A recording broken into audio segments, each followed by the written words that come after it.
large hall? People are still eating breakfast outside. They're going to come in shortly. Okay, great. Yeah, we've got a couple of minutes. And Dean has yet to wrangle the masses.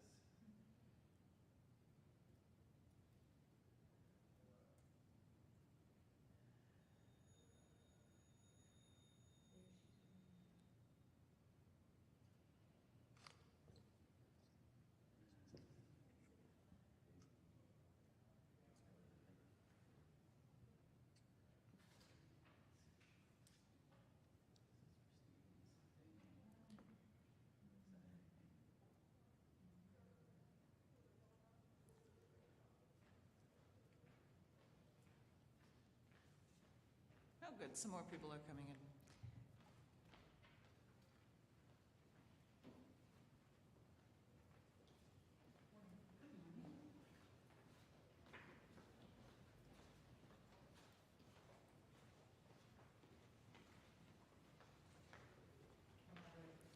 Morning.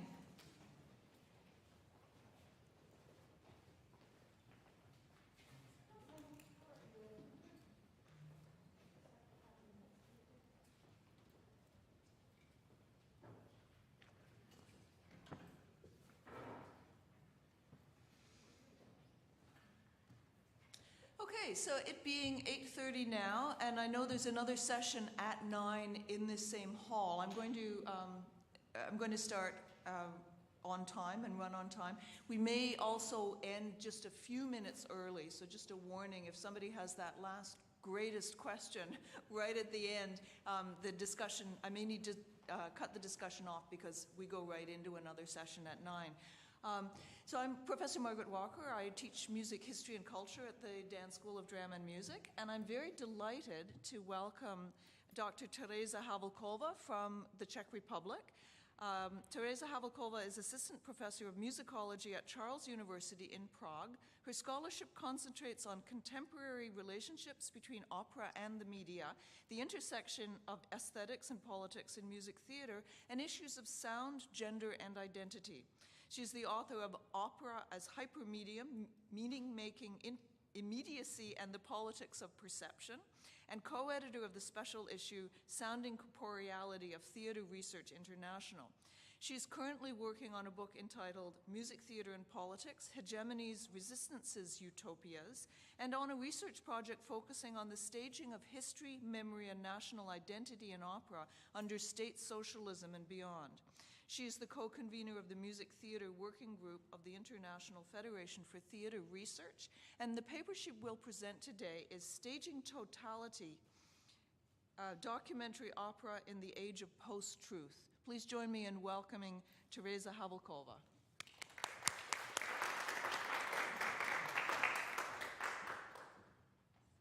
Thank you so much, Margaret, for the introduction, and hello, everyone. I know it's quite early in the morning, so thank you for coming to this panel. Let me just quickly share my presentation, and let me get right into it. In June 2020, the 70th anniversary of the execution of Czech lawyer and politician Milada Horáková was marked by an unprecedentedly visible and audible commemoration in the form of large-scale banners on public buildings and broadcast through PA systems. Horáková, a democratic socialist, anti-fascist, and feminist, was sentenced to death on fabricated charges of treason and spying for foreign powers in a show trial staged in Prague under Soviet supervision in 1950. The commemoration banners contained a black and white photo of Horáková from the trial and a red inscription that read "Murdered by Communists." The public announcement, broadcast every hour in the Prague metro system and elsewhere, was described by the organizers as an audio collage put together from authentic recordings of the trial and Horáková's letters from prison. The commemoration sparked a heated debate about the interpretation of the country's communist past. It highlighted a rift between those who foreground the totalitarian and repressive nature of the regime and concentrate on documentation of its crimes and injustices, and historians who advocate a more interpretive approach that seeks to recognize the public's participation in its systems of power. Both approaches are ultimately guided by the urge to understand the Czech political present and its troubling continuities with the past, personified by the country's oligarch, ex-Prime Minister Andrej Babiš. This paper concentrates on the chamber opera Tomorrow Will by Aleš Březina and Jiří Nekvasil, produced by the Prague National Theatre in 2008, whose retelling of Horáková's trial and execution bears some striking similarities with the commemoration, especially in its use of documentary material. Like the commemoration, the opera may be aligned with an approach to history that derives its legitimacy and claim to objectivity from the authority of the archive, and that contrasts the lie of communism with the truth of its own retelling of the past. I'm ultimately concerned with the question of what politics of memory the opera performs within the Czech post-socialist context. My inquiry is guided by the larger concern with the political possibilities of documentary opera that acknowledges the contingent and situated nature of the production of historical knowledge within the general milieu of the erosion of truth. So a little bit about the opera. The libretto was put together from a selection of documents pertaining to the trial in a more or less chronological order, from Horáková's surveillance and arrest through the arrangement of the trial and the trial itself, to the death sentence and the plea for mercy that was written by Horáková's father and her then 16-year-old daughter. The opera was scored for 2 singers, a young women's and children's choir, and an instrumental ensemble of 6 players. Its vocal style is mostly declamatory with simple melodic lines. It was written for the legendary mezzo-soprano Sonia Červená, aged 82 at the time of the premiere, a Czech émigré known for her performances in Frankfurt, San Francisco, and Bayreuth, as well as her collaborations with Robert Wilson. The second role was sung by the Czech countertenor Jan Mikušek, and the opera thus predominantly featured high voices. It was performed in an intimate theatrical space, with the auditorium divided from the stage by a semi-transparent glass that was also used as a mirror. So let me show you what it looked like. I'll skip here a little bit. Své činy jsem dělala vědomě, ať si nést také plnou a veškerou odpovědnost za ně, odevzdaně přijmu trest, který pro mě bude nalezen. Já bych hala státní soude, kdybych řekla, že jsem se změnila úplně a že jsem změnila své přesvědčení a že jsem docela jiná. Ale v zásadě jsem prohlásila orgánům státní bezpečnosti, že se trvávám ještě ve svém přesvědčení. V tomto státě nikdo pro své přesvědčení nemusí umírat ani chodit do vězení. Nedělejte to, co jsem dělala a udělala já. Nedělejte to, že byste byli blázni, nebo byste se chtěli zrazit mučenictvím, a nebo jste chtěli za každou cenu zemřít.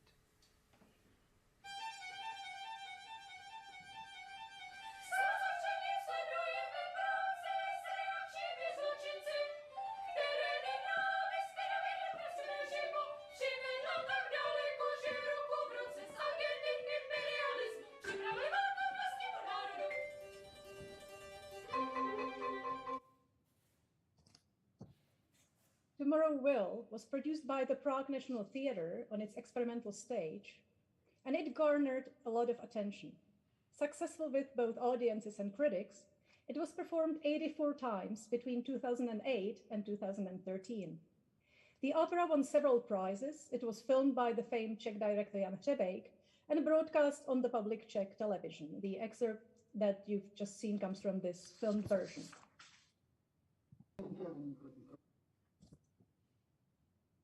When the opera was first performed, the concept of post-truth, coined in the early 1990s, had not yet gained currency. It only came into prominence in 2016 in the wake of the Brexit vote and the election of Donald Trump as US president. Andrej Babiš became the Czech prime minister in 2017. This prompted scholars in various branches of the humanities to take stance on the politics of post-truth and what started to be called post-truth history vis-à-vis the postmodernist and post-structuralist challenge to the notion of objective historical truth. Indeed, cultural theorists such as Bruno Latour and Michel Foucault have often been blamed for this rise of post-truth. But while both historians and art scholars reject the notion that postmodern awareness leads to relativism, the responses to post-truth have been somewhat different. Historians have emphasized the continued grounding of history in fact, working with the pragmatic notion that, quote, the truth is, or at least is guided by, what can be demonstrated by facts and evidence, as opposed to opinions or guesses, unquote. In their understanding, the so-called post-truth history is distinguished from this approach, above all, through its appeal to emotion and or personal belief. It is no coincidence that an edited volume on post-truth history was initiated by scholars from East Central Europe, Poland specifically, considering the particularly strong hold of post-truth in this region, and that's the book on the left. In the post-socialist context, a debate about the representation of history is particularly pertinent as historians and artists alike continue to grapple with the legacy of totalitarianism, arguably the most manifest in the staged trials of the 1950s, and try to break with the previously imposed Marxist interpretation of history. In reaction to this openly ideological manipulation of history, post-socialist historians often favor positivist approaches and mistrust post-structuralist interpretations, which they tend to label revisionist or neo-Marxist. It is within this context that Tomorrow Will's take on history needs to be situated. While historians emphasize the importance of historical evidence, art scholars have responded to post-truth by continuing to probe the boundaries between fact and fiction. That's the book on the right as an example. This also pertains to contemporary documentary theater, which often works to problematize veracity, reveals the ways in which reality is mediated, and often offers multiple perspectives on the represented events. By comparison, Tomorrow Will is more traditional in its approach to history. It offers a unitary perspective, which it presents as how it truly was, and in this sense, it opens itself to a post-structuralist critique. And indeed, this was the way I was inclined to approach the opera when it was first performed. In what follows, I will first outline the possible terms of this critique before considering the ways the opera's cultural work may be reconsidered in the light of the rise of post-truth within the post-socialist context. Tomorrow Will was described as a documentary opera by its authors, who named the Brechtian epic theater as one of its chief models. The way the opera creates a unitary perspective may be productively be approached through Roland Barthes' theorization of epic theater with the help of the concept of the tableau, as it was understood by Denis Diderot, namely as a whole contained under a single point of view. As Barthes explains, quote, the tableau is intellectual. It has something to say, something moral, social, but it also says that it knows how this must be done. It is simultaneously significant and propaedeutical, impressive and reflexive, moving and conscious of the channels of emotion, unquote. Diderot works with the notion of a perfect instant, which is necessarily total and artificial, and in which can be read at one grasp the present, the past, and the future, that is, the historical meaning of the represented action. In Brecht, this idea takes on the form of a social jest. Tomorrow Will may be understood as a series of such tableaus, in which the various elements of the theatrical event coincide to articulate a unified point of meaning, as Barthes calls it. The opera's univocal critical reception suggests that it offered its intended audience a vision of Czech history with which it could easily identify, to the point that the facts seem to speak for themselves, as one reviewer put it. The opera's authors emphasized the principle of non-identification of actor and role, especially with respect to the singer Červená, who was given texts of various nature. The opera's composer Aleš Březina sought to avoid psychologism and to foreground the text itself in his words. The way Červená performs these texts, however, is far from neutral. Her stance towards them is clearly readable. To put it in Barthes' terms, she works as a master of meaning. Moreover, the critical reception testifies to the fact that the singer was generally identified with the victim. Červena's identification with Horáková is based on a different mechanism than identification with a character. It rests not only on the theatrical presence of the legendary singer, but also on what was perceived as her strong moral right to tell Horáková's story, as Červená too was prosecuted by the communist regime. As one reviewer put it, Horáková's final message about her clear conscience might be Červená's own. The way Tomorrow Will presents a single perspective as the truth, with the help of live stage acting, may be considered characteristic of documentary theater more generally. In her now classic essay titled Bodies of Evidence, theater scholar Carol Martin observes that documentary theater relies on technology to present a body of archived material, film, video, audio recordings, that helps attest the veracity of the representation. But it also works with the real bodies of performers who represent real people. As Martin recognizes, the relationship between the real and the represented is quite specific here. She suggests that documentary theater blurs the boundaries between the archive and what Diana Taylor has termed the repertoire. In Taylor's understanding, the repertoire is made up of embodied practices, and it requires presence. While the archive is associated with history, documentary evidence, and technologies of inscription, the repertoire is bound up with embodied memory and oral tradition. In documentary theater, the kinds of memory outside of the archive, glances, gestures, body language, and so on, are created by actors and directors. Yet, as Martin argues, it is precisely the way interpretation is built from what is not part of the archive, what is added by making the archive into repertory, that brings real life and believability to documentary theater, unquote. Martin likens this mechanism to the use of evidence and testimony in a court of law. Documentary theater draws on the archive as evidence to create a performance of testimony. Thanks to this mechanism, Tomorrow Will is able to both play up the stage nature of the original trial, and thus its falseness, and present its own theatrical reenactment as a truthful rendition of the historical events. Červená's performance of testimony, which blurs the line between being a surrogate for Horáková and witnessing for herself, plays a crucial role in this process. The audience's identification with the vision of Czech history that the opera offered was strongly supported by its use of music.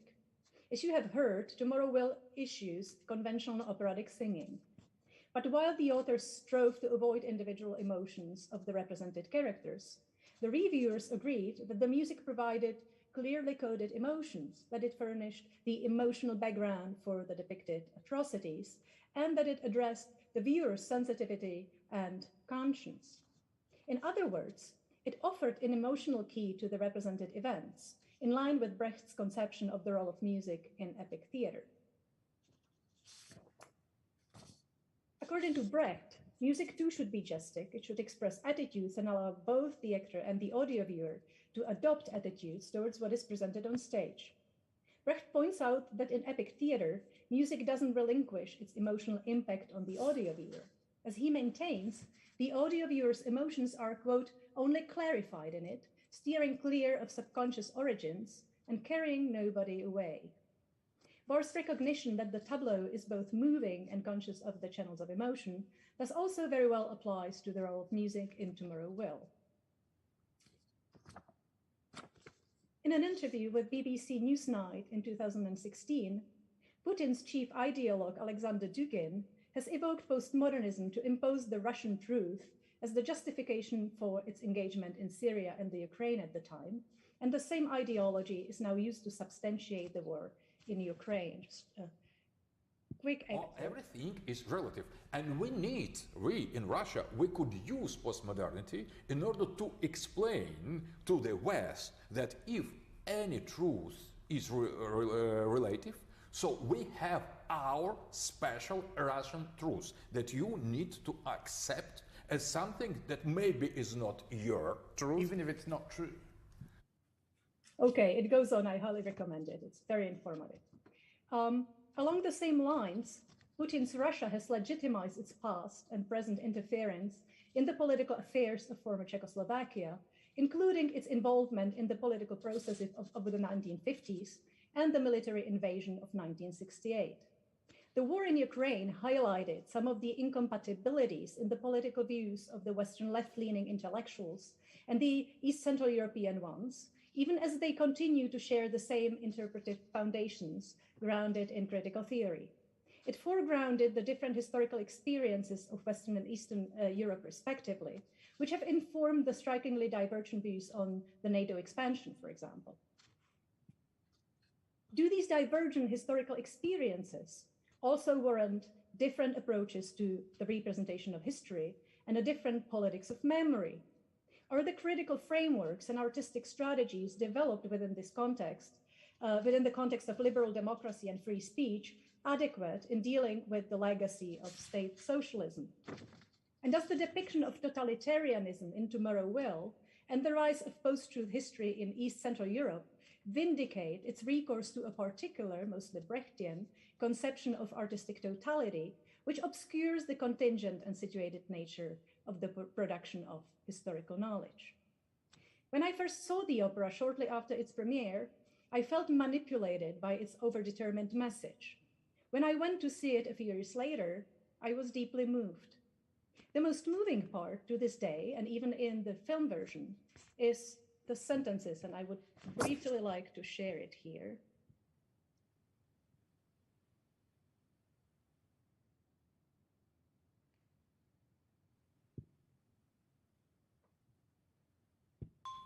Judr Milada Horáková, Jan Buchal, Judr Ořich Pecl, Záviš Kalandra, Jodr Josef Nestával, Jodr Jiří Hejda, František Přeučil, Antonie Kleinerová, Jodr Bedřich Hostička,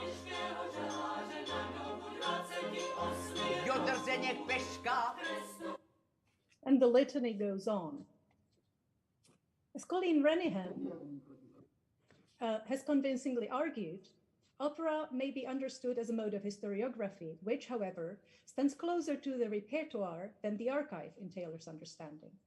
It foregrounds the aspect of memory in the sense of subjective and collective relationships to history from the vantage point of the present. In Renihan's understanding, it is music that allows opera to represent and recreate history differently than its literary and dramatic counterparts. It thus provides insight and a level of engagement that traditional historiography cannot. It is able to voice our collective historical traumas, to, quote, give a voice to past events that play a significant role in the establishment of our collective identities, unquote. While music provided the emotional key to the historical events represented in Tomorrow Will, the feeling of personal engagement was heightened by the intimate theatrical space and the use of the semi-transparent glass. By way of lighting, the glass could be turned into a mirror in which the audience only saw themselves, or at other times, were reflected onto the stage action. Several reviewers agreed that this was a means that made the audience feel drawn in. Moreover, this theatrical conceit made the audience involved, or indeed implicated, in the depicted events, not only individually, but also collectively. As the reviewers put it, these shameful deeds are our own past, or these are shared events, only some were born into them sooner and others later. To conclude, in post-socialist East Europe, where the return to populism resulted in the spread of legislation enforcing positive images of the glorious national past, specifically in Poland and Hungary, insistence on memorialization of national shame and on a shared experience of this history constitutes an important political stance.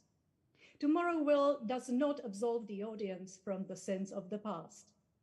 And within the context of Russian and other truths, the opera's stress on factual legitimacy and assertion of a unitary perspective now seems like a strategic choice.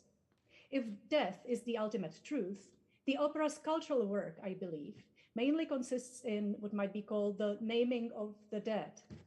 In light of the current events, the notion that these people lost their lives in the name of the truth, or at least in the name of democracy, gains on a new relevance, and so does the imperative to keep their memory alive.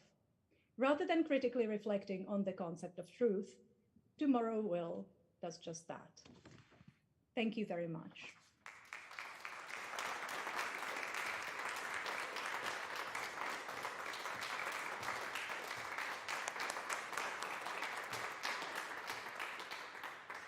Thank you very much, Teresa, for an unfortunately timely paper as we look at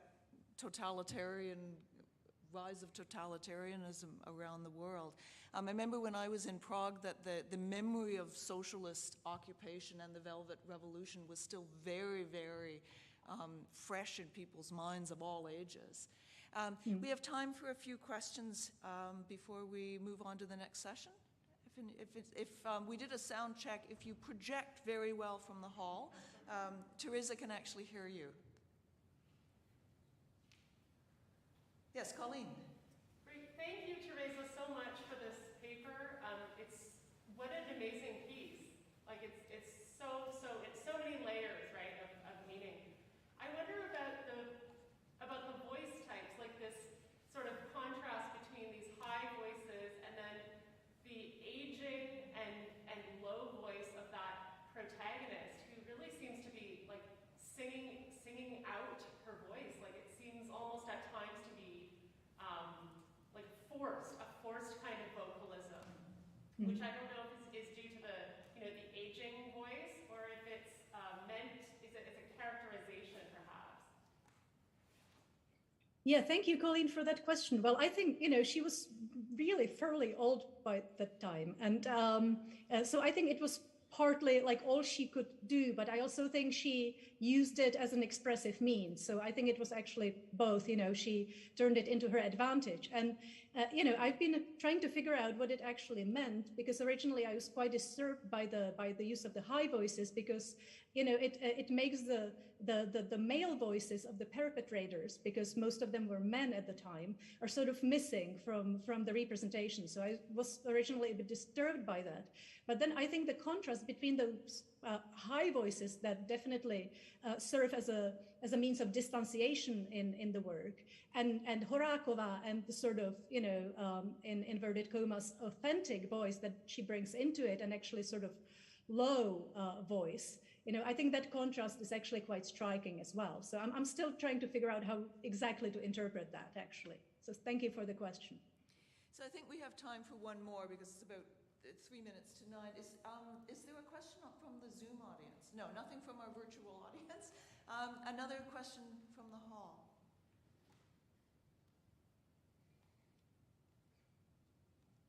It's the type of paper that needs to sink in a little bit, I think.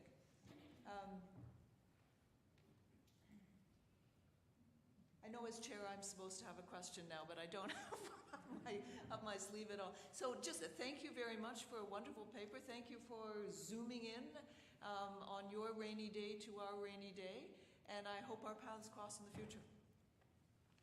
Thank you all so much, and thank you very much for having me.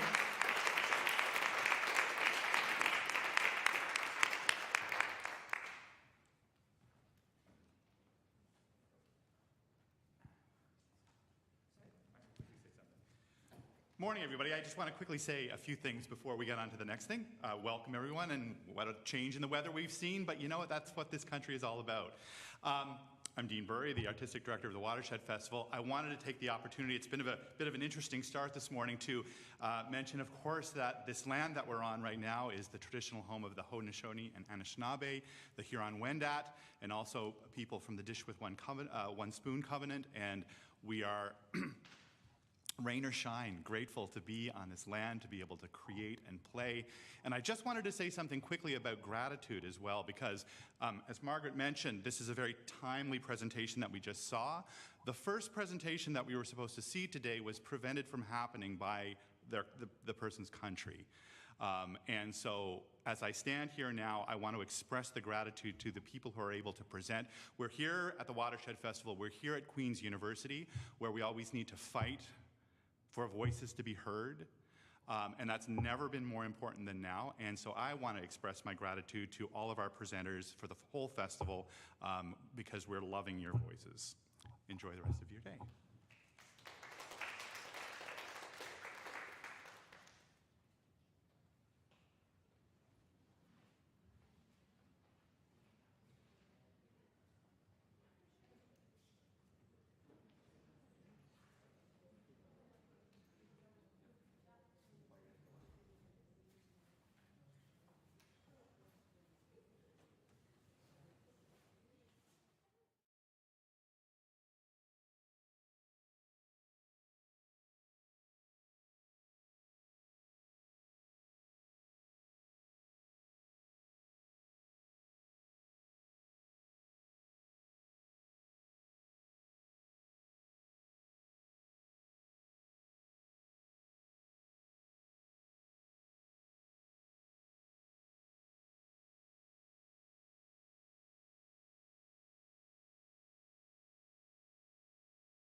Good morning, everyone.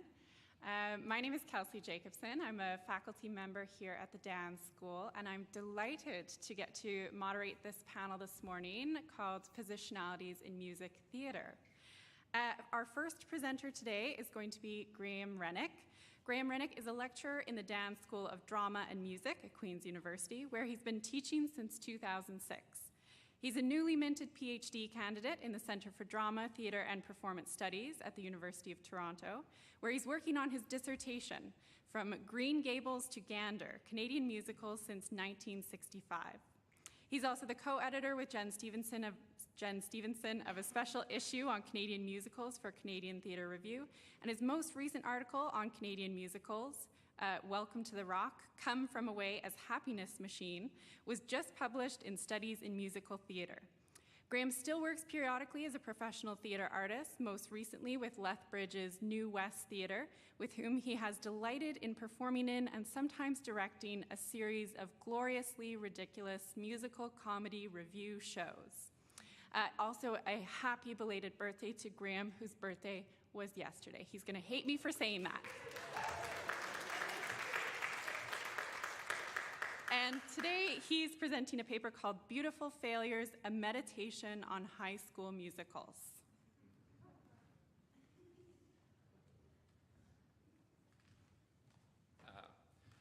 Thank you, Kelsey. I guess most recently I appeared as an actor in The Lancashire Lass on Wednesday.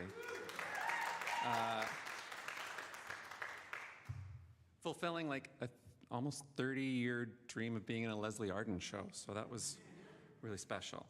But also completely forgetting that it was my birthday yesterday. I woke up to a whole bunch of text messages and phone calls from all of my family. And in those moments of being a little bit fuzzy brain when I first woke up, I was really worried something horrible had happened. And it was horrible, it was my birthday. Okay, I'm gonna start with a little bit of a prologue,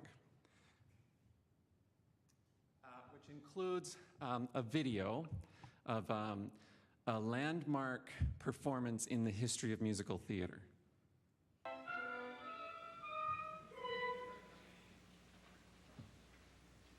Today, I am a horse. Welcome to Fiddler on the Roof, Catholic Central High School, 1993, Lethbridge, Alberta. Just before the Sabbath? That wasn't nice. It's enough you pick on me, Tevye, blessing with 5 daughters, a life of poverty. But what have you got against my horse? Sometimes I think, when things are a little too quiet up there, you say to yourself, let's see what kind of mischief I can play on my friend Tevye. Oh, you're finally here, my breadwinner.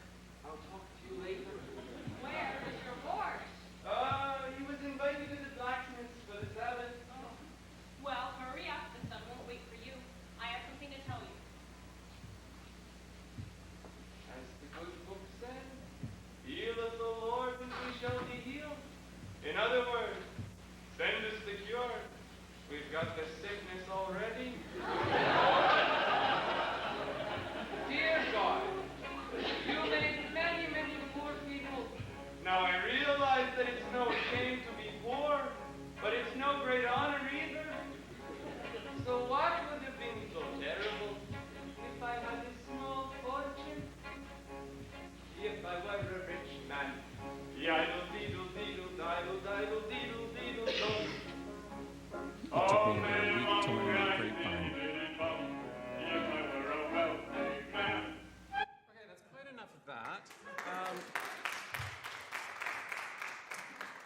You can't tell because of the stellar quality of the video, but I am fully bearded with a gloriously fake beard glued to my face within an inch of its life that my mother made. So there's just so many things about that. In Beyond Broadway, The Pleasure and Promise of Musical Theater Across America, Stacey Wolf chronicles the results of 7 years traversing America, attending local amateur and school productions of musicals.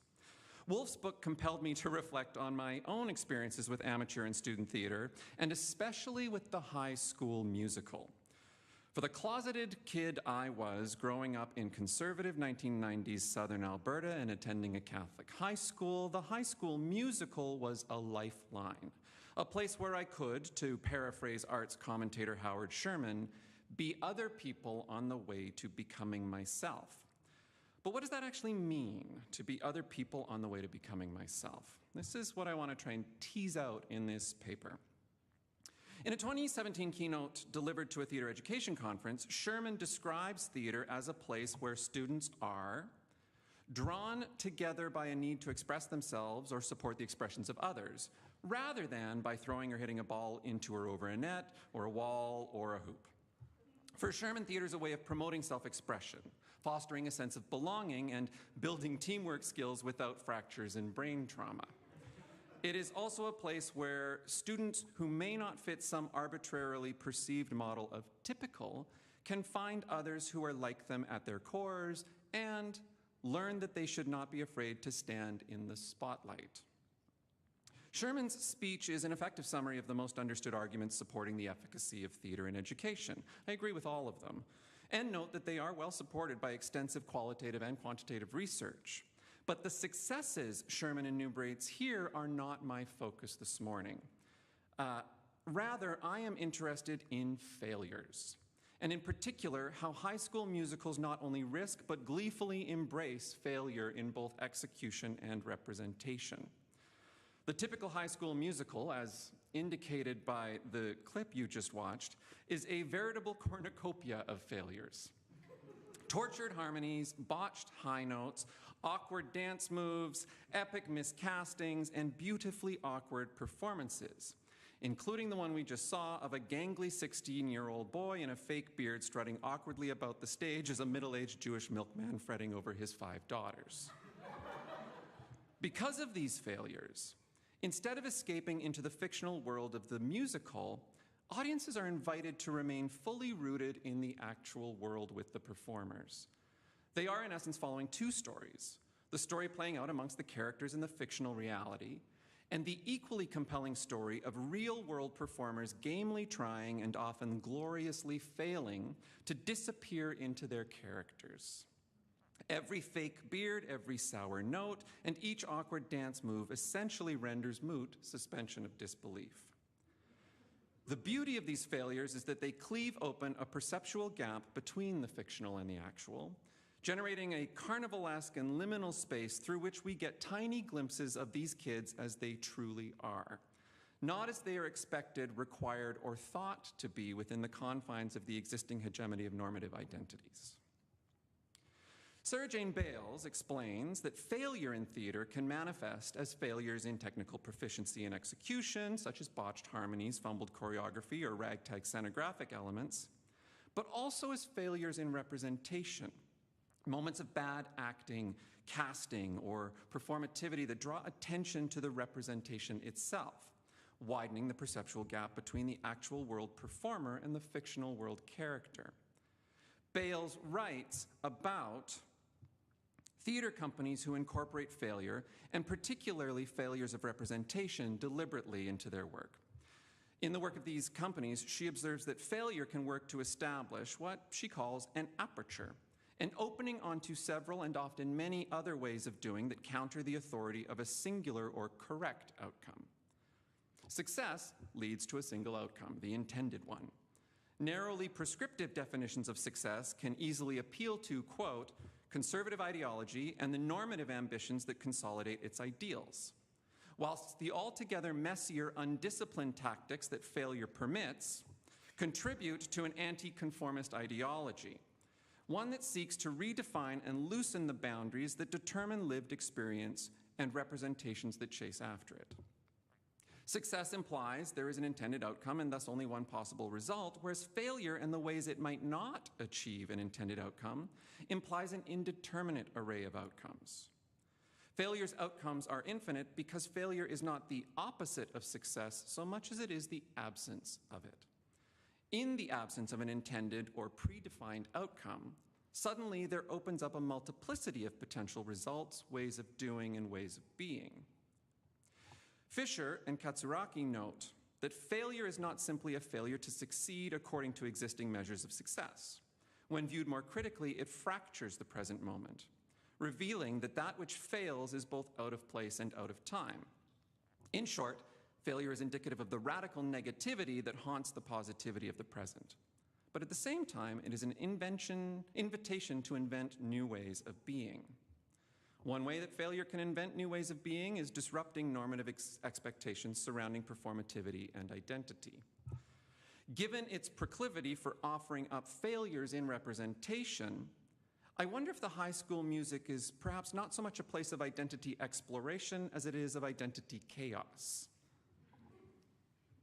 Groups of teenagers awkwardly embody characters twice or three times their age, flail wildly through choreography, or squeak out strained melodies. So instead of watching a performance defined by success, i.e. correctly executed representations that align with normative expectations for what each performed identity should be on stage and off, what we get is an abundance of failures, of non-successful outcomes of which there are an indeterminate number. The resulting identity chaos is a carnival of performativity and liminality that can, as Fisher and Katsuraki say, invite us to invent new ways of being. Following Jose Esteban Munoz's work on queer failure, one could describe this liminality as a disruption in straight time. Munoz describes straight time as an auto-naturalizing temporality that tells us that there is no future but the here and now of our everyday life, something he describes as a time that assumes reproductive majoritarian heterosexuality, the spectacle of the state refurbishing its ranks through overt and subsidized acts of reproduction. I love the way both Munoz and Halberstam talk about and describe the sort of majoritarian heterosexuality of the moment in their various works. Their language is so great. According to Munoz, within straight time, the queer can only fail. Thus, an aesthetic of failure can be productively occupied by the queer artist for the purpose of delineating the bias that underlines straight time's measure. The politics of failure are about doing something else, that is, doing something else in relation to something that is missing in straight time's always already flawed temporal mapping practice. The preponderance of failed representations in a typical high school musical leads to an accidental aesthetic of failure that can disrupt straight time. High school performers and audiences alike embrace failure. Oops, that's right. Embrace failure, and for the brief time frame of the performance, overlook not only the misfires in performativity, to borrow a term from Austin, in the character performances, but also in the everyday performances of the kids themselves. I think back to my friend John, who was just as effeminate, as we would have described it in 1993, who was just as effeminate on stage playing Mottle the Tailor as he was off stage in real life. On stage, his unbridled enthusiasm, camp attitude, and bubbly physicality earned him praise, while off stage it received derision and even abuse. Perhaps the embrace of failure in the musical did disrupt straight time enough for him to float freely through that space. Am I implying that high school musicals offer some sort of queer utopian space in which young folks can rehearse alternative future identities with wild abandon? No, not at all. There are so many reasons why musicals are not overtly queer spaces. They often reify normative structures, even those with subversive queer coding. And as Stacey Wolf reminded us yesterday in her keynote, there is no shortage of conservative musicals in the canon. There is certainly reason to question the educational potential of high school musicals, as many theater and education scholars do, and the potential for young people to find effective avenues of self-expression amongst the limited and relatively conservative menu of flat characterizations offered by the Broadway canon. I use the quote flat from a theater and education scholar that Wolf quotes in her book. The Broadway canon is the manifestation of a mainstream middle-class, largely white popular culture. Diversity and representation remains limited, and though casting practices are changing as conversations about representation evolve, there remains a lot of work to do. Thus, many, if not most, musicals that trickle down to high schools for production are very much written and set in straight time. Even when they're not, they often get pushed into straight time through censorship modification or sanitized stagings. Representing roles from the Broadway canon is arguably a reinforcing of the straight time and its normative expectations. However, the failure of these representations and the resulting carnival of performativity that occurs in many high school musicals may create ruptures and failures in that straight time.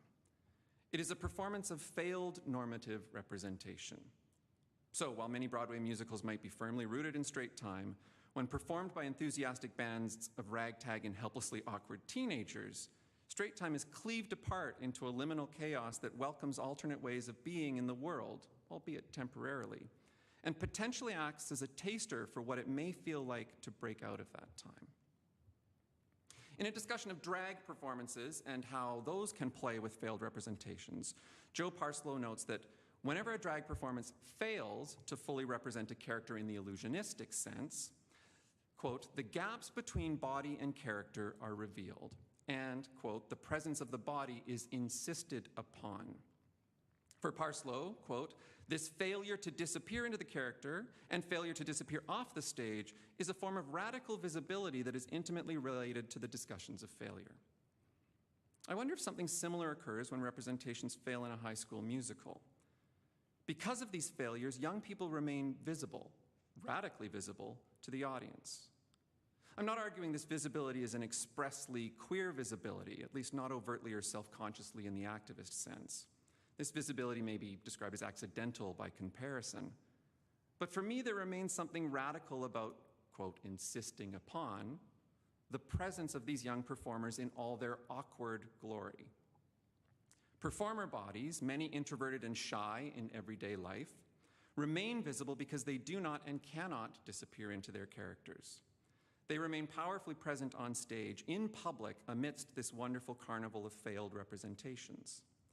It is within this container of performative misfires and misshapen fictional characters that the real-world essences of the performers can maybe shine through for a moment.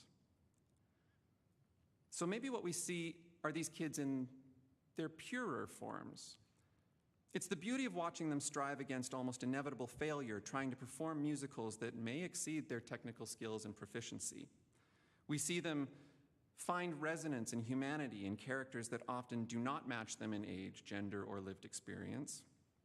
Each failure and stumble foregrounds that we are watching these kids strive within and survive the challenges of the almost Don Quixotean tilting at windmills task of mounting a high school musical. And they grow ever more brightly as we watch them survive and strive. It's not the characters we're watching in that context, it is the kids, striving against the near impossible task, but also the near impossible task of mounting a musical, but also against the equally treacherous task of just trying to be themselves in everyday life. In being other people on stage, often poorly, they open a public space in which they can be and hopefully work towards becoming themselves. Thank you.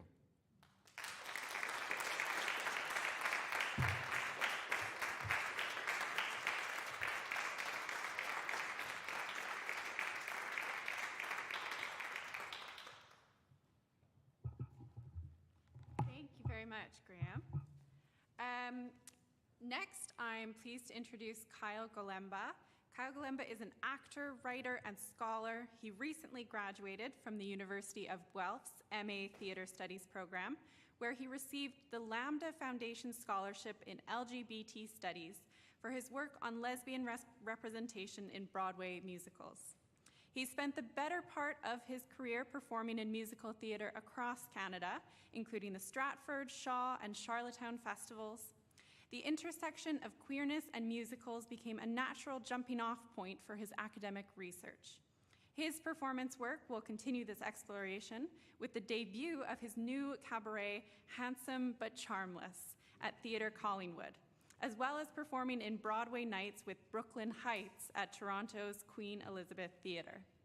Today, Kyle is sharing a paper with us that's called I'm Gonna Sing Out, Lesbian Representation and Refusal in the Color Purple. Please welcome Kyle.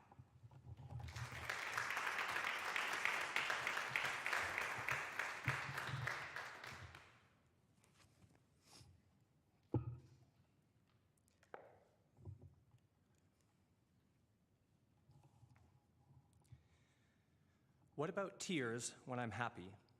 What about wings when I fall? I want you to be a story for me that I can believe in forever. So what about love? These lyrics are the center of The Color Purple and its primary couple, Seeley and Shug, as well as an invitation for spectators to consider the depth and breadth of love. This paper will examine The Color Purple as the first Broadway musical with a lesbian leading character and the only Broadway musical to center a black lesbian relationship.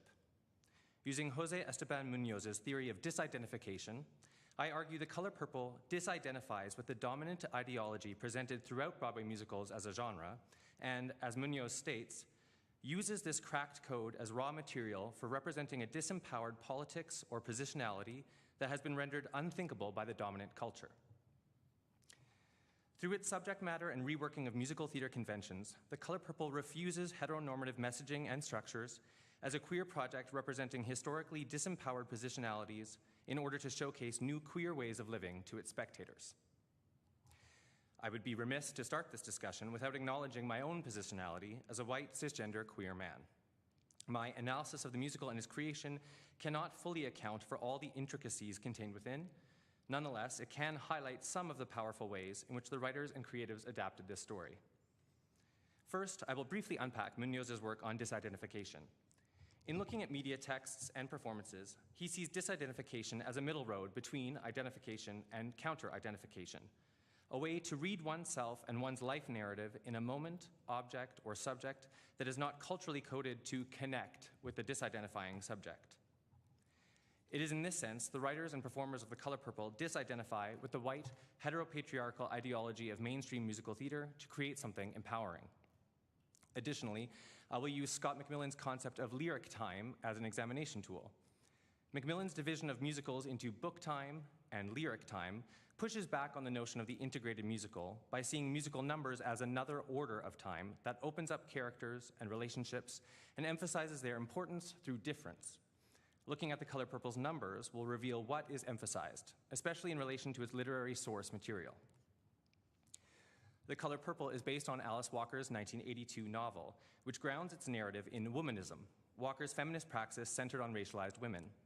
Walker's definition of womanist includes a black feminist or feminist of color, a woman who loves other women sexually and or non-sexually, sometimes loves individual men sexually and or non-sexually, and importantly, womanist is to feminist as purple to lavender. Simply adapting The Color Purple as a musical would unsettle Broadway's heterosexism, but the writing team uses lyric time and musical conventions to accentuate and even extend Walker's womanist ideals. I will build on Tracy Beeler's work by considering The Color Purple through the lens of womanism to articulate the musical's disidentificatory project. The Color Purple premiered in 2005 at the Broadway Theatre. Gary Griffin directed, with Linda Twine as music director and Donald Byrd as choreographer. Marsha Norman wrote the libretto, and the music and lyrics were composed by pop songwriters Brenda Russell, Allie Willis, and Stephen Bray. As James Lovelock notes, the writing team spans the identities of the musical's characters: Black, Russell and Bray; women, Russell, Willis, and Norman; and queer, Willis. In 2015, John Doyle's London production was mounted on Broadway with Cynthia Erivo reprising her role as Seeley and Jason Michael Webb music directing. My analysis draws from the libretto and score and a bootleg video recording of Doyle's 2015 production. Norman's adaptation carefully follows Walker's novel about the life of Seeley, a poor, black, cisgender woman in rural Georgia in the early 20th century. Seeley begins the musical as a meek 14-year-old, pregnant for the second time with what she believes is her father's child. The musical spans 4 decades of Seeley's life, including her marriage to Mr., her forced separation from her sister, Nettie, her friendships with her stepson Harpo and his wife Sophia, her lesbian relationship with performer Shug Avery, and her eventual independence as a successful business owner. Seeley's journey to self-belief and empowerment manifests as a result of her relationship with Shug, the show's central love story. The writers established their first disidentification through Shug Avery's spirituality and its effects on Seeley. Kyla Story described Shug as demanding all the pleasures that life had to offer through a praxis of her own disidentification. Shug refuses the spiritual and cultural mores of her father's church, disavowing the kind of religious thought Seeley believes in, and refusing the respectability politics demanding black women's sexuality adhere to strict moral codes. The pressure from respectability politics intensifies for same gender-loving women in black communities because, By deviating from normative sexuality, they automatically transgress the call for respectability. In light of this, Story argues for Black sexual deviance as a legitimate expression of sexuality and desire that resists a retrograde return to respectability. Shug exemplifies Story's argument in carving her own life path through a liberated sexuality. As she tells Seeley, laughing, singing, and sex are all God's gifts. By including her deviant behavior in God's plan, Shug's disidentificatory sexuality encourages others to embrace their own deviance in a way that ultimately remakes the community. Walker's novel establishes Shug's sexual spirituality, but the musical creators use lyric time to expand her ideas in exciting ways. The first such expansion comes in Push the Button, Shug's performance at Harpo's Juke Joint. If Shug sees sexuality as one of God's gifts, then Push the Button provides the opportunity to share her message that it should be enjoyed as such. The song's repeated refrain, Push the Button, acts as a musical hook, a salient instruction, and an important link to the source material. In the novel, Shug educates Seeley about her little button. By turning Shug's private instructions into a public song for the ensemble, the writers emphasize their importance and set the stage for the ripple effect Shug has on the community. Throughout, Shug's sexual autonomy pushes the buttons of those who would consider it deviant and challenges accepted norms to create new possibilities. Audre Lorde speaks to this power the erotic can have in changing lives, stating, "For once we begin to feel deeply all the aspects of our lives, we begin to demand from ourselves and from our life pursuits that they feel in accordance with that joy which we know ourselves to be capable of." Push the Button empowers erotic knowledge within Seeley and the community. The second expansion of Shug's spirituality comes in the title song. Using lyric time to explore Shug's radical remaking of God as being something inside of us all allows for greater impact. The gospel-like setting of the music furthers the sense of its spiritual import. Lyrically, the writing team borrows heavily from the original text, but one reworking in particular allows for a reading of Shug's sexuality as spirituality to emerge. Shug sings, "And when you feel the truth so real, and when you love the way you feel, you found it."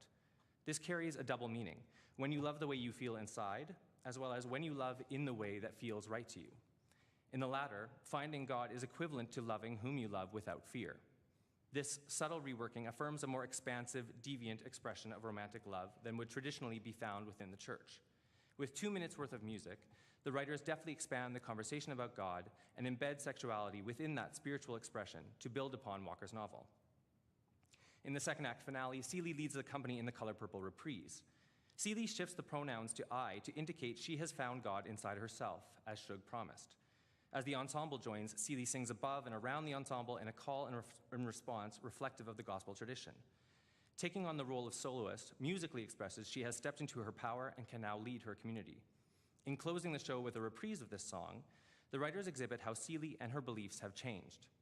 By having Seeley repeat and then build on Shug's lyrics, they establish the power of Shug's disidentificatory spirituality in its ability to inspire and motivate. The power of the erotic in Shug's spirituality releases Seeley into herself as a fully autonomous person. In these ways, these songs expand and emphasize Shug's spirituality as a driving force in the musical. The writers perform a second disidentification through the centrality of Shug and Seeley's relationship, which refuses the male desire that typically controls the genre, as Jill Dolan states, by signifying an existence that belies the entire structure of heterosexual culture and its representations. While not as explicit as the novel, the musical expands the couple's first kiss into an entire song, What About Love? Interestingly, the writers accelerate the couple's union in the narrative, allowing the kiss to occur in Act 1. Stacey Wolf offers a musical's first act is more privileged than the second, and as a result can destabilize the heterosexualizing end of a conventional show, because more stage time is spent in a character's development than in the working out of the romance. By placing What About Love before intermission, the writers emphasize Seeley and Shug's love over their second act breakup. Expanding the kiss in lyric time signifies its importance and makes clear this is not an expression of friendship. Seeley immediately sings of the effects of their kiss, followed by Shug's response. Setting their sentiments to the same melody musically equates their feelings and lays the foundations for the subsequent series of questions. As Deborah Paredes observes, John Doyle stages the actors to launch their exchange of vulnerable questioning while each facing the audience. In so doing, Seeley and Shug aren't asking these questions of themselves alone, but of the spectators as well.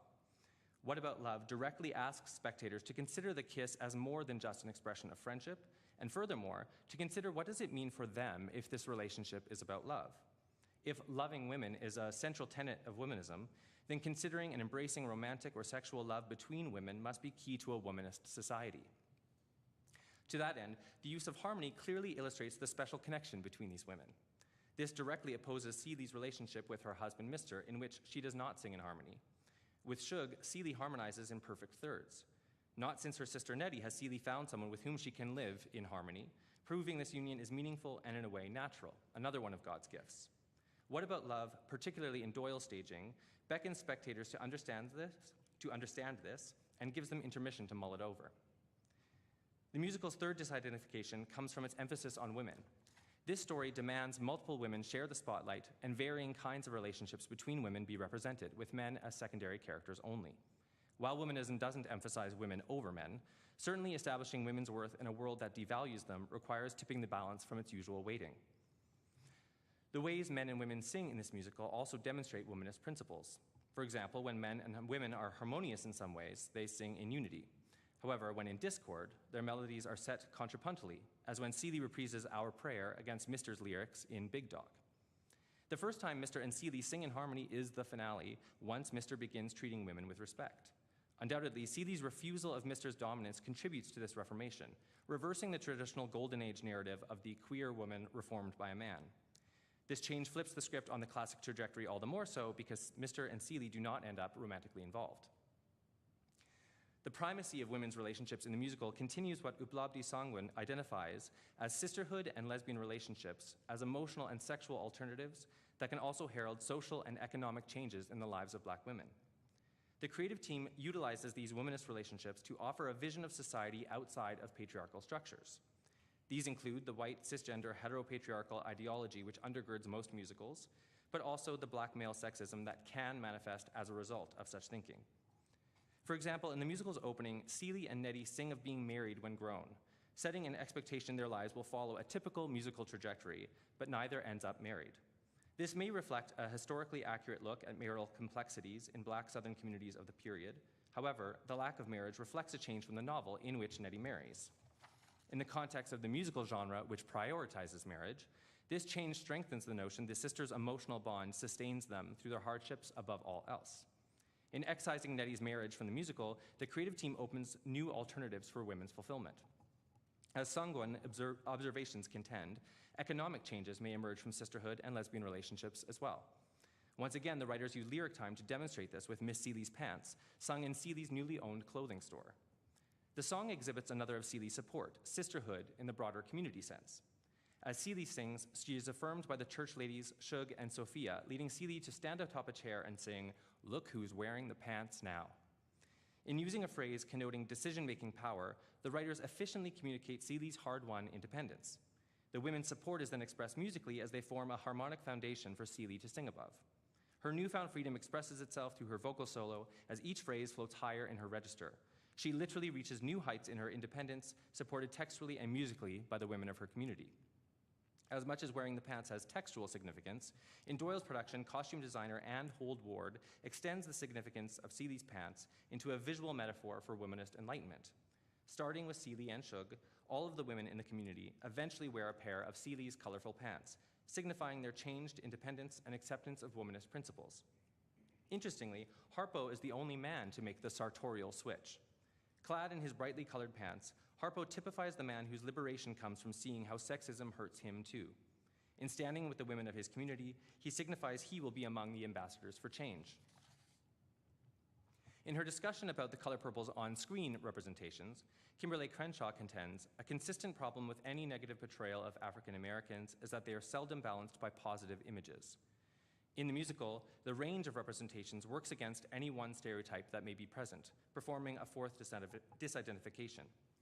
In particular, as same-gender loving women, Seeley and Shug navigate layered stereotypes of Blackness and queerness on stage. They escape stereotypical characterizations as their centrality to the story allows them to be fully realized characters, expanded through lyric time. Despite the power of these onstage representations, Stacey Wolf notes some critics characterize their relationship as a friendship. Though some contend this apparent ambiguity diminishes the effect of their love story, it reflects a reality of Black same-gender loving relationships in the South, particularly of the period. The Color Purple's focus on language of love over identity roots itself in lived experiences, as discussed in E. Patrick Johnson's Queer Black Southern Women. In expanding Shug and Seeley's characters beyond stereotype and situating them within real-life experiences, the creatives work against dominant onstage representations to empower Black same-gender-loving women. It is difficult to talk about the onstage representations without talking about representation behind the table. The writing team's occupation of positionalities across race, gender, and sexuality undoubtedly aids the nuanced and respectful onstage representations. Still, both Broadway productions were directed by white men, which illuminates who continues to hold power on Broadway. Kimberly Ramprasad, who with 2019's Neptune Theatre production became the first Black woman to direct the show, asks a vital question. How has it happened that everyone else has more agency over a narrative than the people the narrative is about? Griffin and Doyle's directorial positions indicate the control cisgender white men continue to hold on Broadway, and perhaps this talk indicates that same power in musical theater studies. However, Jewel Gomez offers support for those telling stories outside their positionality. She says any writer, whether lesbian or not, who dares to postulate the existence of lesbians in our society is doing a service by lifting the veil of invisibility. While Gomez is discussing writers, the same could be said of other creatives. Both Griffin and Doyle helped shepherd significant productions that reached spectators in meaningful ways and collaborated with numerous Black artists on their creative teams. Though I agree the power dynamics of white men directing The Color Purple are incredibly complex, barriers to access on Broadway must be equally considered. If creatives across positionalities had the same access to opportunity, Griffin and Doyle's direction might not be a problem. Unfortunately, this is clearly not yet the case. Finally, The Color Purple's conclusion is its last disidentification, championing the notion of autonomy within community instead of individuality without others. Near the end of Act 2, Shug's desire to have a last fling motivates Seeley to assert what she needs and leads her to take stock of her journey. In her final solo, I'm Here, Seeley moves beyond what Shug has taught her into a freedom all her own.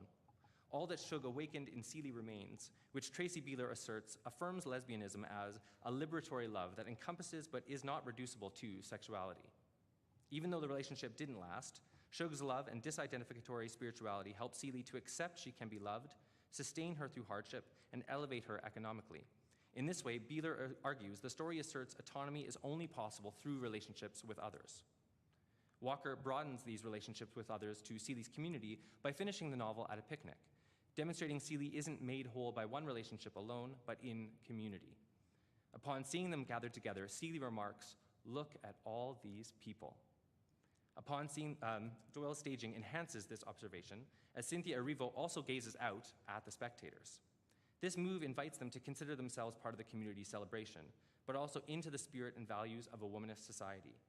Immediately after, Seeley's children and Nettie appear, and the community is fully restored. In this way, the ending of The Color Purple functions as what Jill Dolan calls a utopian performative.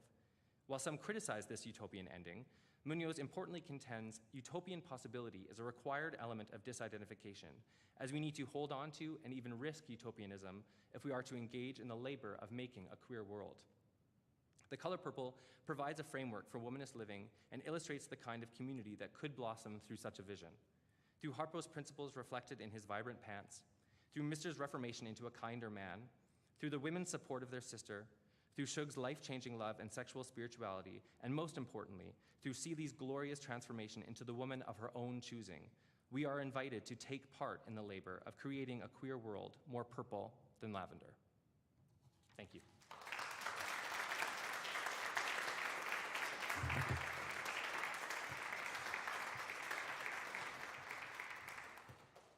Thank you very much, Kyle, for that.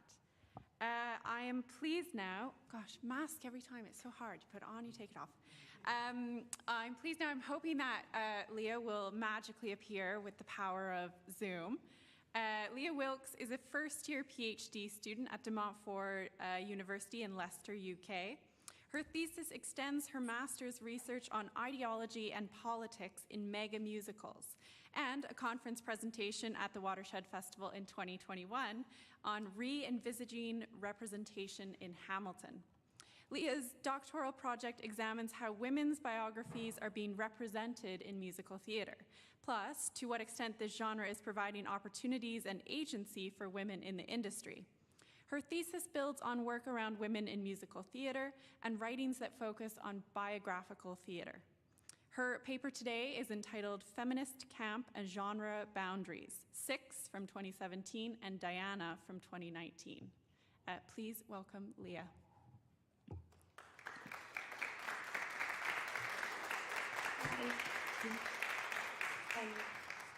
Thank you very much for having me.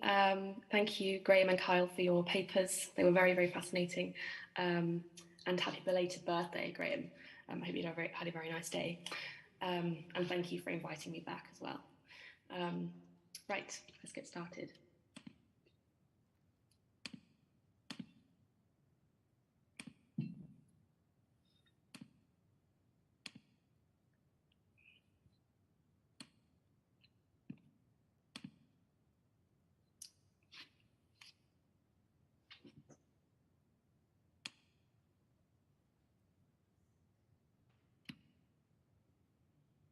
Sorry, technical difficulties here.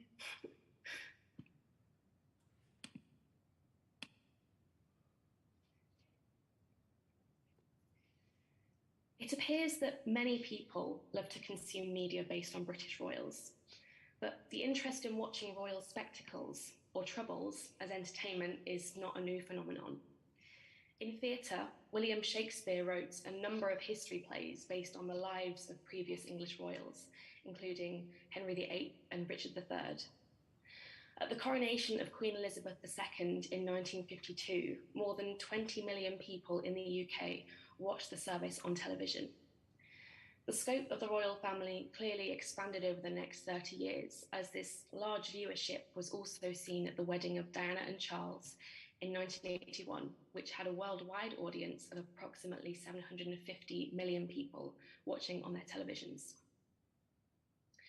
There is a significant current interest in re-examining the royal family and their values, especially within the context of the treatment of Meghan Markle, the allegations of sexual abuse made against Prince Andrew, and William and Kate's recent controversial visit to Jamaica.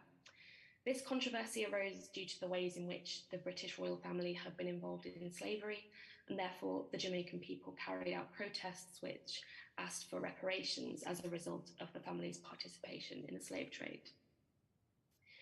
In film, television, and theatre, particular interest is being paid to the women of the British royal family and the ways in which they have been mistreated by the institution. Television shows such as The Crown focus on female royals, like Queen Elizabeth II, and feature Princess Diana in later seasons. And this exploration is also seen in Howard Brenton's history play, Anne Boleyn, from 2010.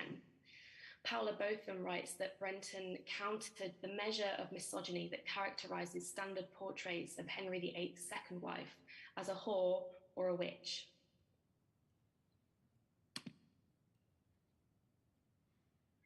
A distinct form of re-examination can be seen in two musical theatre productions, Six the Musical and Diana the Musical. Six presents the six wives of Henry VIII competing against each other in a pop concert style sing-off, the winner of which will assume the role of lead singer in their band called Six, which features all of the queens as members.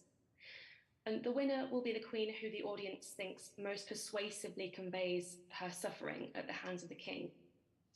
Diana, on the other hand, tells the story of Princess Diana, beginning in the early 1980s before her marriage to Prince Charles. The musical looks at some of the most well-known moments from Diana's life, specifically those that have been memorialized since her death, such as her communication with hospital patients diagnosed with AIDS and wearing her iconic revenge dress. The musical shows the struggles she endured whilst in the spotlight, before eventually ending her marriage with Charles. Though both musicals are about British royal women and are contemporary productions, these works have drastically different approaches to their respective subjects. Both musicals try to empower these women, but they historically enjoyed large amounts of wealth and privilege within an archaic institution. And so for these reasons, I ask the following questions. Who exactly is being empowered, and what are the implications of this empowerment? Six builds on previous rock musicals, rock operas, and jukebox musicals, specifically those that take the form of a rock concert, such as Jeff Wayne's Music and Jersey Boys, to name a few. Some audience members have seen Six and come away with the idea that it's not really a musical, it's more of a pop concert. But I would argue that these pieces, which tread the line of being a concert, can simultaneously be both concert and musical. And in this respect, Six is in a long line of productions which continue to push the boundaries of the genre and to expand our ideas of what a musical is or could be.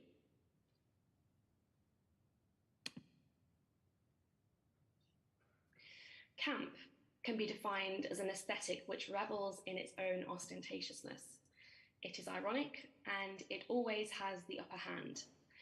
Women had previously been excluded from discourses around the notion of camp, and so Pamela Robertson advocates for women reclaiming camp and using it to criticize gender roles because of camp's affinity with feminist discussions of gender construction, performance, and enactment.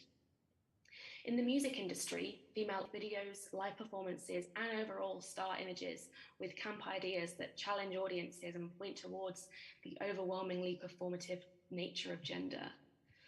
And Six usage of concert-style conventions within a musical context serves a purpose. Six draws upon well-known pop personalities to help deliver some of its crucial messages that both these six queens plus women in the music industry are often poorly treated and that not enough attention is being paid to that.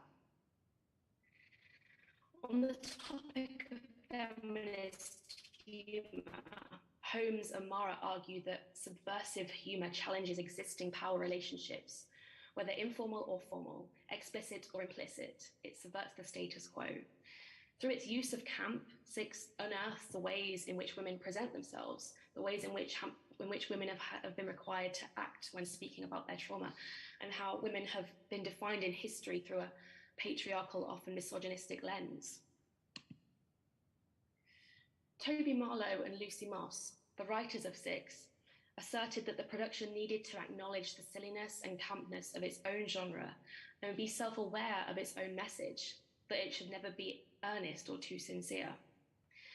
Samantha Eve Marchioni states that the inherent camp qualities of the musical are visible in Six, as Judith Butler's principles of gender as performed behaviour are still present throughout the melodramatically heightened femininity of the Queen's characters.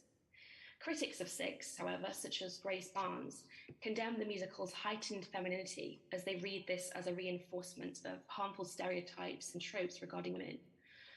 Barnes argues that Six establishes a bond with the audience through a shared experience of victimhood, which in fact replicates one of the main criticisms of the Me Too movement, that the focus is shifted away from the abusive male and requires women to recast themselves as victims. But the way in which the musical situates the women means they outlive Henry's legacy in their own right, particularly Catherine Parr, and so the musical positions the women as survivors. However, by asserting that the show should never be earnest or too sincere, there is the potential that Marlowe and Moss harmed some of their own messages in the musical. In her seminal text, Notes on Camp, Susan Sontag argues that the camp sensibility is disengaged, depoliticized, or at least apolitical. On the other hand, Pamela Robertson sees camp as a political tool for feminists. Six is political, but its messaging is not quite clear. After each queen has shared her story in Six, the sixth and final queen, Catherine Parr, alters the way the competition has been played. She acknowledges what she achieved in her life outside of her marriage to Henry, that she was a writer and an advocate for women's education. She encourages the other women to do the same, and together they perform a small, remixed reprise of the same song. They sing lyrics such as, "We're taking back the microphone," "I'm gonna raise my voice," and "We're taking back control." However, none of the other queens ever recontextualize their lives and say what they accomplished.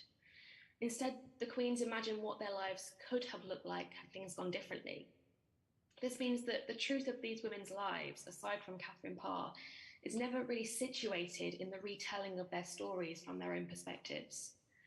Marlowe and Moss appear to forego reclaiming the lives of the queens, and alternatively, they use the opportunity to stick up a metaphorical middle finger to Henry. But on the other hand, there is an honesty about the writers making it clear that this is a hypothetical situation, and perhaps instead this points towards the gaps and absences in documentation around not just these women, but a lot of women throughout history.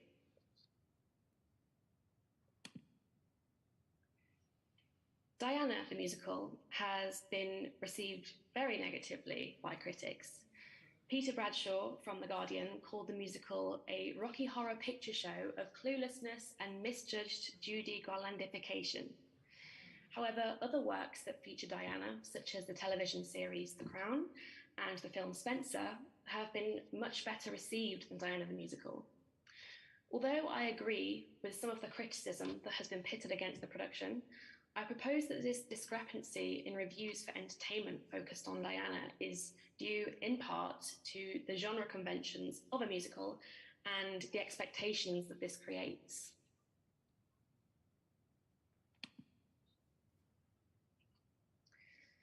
Diana the musical tries to awkwardly marry a realistic onstage setting with moments of camp. These moments feel out of place compared to the rest of the production, and one wonders whether the camp quality was intentional. Susan Sontag differentiates between naive camp and deliberate camp, stating that in naive or pure camp, the essential element is seriousness, a seriousness that fails. On the other hand, deliberate camp, or camp which knows itself to be camp, is usually less satisfying. It could be argued that the simplistic lyrics are part of a camp aesthetic, that the musical is tongue-in-cheek, but was this the right story to tell with that aesthetic? Naveen Kumar from Variety states that it could be camp if the creative team knew how to reconcile the ridiculousness of their project with the gravity of its true story. Flashbulbs are the production's primary means of generating visual tension and intrigue. But Diana has little, if anything, to say about fame, except that Diana learned how to use the press to her advantage, and then it killed her. Given how eager our culture is to reevaluate its past consumption of famous women, that missed opportunity is a shame. Kumar's arguments point to a larger issue with the construction of Diana's life story in the production, plus an issue with biography overall. Jessie Thompson from the Evening Standard asserts that the musical treats her life as though it was some kind of tragic preordained prophecy. In trying to create a cohesive story with narrative flow and a character arc, the writers do not treat her human life as a series of unconnected random happenstances, but as a linear group of events that lead to her eventual death. They utilize foreshadowing through, for example, specific reprises of lyrics, and the safety curtain being covered in bunches of flowers, which is evocative of the flowers that were laid outside Kensington Palace shortly after her passing. The musical covers roughly 15 years of Diana's life, and the creative team tried to include many significant or well-publicized events across those 15 years, meaning that they never stay with any version of Diana for too long. Joanna Dewal, who originated the role of Diana, was required to wear 35 different costumes throughout the show, which means that she's wearing each outfit for less than 4 minutes on average. In line with the camp qualities of extravagance and playfulness, this was perhaps intended to present a campy exhibition of Diana's famous fashions. However, it resulted in a rapid-fire whistle-stop tour through Diana's life, allowing barely any space for interrogation or exploration. Similarly, Jessie Green from the New York Times stated, "If you decide to write a musical about a real woman, known worldwide, who died tragically while still a young mother, something more rigorous is demanded. The musical is lazy and thus neither entertaining nor insightful. Though audiences talk back to it at will, it's not even campy fun, it's just exploitative." Green highlights one of the key ways in which Diana has been remembered as a mother or a motherly figure, and gender has a large part to play in this. It is undoubtable that William and Harry were the most important aspect of Diana's life, but her portrayal as mother points towards how female figures are often constructed and the specific roles that are afforded to them. In biographical works, seeing Diana for who she is outside of her marriage to Charles and outside of her role as mother to William and Harry is not a common occurrence. In the finale song, If, Diana sings about how her future and narrative are now in her own hands. The song considers what legacy Diana will leave behind, such as her charity work and her children. Throughout the scene, the ensemble repeatedly sing If in almost every bar of music, and in the remainder of each bar, Diana imagines a new possibility for her future. She repeats lyrics like, I choose happiness, I choose a fresh new start, I choose whatever lies ahead. Despite this intending to be empowering, the wording becomes troublesome due to the way the musical ends. Near the end of the song, Diana repeats lyrics from the top of the show, and she sings, flashbulbs fill the air, frenzy fills the night, lonely girl aswirl, lost in blinding light. Hundreds of flashing lights reflect and refract off the stage floor, the walls of the performance space, the pieces of set on stage, and the actors. Once Diana finishes singing her last lyric, it's confirmed that she's died. The ensemble bursts into a collective outpouring of grief as Diana just stares ahead. In silence, she turns and walks slowly to the back of the stage. Each of the flashing lights die out one by one as Diana walks into the darkness. She is slowly engulfed by it and is gone. Charles Isherwood at Broadway News was critical about this moment in the musical, as he argues that the show turns Diana's tragic death into some sort of triumphant apotheosis. After Diana sings lyrics such as, I choose whatever lies ahead, the idea of including her death, in which she voluntarily walks into dying lights, evoking the tunnel that she lost her life in, not only appears to be in bad taste, but also upholds the idea that Diana died a martyr. Interestingly, the musical ends on Charles. He looks fervently at the audience and sings, the people who will change the world are not the ones you think will change the world. A noticeable trend in music theatre is the trope of the female character dying at the end of the show. These deaths are often utilised in the narrative to help the male lead in coming to a realisation or having an epiphany. Catherine Clement argues that opera heroines have a foreignness, which is not always geographical. It appears in detail, profession, and age no longer said to be womanly, but always, by some means or other, they cross over a rigorous, invisible line, the line that makes them unbearable, so they will have to be punished.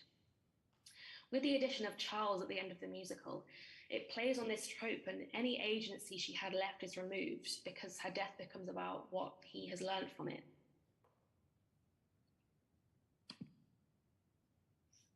Overall, Six handles its feminist camp in a much more effective manner than Diana because it has a point of view.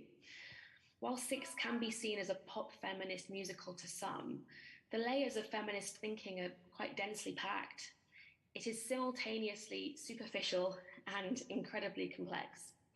Stacey Wolf writes that because musicals are pleasurable and fun and also very expensive and time-consuming to produce, they are in a deceptively sensitive and intimate conversation with their cultural historical moment.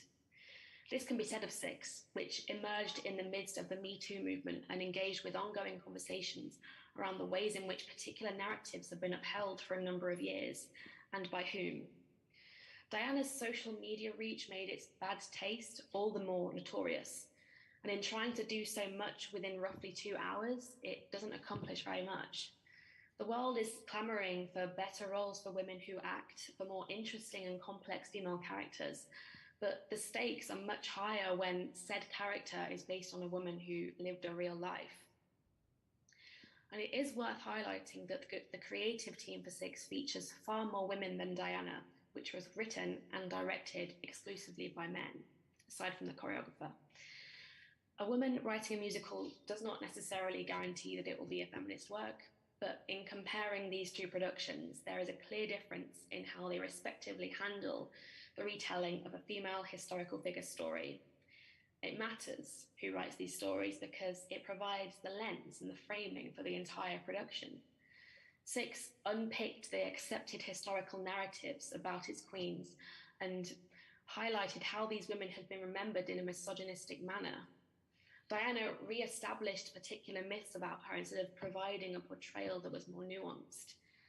Diana is ultimately depicted as a martyr, a necessary sacrifice in order to reshape the royal family and the ways in which the general public view them. In my PhD research, one question I frequently ask myself when looking at biographical musical theatre case studies about women is this: do these women deserve better than how they are being portrayed? Often, the answer is yes. Both Six and Diana are now part of a conversation that desperately needs to be had about the representation of real women on the musical theatre stage, how their stories are being told, and the ways in which the potentially misogynistic historical narratives can and should be unpicked to see if there is more to these women that has previously been addressed. Thank you very much.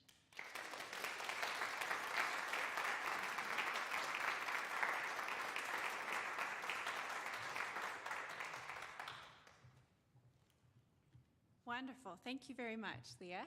I'm going to invite Graham and Kyle to come sit on the stage. Everybody out there, you can have a bit of a stretch and start thinking about the burning questions you want to ask. But really, what a fabulous combination of papers about, you know, the intentional and unintentional methods and means by which these shows disrupt normative structures, whether it's heteronormative or white or patriarchal. I selfishly can't help but think about the role that audiences and audience reception plays in establishing or celebrating or undermining the positionalities. But my first question that I would ask the panelists is about the narrative and aesthetic strategies that you see as being particularly successful or unsuccessful in kind of doing this work of bringing these different positionalities to the stage. I can't help but wonder, is musical theater the genre that can do this work productively? Why or why not? Bit of a big question. I've had time to think about it.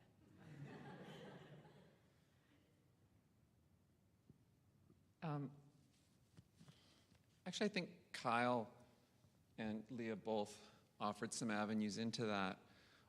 The bringing lyric time into the discussion, I think, was really useful. The notion that there are maybe multiple times that can occur because of music theater as a form. And then also, like Bruce Curl in Unfinished Business talks about and highlights the notion of, you know, the multiplicity of collaborators, the waves of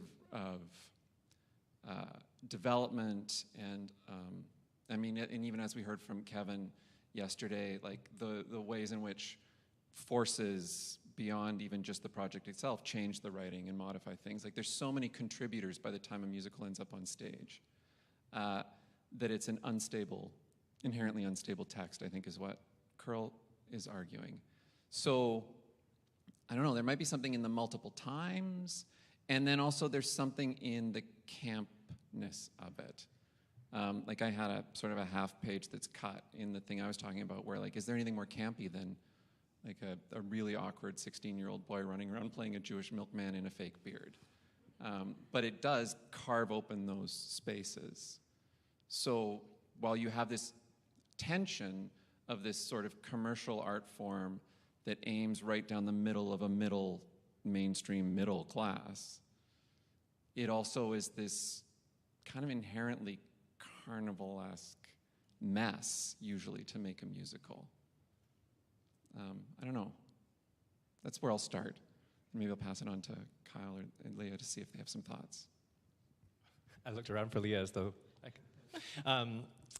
yeah, I like just briefly, I do find as far as an aesthetic choice, Doyle's staging of Color Purple with so much of it being directed to the spectators, I found a really effective tool for inviting more reflection and implicating the spectators. Like it happens also in Push to Button, which I didn't mention necessarily in the talk, but it kind of happens throughout, as well as and this is sort of a Doyle thing, but there's much of the show where especially the women of the ensemble are watching scenes as well. So there's like this multiple ways of seeing what's happening and thinking about those events. And I think that also has an effect of situating it in community, which I really like. But as far as like an aesthetic choice, I do think that for me was a very effective way of inviting spectators to consider the story maybe in a new way. And the production was so pared down in comparison to the original that I think, again, the focus was so much on the relationships in a way that I found helpful. Do you know what, Kyle? Actually, I saw it in New York. Like, I saw that production. And you're right, like it's the most responsive, like verbally responsive audience I've ever been in. And there may have also been partially the result of the different demographic that the show itself brought in, but there was a lot of yelling back at the stage during that production. And a lot of like, yes, like agreements. And then the cheer when she stands up on that chair and speaks that lyric that you mentioned was so awesome. Like people just screamed in delight. Like it was one of the most responsive audiences I think I've ever been in for a musical. Yeah, Leah. Hi again. Sorry, I didn't want my big face kind of looming over the auditorium. I do think that musical theatre definitely has the potential to kind of do the work that we've been talking about. I was thinking about, obviously, the case studies that I spoke about today, and I think with Six specifically, there are a lot of kind of Brechtian influences in there. And I think musicals in general and music theatre has that kind of distancing effect just naturally, which really encourages audiences to think about the whys of what's happening and why it's being done this specific way. And I think that Six specifically really utilises that really well, because you do come away thinking about the way that it's been constructed and directed. And so I think it does have potential to do the work that we've just all very nicely discussed. Yeah, it's so interesting to think about the multiplicity that all of you are speaking to, of seeing many things at once and the tension between the real and the not real. Of course, Leah's talking about actual historical events and real people. And so it's interesting to think about how that can be productive, I suppose. Any questions from out here? Yeah, Madalena. Yeah, can you hear me okay? Okay, amazing.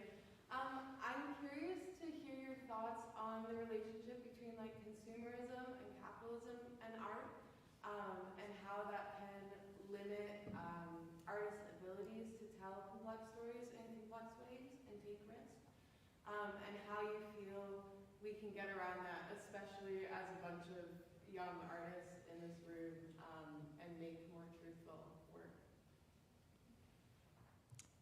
Another big question. Yeah, I'll try and solve that for you, Madalena, in about 2 minutes. I keep not wanting to interrupt if Leah wants to start. Okay. Yes, definitely capitalism, consumerism. As I was saying, my thesis was all about lesbian representation, and I thought there was a really interesting thing that where we started to see some gay men characters appearing, specifically generally all white gay men appearing in the late 70s, early 80s, coincided with Ronald Reagan as president and pulling back of funding from the Endowment for the Arts, and also anti-feminist backlash, and then a rise in revivals and revisals of older musicals, which was like sort of this continuance of like conservative values of like golden age and before musicals, as Warren Hoffman talks about. And so we don't really see lesbian characters really appearing in any significant way until like the sort of 90s and early 2000s, which was then sort of when women were being recentered again. And I can't help but think that that's all part of that same conversation about capitalism and a fear of risks, and that it's risky to demonstrate lesbian relationships on stage. even one of the producers about Color Purple mentions it in the same breath as abuse and child neglect as far as his concern about producing the musical, which I found telling. So I think definitely the consumerism, capitalism inhibits the stories that are getting told. And I think in the last 10 years, we've seen a lot more lesbian characters or bisexual women characters in musicals, which has been great. As far as getting around the money thing, I don't really have thoughts on that. It was mentioned yesterday, like money is the best way to get really interesting projects being made, and I think calling for funding of more artists from a diversity of positionalities is like absolutely what's being called for in this moment, for more interesting stories to be told, as Leah touched on as well. I don't know how to get that money, but I wish I did. It's super tricky, right? Because on the one hand, you know, in order to develop the show, it's expensive. Artists and the multiplicity comes with extra costs if you want to pay the artists. And then the show's going to be more expensive to mount, the show's going to be more expensive to develop, there's a lot of investment that needs to occur, and therefore the revenue has to come from somewhere. If it's coming from the audience, then you're going to be developing the show in response to whatever puts the most people in your auditorium, which is going to kind of default you towards a mainstream. So you may then have, you know, a dulling down of avant-garde experimentation, whether in form or content. But also within that structure is mass appeal and mass reach, so that the show can reach millions or billions of people, potentially. So you may have the avant-garde creation that is politically and socially and representationally and formally daring, but seen by 50 people, or the show that is pretty conservative overall in its packaging, but may have some subversive interventions that millions upon millions of people are consuming gladly, and I don't know quite like where the in-between there is. Because now that representation of Seeley does exist. And I mean, Cynthia Erivo's performance of I'm Here, where you have a lesbian black character in a most emotionally and lyrically mind-blowing moment, center stage, yelling the words, "and I'm here," in an undeniable way that has been viewed millions upon millions of times. By me even, alone. Yeah, me too. I watch it almost daily. So I don't know, like the tensions are really intense. Leah, do you have some thoughts? Yeah, I do have thoughts. Yeah, it's what I find really interesting, and I'm going to use just Broadway musicals that get to Broadway as an example here, is that they often explore some really interesting, you know, quite forward-thinking themes. But I find as well that it's a really interesting dynamic, because sometimes the issues that the musicals are speaking about,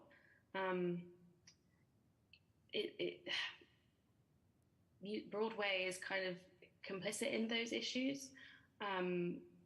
Or say if it's talking about, I don't know, equality or something, you know, we know that this equality on Broadway has not been reached. And so it is interesting, because there's demand for those stories. People like to see it. We love to see it. But it doesn't really necessarily reflect real life, I suppose. And I suppose that's the sad thing, but also the nice thing, because it gives you something to work towards, or kind of a utopia or something.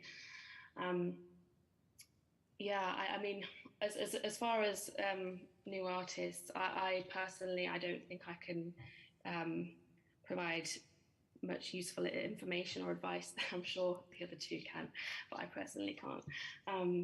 But what you said is great already. But no, it's an interesting relationship that art has with capitalism and consumerism, because the things that it criticizes, usually it benefits from at the same time. Mm-hmm. Yeah, it's interesting for me too to think about how we so frequently tie audiences to capitalist imperatives, and especially when we talk about things like mass appeal or what's going to bring in the most audience or what audiences want. I can't help but be like, are you talking to the audiences? How do you know? Are you sure? Because there's so many smaller shows that have had huge runaway success and seem so small and obscure. Percy Jackson, Be More Chill, Circle Jerk. I feel dirty for saying that on this beautiful stage. But something to think about for sure. Other questions, or if any of the panelists have questions they want to ask. Yes?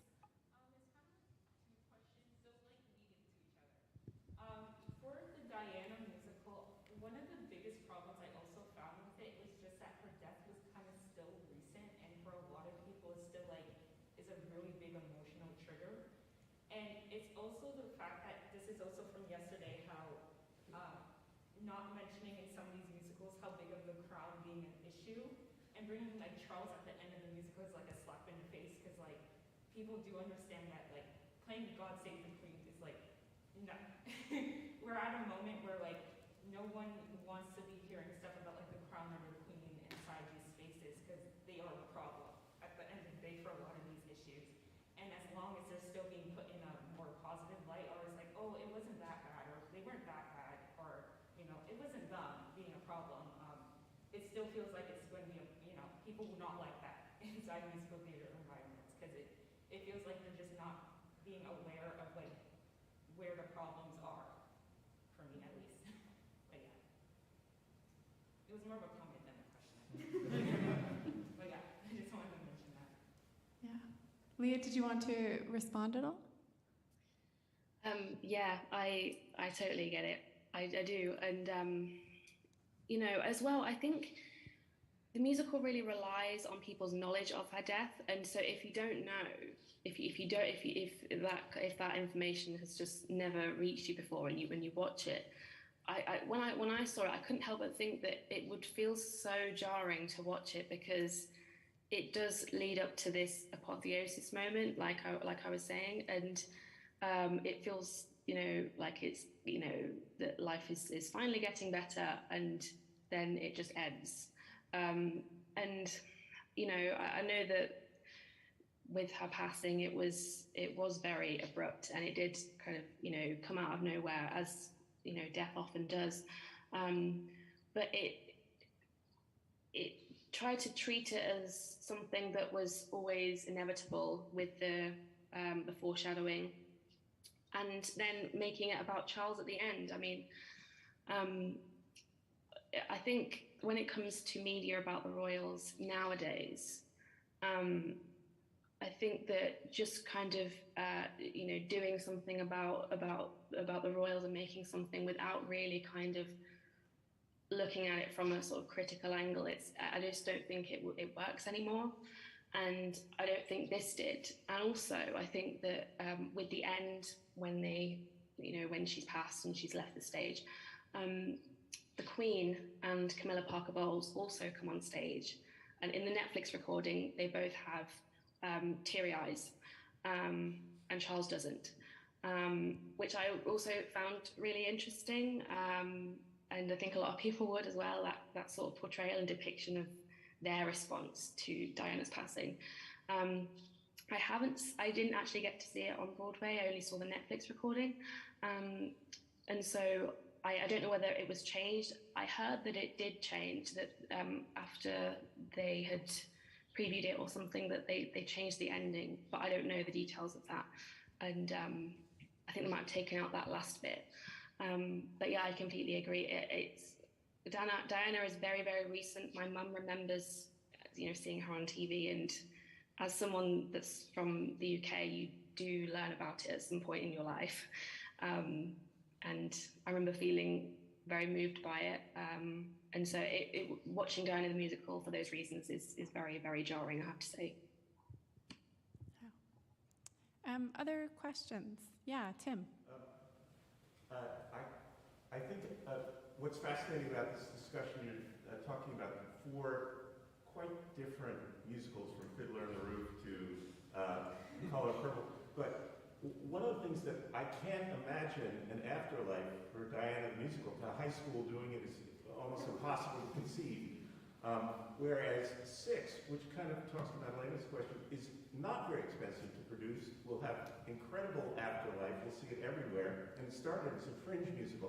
And the difference there are many, but I think with Diana is written in an old, what we call an old-fashioned style, an old golden age musical style, which is not that interesting anymore to people who see and care about musicals, whereas Six, one of the reasons for its success, I think it is the new voice that it brings to people. Young people will go see that kind of musical.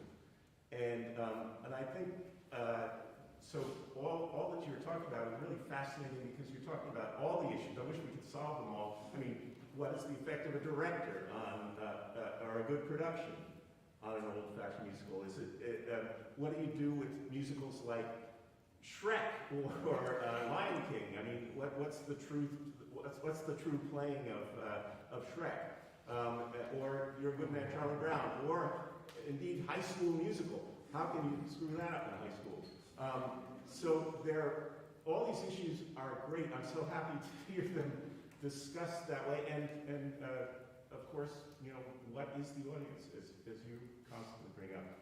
I just love this discussion. I guess what I'm saying. But I did not love Diana. Love the discussion, did not love Diana. Yeah. Anybody want to respond? I think there's a to question in Jim? the back corner, Kelsey. Oh, yes, go ahead. Hi, sorry, thank you for that. I have a question for Kyle and The Color Purple, because I was very elated and exhilarated by what you presented there, and also found some things problematic, which I'd love to talk to you about afterwards, in a great way.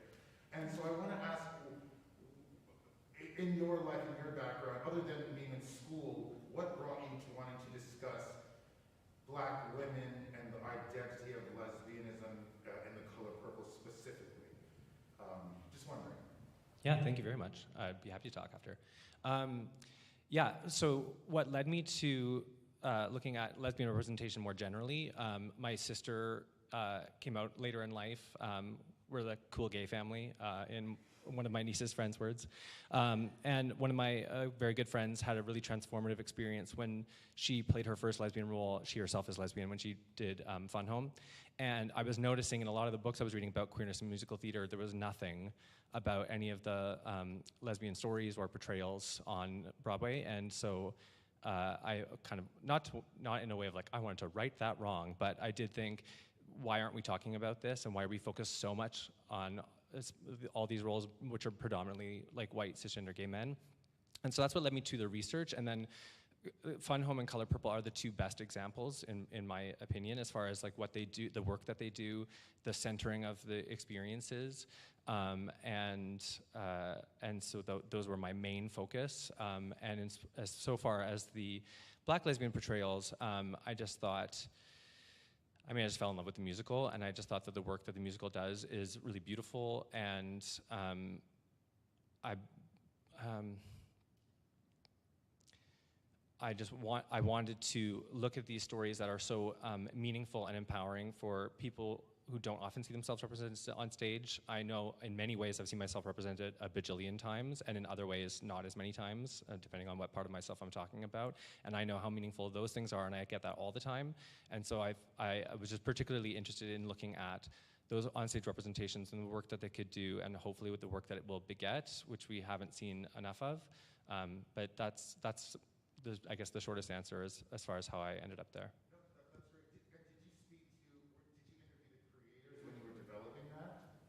I didn't. I pulled on a lot of online interviews as far as like theater talk and things like that. So there was a lot. There's a great panel discussion. Well, the people from the show are wonderful, with the three leads and John Doyle on an episode of Theater Talk. The four of them have a really wonderful discussion amongst themselves. And so there was a lot to glean from those kinds of things and just historical archives about the performances.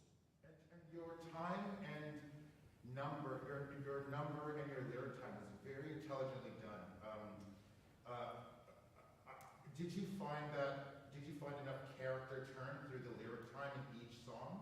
Did you find a character finding their difference by the end of that lyric? Ooh, that's a very good question that I don't know that I can answer in this moment. Yeah, no, that's a wonderful question. I do think each lyric time moment opens up the character, I think, for themselves, but definitely for the spectators. And I think that's one of the genius things about the musical, turning Seeley's Dear God letters into those little monologue songs, I think, is one of the ways in which it intervenes with the really not that great representation of the film, like the original Spielberg film, in terms of like using those monologues as ways to open up Seeley's inner monologues so we can get those things which Walker does so beautifully in the novel, and I think that retains that in a really smart way, and the lyric time of that really, I think, is part of what contributes to Seeley as like a much bigger character than some of the stereotypical representations seen in other musicals. This is clearly a conversation that I feel like we all have to continue, but now we get to continue it over coffee and small pastries. So please join me in congratulating all of our presenters, and I look forward to chatting outside.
Hello.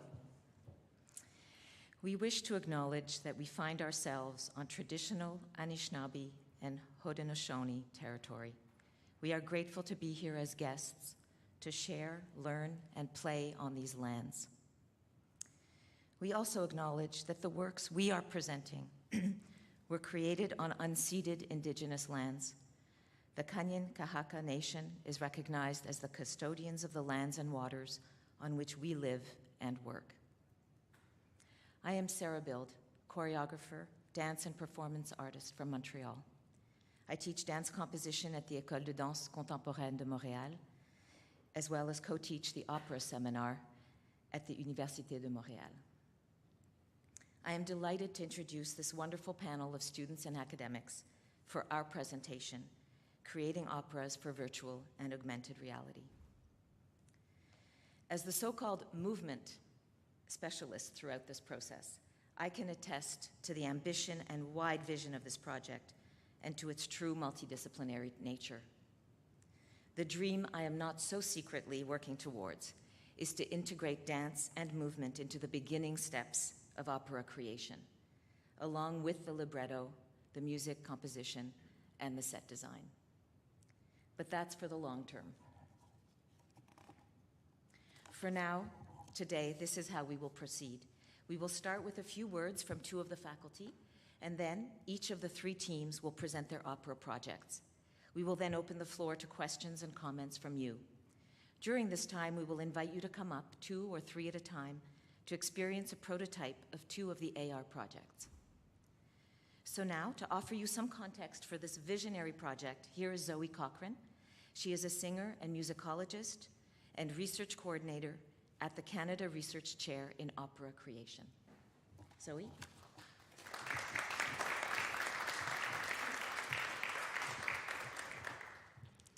Thank you. Thank you for being here. And thank you, Watershed, for having us to share this exciting new project. So this workshop stems from a research creation project tied to the Canada Research Chair in Opera Creation, held by composer Anna Sokolovic. The main purpose of the chair is to renew opera for the 21st century, investigating the identity of opera as a genre, its relationship to new technologies, and what opera can teach us about interdisciplinary co-creation. This specific project originated from a discussion with the Opéra de Montréal on the future of opera.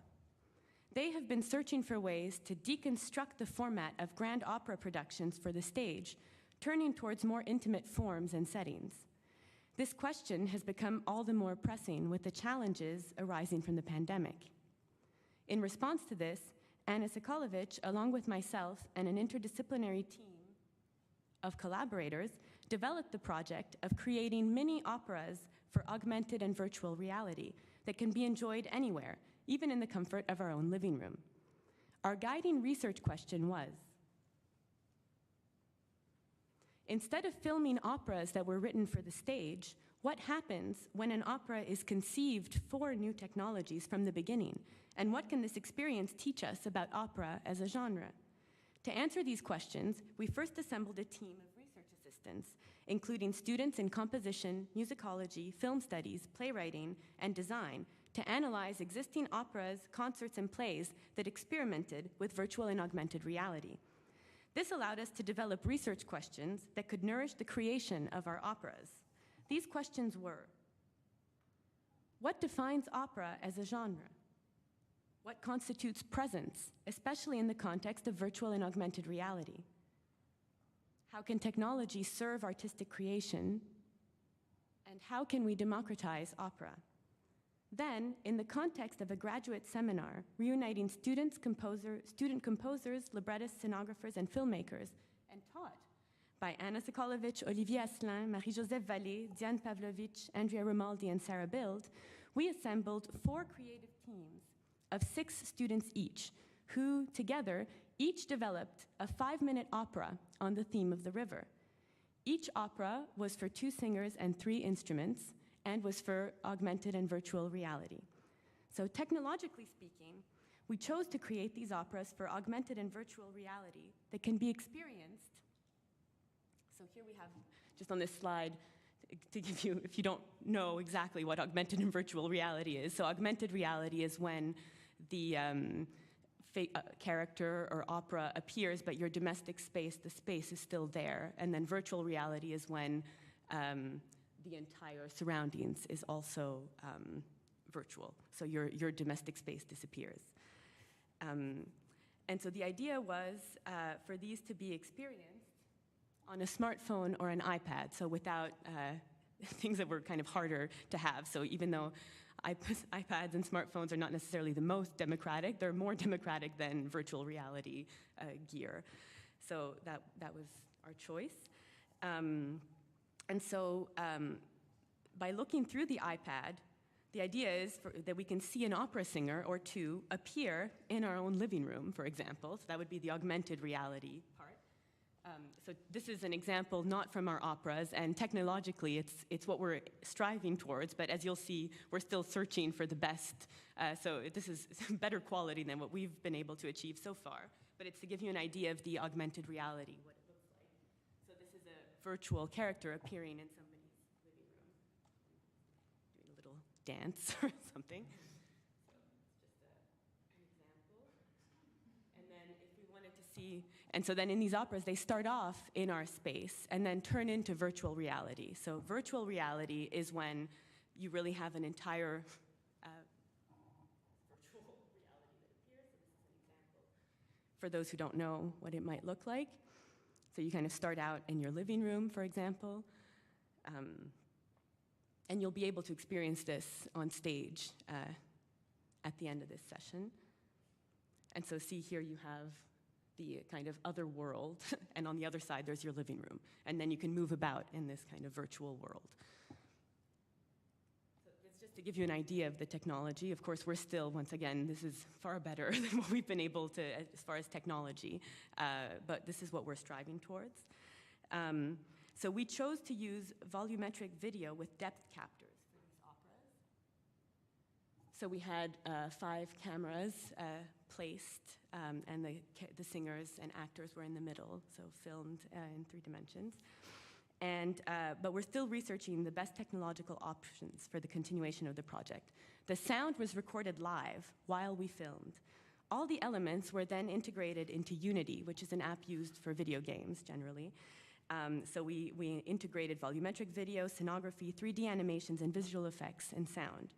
Then we integrated the results into an app that can be viewed on any tablet or smartphone. So for now, they're available on one tablet that we have here that you will be able to see. For this phase, we partnered with Normal Studio and Inédit, and what you will be seeing today are the preliminary results of this first phase. So here we have the two of the teams are here, the creative teams of students. One other representative of a third team has COVID, unfortunately, but he made a video for us to present the other project. So this is the first phase. Phase 2 begins in June. So phase 2 of this project is to create longer operas, 15-minute operas based on these prototypes. And these operas will then be presented in the context of, well, presented by Opéra de Montréal as part of their 2023-2024 season. And we're actually adding a 5th creative team of entirely composed of indigenous creators and performers with the help of Musique Nomade and Wapikoni Mobile. So that's the context. And now I'll invite Marie-Joseph Vallée, who was in charge of the scenography, of teaching to the scenography students.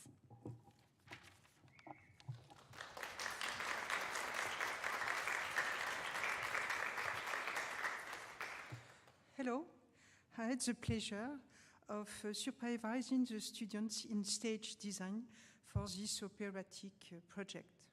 They orient their creative thinking from the libretto, the music, the script, and the spectator experience. One of the challenges of the experience was to include the transition from stage to screen in a visual design. Indeed, the integration of virtual reality presented an important challenge because they had to think about screen as a means of mediation. The second major challenge was to think throughout the creative process about the viewer's immersive experience. This is a global experience that is both cerebral and sensory, feeling the work through the hearing, sight, touch, smell. The students have created a visual universe and imaginary space by paying great attention to visual details and different angles of view. With augmented reality and virtual reality, we find through these three operas new expressive forms, new context to represent a new operatic genre. Thank you.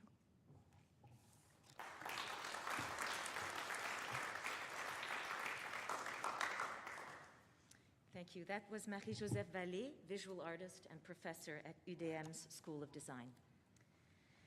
Sorry. So now the first group will present their opera. And their opera has the rather formidable title of Following Comprehensive Analysis, Cause of Death of Montreal's Humpback Remains Undetermined.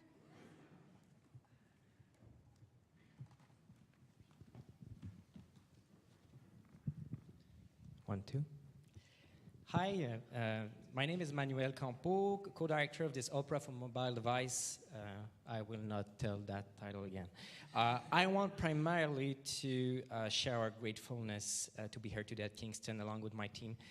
Jessie, our composer, Laura and Catherine, our scenographers, and Leah, my co-director. Cole, our librettist, couldn't make it with us today, but he's sharing also his gratefulness. While I'm presenting right now, a whale is laying dead in the St. Lawrence River near Montreal. This is not a new phenomenon, it happened before. It's a rare, tragic, and hardly explainable incident. Why would a whale travel into fresh water? This libretto is about a certain humpback whale individual that reached Montreal's harbor back in 2020, right by the end of the first wave of COVID-19. It is mainly an aria of its last breath, which Cole thought was honoring opera's lore. This libretto is sung by two sopranos and spoken by a choir representing the curious crowd who followed the whale's move up until the end of its life. In terms of time and space, we chose an experience that could fit the basics of opera: singers, choir, but by granting the spectator the choice of what they want to see and what they want to hear. We conceived two different worlds in virtual reality. A first one for the singers and the other one for the choir. There's also a third one in augmented reality that shows a portal that allows us into the experience. Everything shared the same timeline, evolve in parallel without overlapping, meaning that the spectator can only interact with one world at a time, with one score at a time. He is then partially in charge of the narration. We aim here to elaborate about our effective creative process that happened throughout the project. This diagram here shows the different steps and how they had interacted together. The colors underline who was in charge of each task. The only thing I am going to point out here is how the post-production pipeline was very, very complex and included limitations that we couldn't envision from the very beginning of the project. This made us go back several times to our experienced screenplay so we could restructure it in the right way. So essentially, we were working in a very new environment where the guidelines could barely be stated even by the professionals who were in charge of the most technical aspects. It tells, I think, how hard and how big this challenge was for everyone. I'll let right now Jessie, our composer, speak. Hi, everyone. My name's Jessie. You just heard that. So I'll just tell you a little bit about how I go about making music in general, because that's how I made this music. So I think I'm looking for kind of, I think as probably maybe every artist is, just things that resonate with people. Of course, you're not gonna ever make something that resonates with everybody because different listeners are different, but you can resonate with as many people as you can. And something that I find just aesthetically resonates with many people are biological forms. There are things that are functional and practical and yet beautiful at the same time. So, sorry, I'm surprising myself with how nervous I am right now. So I would say that I like to look in mathematical objects for inspiration for what you can map onto musical objects. And I think that I use a lot of like whole integer mathematics because those are the easiest objects that you can map into music. And the object that I used for this particular work is elementary cellular automata, which I'm not even going to start to explain how because I have only 3 minutes here. But there are great resources on YouTube or the Wolfram Alpha website if you want to look into that. So this is what happens if you just take a simple rule, as is outlined in the bottom of the page here, and you just generate it many times, and it creates a shape that is self-replicating but imperfectly, kind of like everything that's alive.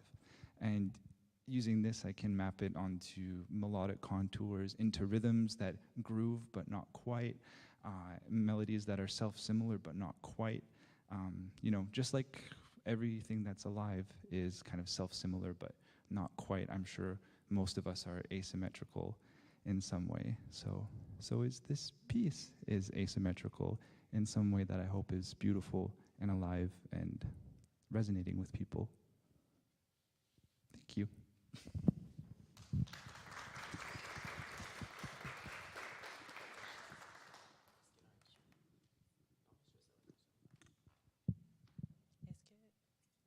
Hello, I'm Laura, and I will talk to you today about the scenography creative process.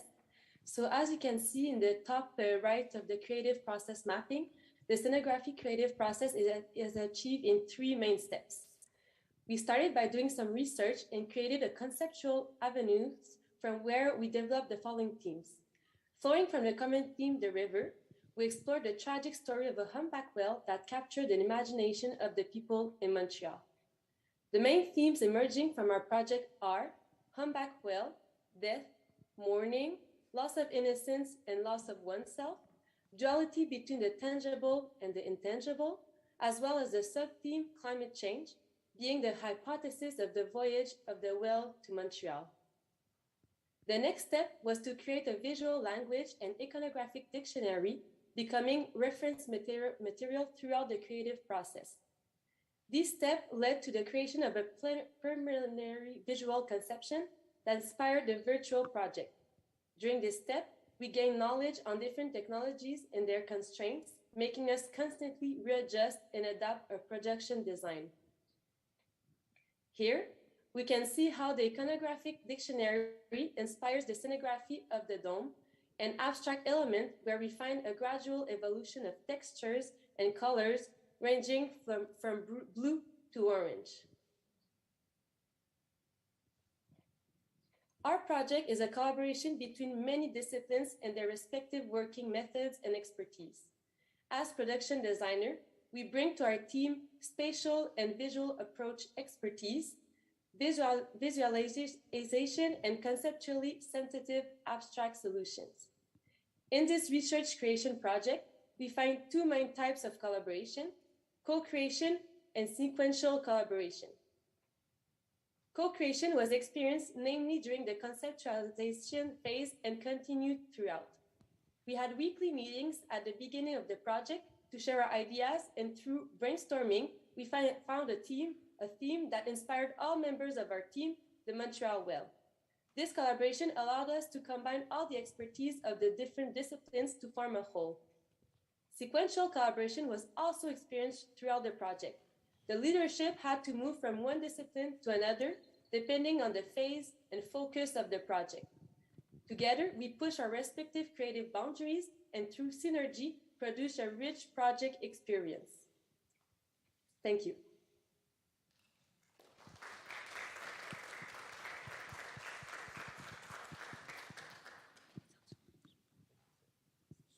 Hello. There we go. All right, so positioning our opera from the physical world to the virtual world offered us many opportunities, but also, as you can imagine, posed many challenges. We were able to give free reins to our creativity, and that has allowed us to consider ideas that were completely outside the box in the ideation phase, which was a wonderful and really rare opportunity. And throughout this research creation project, an important finding throughout all the scenography teams is that we realized the greater impact that this project has had on the development of a broader open-mindedness in terms of creativity, and really projecting ourselves in a virtual and an infinite virtual reality as scenographers has really expanded our creativity, both in this project and in other production designs as well. It has been kind of an awakening, a creative awakening. However, one of the biggest challenges that we have faced as scenographers was to create something, an experience, where it's not possible to control the spectator's viewpoint. They are really in control of how they experience the virtual spaces, which, thanks to our collaboration with Emmanuel and Léa, in the case of our project, we learned to really deconstruct our bias for passive scenic experiences and learn to think the space in a more active way. This, however, remains a challenge to this day, because it's really those biases for passive, really one view scenic experiences are really ingrained, and that's what we realized, but we're slowly learning to deconstruct that. So really, what this project has allowed us is to rethink the stage. What is the stage? How it is defined? How do you get rid of its attachment to the built environment? Also, how to create a scenography for a virtual world which doesn't have a stage. It's anywhere and everywhere. How also to give value to the sensitive experience of the space in an intangible world. So we have several burgeoning thoughts that have emerged from our work. First, in a more particular way within the framework of our project, we realized the importance to develop a sensitive visual materiality, even if it's transposed in a virtual space. So although the virtual space does not allow for a tactile interaction with the created scenography, the materials, the textures, the sensitive approach allowed us to use the communicative and effective aspects of materials and textures to communicate and reinforce the emotions conveyed by the opera, which, even though they couldn't interact with it physically or have a physical sense of what the texture is, it still was very powerful in conveying the emotion. So you can see, for example, lighting is not the best, but we use these textures, especially in the dome, in part of our opera, and you can see that transition between the blue to the orange, the water to rust, mirroring the death of the whale. And so that use of textures was very important to us. Secondly, we have realized also the importance of deconstructing the fact that the stage must be attached to the built environment to exist. The built environment, in fact, does not define the stage, and one must think beyond. It is what the space contains that defines it, whether that be virtual or physical, and not its container. By definition, space is intangible, and it is up to our creativity, in fact, to revolutionize its definition. So these are thoughts that have emerged from our work and the creation of our prototype that we are looking forward to continuing to explore in order to contribute to redefining stage and opera, slowly but surely. Thank you.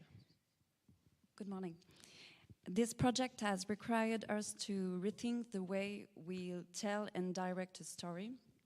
As directors, Emmanuel and I had to create and ensure the coherence and evolution of the dramaturgy in each department of this opera.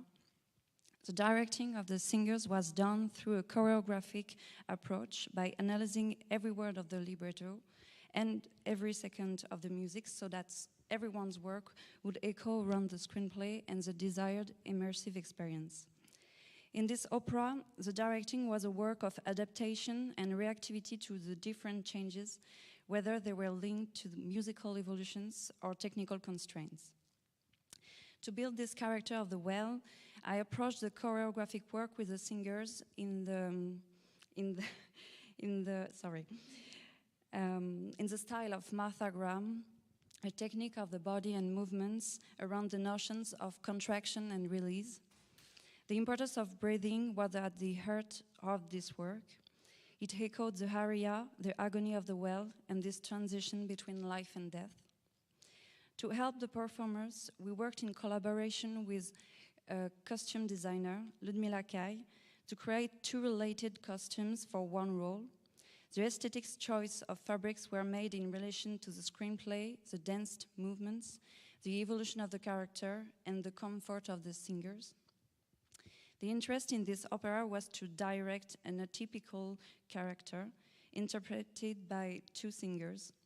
There was a natural duality between the youth and majesty of this well and her tragic fate. The challenge was also to make 2 singers dance who have never danced before and to create a new field of interpretation according to their capabilities. Each gesture was chosen according to a narrative and musical evolution and to give keys to interpretation, and they succeed brilliantly in their role. To conclude, this story is also being repeated in France as we speak. An orca is lost in the Seine and its life is strongly threatened. The story of this well is a reflection of an emergency and his adventure unfortunately destined to be repeated. This news requires us as artists to be aware and committed. Thank you.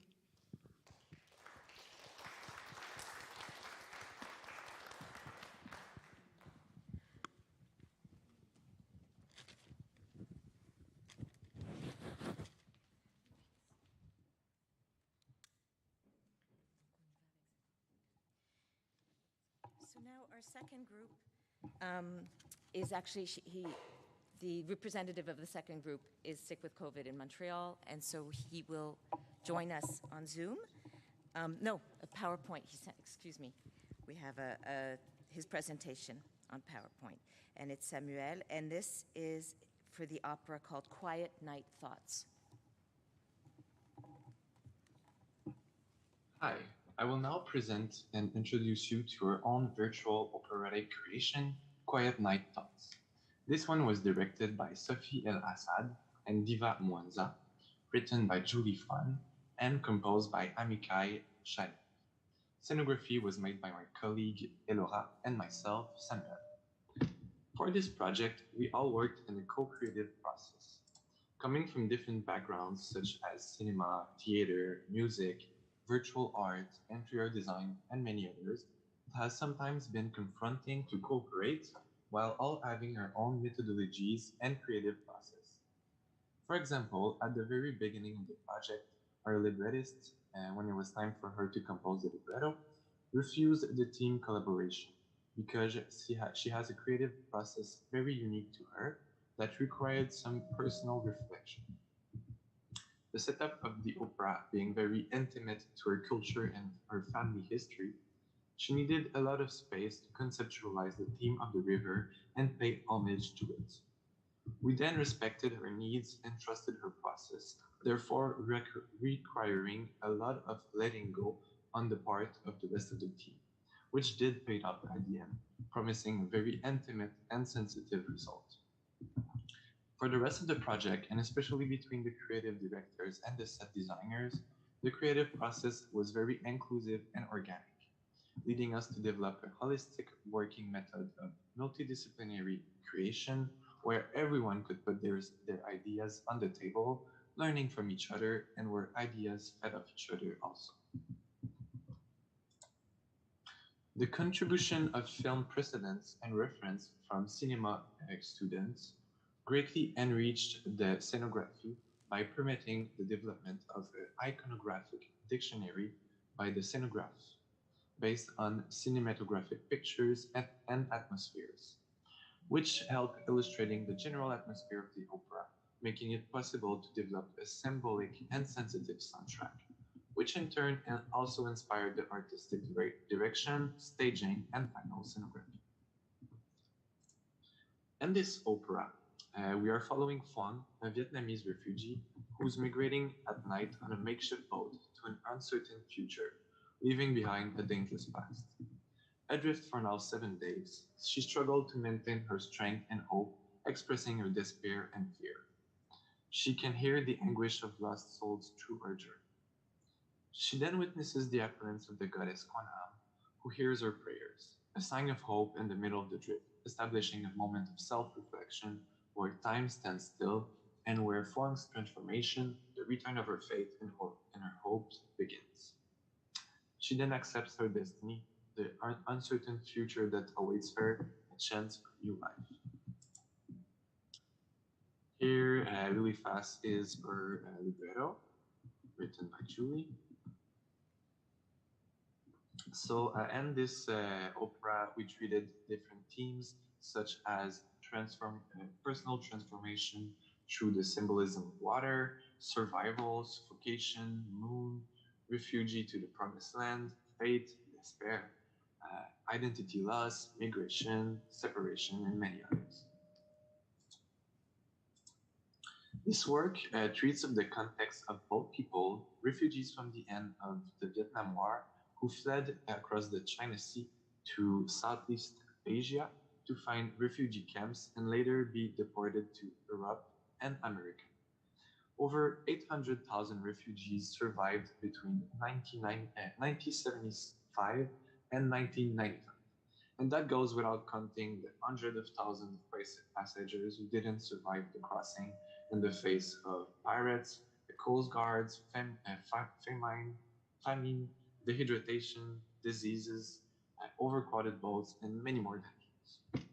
Drifting with the currents and storms on unsuitable boats, rarely equipped with engines or even oars, their journey could take up to a few weeks and sometimes even months to the next shore. Vietnamese immigrant communities have now flourished today, thus securing the legacy of the boat people. Her work being related to such a sensitive and traumatic cultural context, her first concern was to honor the cultural references dealt within the opera and the general context of political refugees. Thus, to ensure a valid cultural perspective and avoid cultural appropriation, we cooperated with a cultural consultant to validate our scenographic choices and our historical references. This decision helped us choose fair and evocative costumes, as well as presenting a libretto respectful of the migratory process and doing justice to the journey of the refugees, both in its content, the themes treated, as well as in the text and by the staging. In the same vein, we have also tinted the scenography with traditional Vietnamese references, whether through materials, sets, costumes, staging, or libretto. In the context of a respectful cultural representation, the goal is to find talent everywhere in the world instead of just meeting objective and figures and percentages. We really want to place the human at the center of the operational process. It was thus important for us in the casting process of the opera to ensure a diversity of representation with men and women of all ages of Vietnamese origin. However, the question of cultural appropriation was raised very quickly in the project. When choosing the context and the themes dealt with, our first concern was to confirm the possibility of hiring Vietnamese singers. Following consultation with the faculty, we were assured that this wouldn't be a problem. Nevertheless, once the casting time came, due to a lack of communication with the casting managers and the limitation of the pool of singers available in the school context, Caucasian singers were hired. We then raised our dissatisfaction and steps were taken for an inclusive and representative casting. Since no Vietnamese singers were enrolled at the University of Montreal, we looked for a professional singer without succeeding in finding one of Vietnamese origin. Our final decision, after consultation with our librettist, was therefore to hire singers also issued from minorities without restricting ourselves to Vietnam. We also worked with the Centre Culturel Vietnamien, the Vietnamese Culture Center, and a cultural consultant to work with the creative teams and singers. Finally, we made sure to recruit our extras with the help of the Vietnamese contact that we have in the field of theater and thus ensure a certain representation faithful to the context of the work. Here are some examples of our cultural references in the opera. Our first thoughts on Phuong's costume was to go symbolic with a black ribbed dress that would have been fantastic and evocative, but far from reality. Our consultant reminded us the importance of staying evocative and just in our costumes for the refugees. And we finally decided to go that way, using clothes and earthy and dark colors, dirty and worn, showing a certain struggle. Pong's makeup will also make the character's skin look more realistic in the context of a journey at sea that can last several months through sunburns, dirt, burns, etc. We also incorporated a mythological element through the character of Wanam, Bodhisattva associated with compassion and and East Asian Buddhism. It is a reassuring figure who remains neutral, gentle, and delicate. She is close to the people, and that's why we decided to to insert her in the context of war refugees. The makeup and costume of the goddess are simple and delicate, faithful to the Vietnamese representation of the goddess. Booklets, texts, and prayers were also approved by the cultural referent, and she revised the booklet to ensure compliance with the language, Buddhist prayers, and Vietnamese literal references. After the libretto was written by our Vietnamese librettist, we noticed that some Vietnamese words has not been used in their proper senses. For example, in the first version of the libretto, Quanam said verbatim, "My God," so we changed the text to "Here I am," which makes a lot more sense for a goddess. It was our Vietnamese consultant who was able to correct and rectify this error. We then found out that there are different cultures, language, etymologies, and religious rites, even with Vietnam. We draw from this experience the importance of focusing on a cast that is faithful to cultural references, and this from the start of the creative process. Indeed, we should have realized the cultural issues as soon as the subject of refugee was introduced at the start of the project. This would have allowed us to test the waters of Vietnamese singers and actors before developing the project in its entirety, and it would have allowed us to position ourselves differently.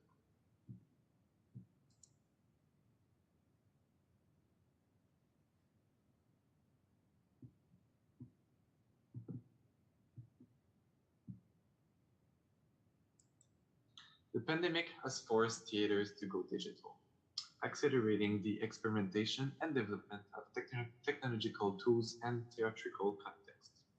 The interactive and experimental dimensions that artistic projects can now take have now multiplied thanks to digital technologies. From simple receiver or consumer, the public can now become part of the process of creation, production, or even promotion of a project. Augmented reality, or AR, opens many doors, from physical borders and spatial concepts, but also in creative aspects, allowing yourself to produce a work almost impossible to achieve in a real world or on a stage without these innovative technologies. Here's some examples and possibilities or impact of the technology on our virtual opera. So at the beginning of the opera, we can see the boat approaching from afar, and the horizon and infinite space was really important to us to transcend how lonely Fong felt at this moment and her despair. So it wouldn't have been possible to create such an infinite space in the theater or in real life. So the immensity that AR provided was really helpful to transcend Fong's feelings at that moment. Also, the add of environmental factors such as fog, night, water, stars, or even space was possible through AR, but would have been more difficult in a physical sense. Also, storm and meteorological factors were really important to show Flunk's transformation. So the waves, wind, thunder, and the different states, changes of states, and these factors were possible through AR and would have been really more difficult to produce on stage since it's impossible to use fans or motors in opera. Also, the movement and trembling of the boat wouldn't have been that natural with mechanical help, and to make it, to modelize it and make it through AR was really more natural and realistic. Also, there's a lot of changes of state in our opera, from storm to calm, like I said earlier, from day to night. And this is really at the core of our symbolic direction and showing the changes of state within Fwang. And these were really much more natural and more sensible through AR and would have been more difficult to do on a stage. Also, the use of magic and spiritual elements are really more fluid and real in AR. And for example, the scene of the dream state, its levitation, disorientation, and lack of landmarks are all possible through the AR experience. And finally, the final sunrise and horizon is more sensible. It's a beautiful scene that is really more appreciable in AR than it would have been on a stage. Thank you so much for listening.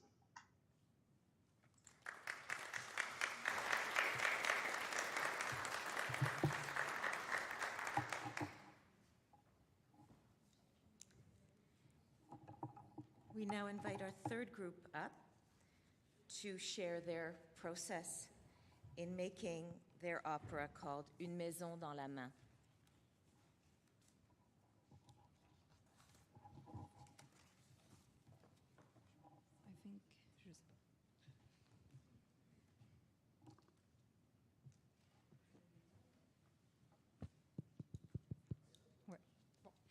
Hi, we are the opera team for A House in the End.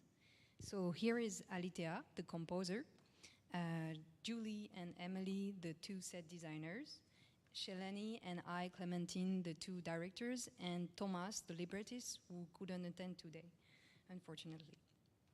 So our collaboration in the team started with the organization of collective brainstorming sessions in which we exchanged flashes, impressions, sensations about the theme of the river.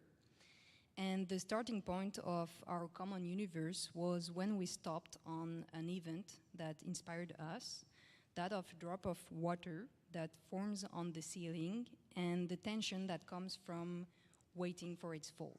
I know it may sound a bit abstract when I say it like that, but here it is. And we then fed on visual, philosophical, historical references to create a common language to the team. And this really anchored the collective desire to develop a collaboration based on constant exchanges, enriched by each of our expertise in the group. So our process was really not linear, but rather made of constructive back and forth. So for example, the music was not written ahead and then carried out in a scenographic setting and in images, but it was written according to the augmented reality experience we wanted to create all together.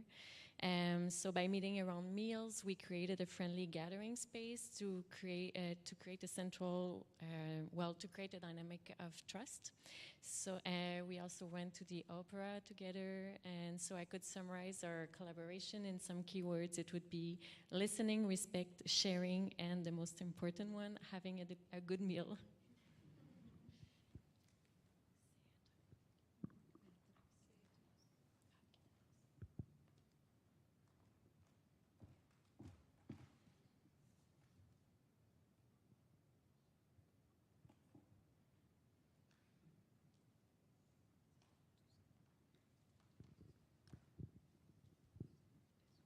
Hi everyone, my name is Thomas. I was the librettist for this project of opera. So really quickly, I will start by giving you the summary of this opera. So the story is a man and his son living in a small house on the shores of the St. Lawrence River. And the wife of the man left some years before.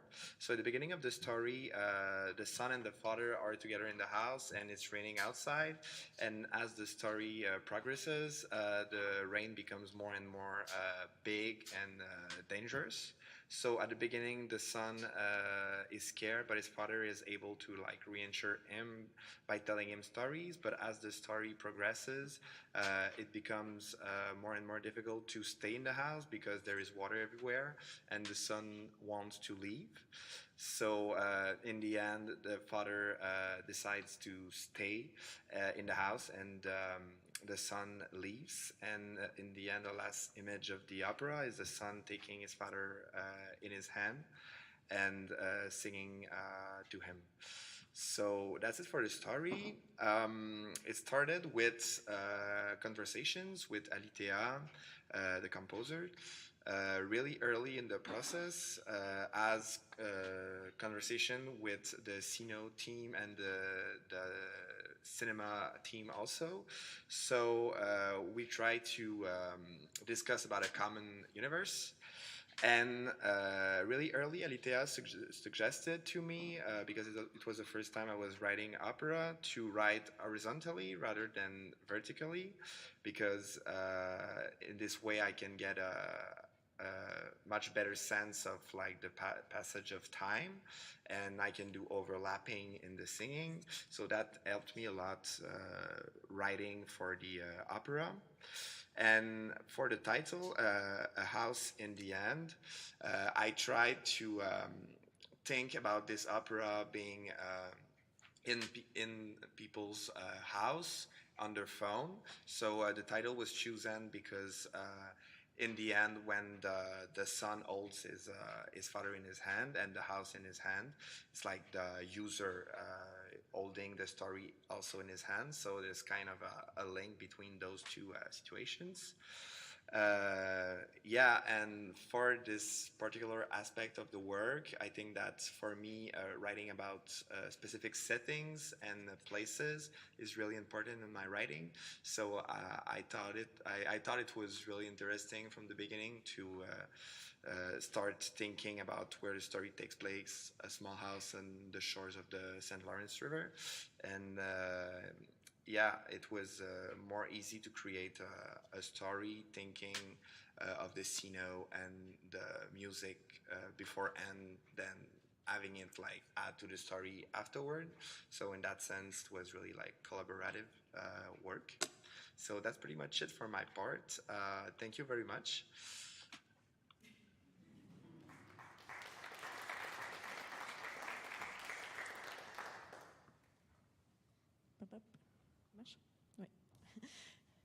Good morning. Sorry for my English, so stay with us, don't be afraid. So every important decision in the evolution of the project would be discussed and approved together. Otherwise, we would try to find solutions that would suit everyone at the risk of taking more time. Numerous meetings were first of all between Thomas and myself, but in consultation with the rest of the group. The work with Thomas was very satisfying because he allowed the musical to influence directly the textual. For example, the addition of the very free onomatopoeia with block to represent the drops, or his text that simply disappears at the end of the opera in a bowl of water to evoke the drowning of the father. Yes, it said it's opera. So more than once, I was able to touch up the libretto, but without any complex, freely, and but always with agreement and discussion with Thomas. Each decision was made known to everyone what the time allowed. The remarkable work of Thomas remains in the ease of the word chosen in French, so to set them to music. This freedom of creation in spite of the community framework was also felt in the link with the visual. This happening in the other direction as well, suggestion for the music to serve the visual to music, to visual, etc. The narrative strategy established by Shelani, Clémentine, Emily, and Julie allowed for the rather singular evolution of the music and always in conjunction with the libretto. For all that, it was necessary to adapt by addressing people who don't know how to read the music, including the actors. As the score is the one of the important media in the opera, I opted for a video of the score to follow with the cursor in real time. And as the common language between music and cinema remains mainly time, score was through to fit in the 5 minutes with precise time codes. Composing for the virtual made me see things differently. Sorry. Indeed, the proximity with the public not being the same. It was necessary to think of many contrasts, but beautiful opportunities also appeared. A lot of off-field in this type of project don't imply that the singer go backstage in a classical opera, and therefore less within reach of our ears. This off-field play capture in the microphone made it much easier for musicians to actively participate too. This project was such composed and thought of for augmented reality that switching back to a tangible version on stage requires a significant musical adaptation, especially for certain scenes. This being said, we took the time to think about this with Julie and Emily, our two beautiful scenographers. Thanks.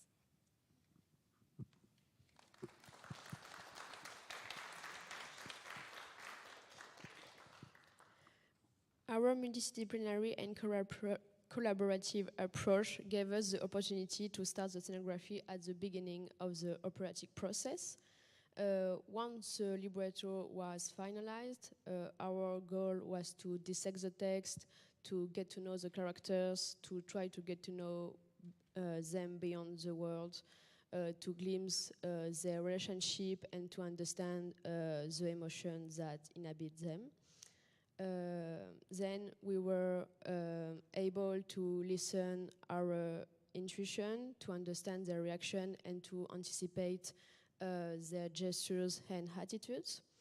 Then the scenography and the atmospheres that will be inhabit the space could be considered and refined in order to save our story. The Little White House of the Saguenay that survived a legendary and tragic flood in Quebec particularly inspired us, allowing us to set our story in a poetic and socio-economic context. The foundation of the story were laid. Our house will be modest, bordering the shores of the Saint Laurent.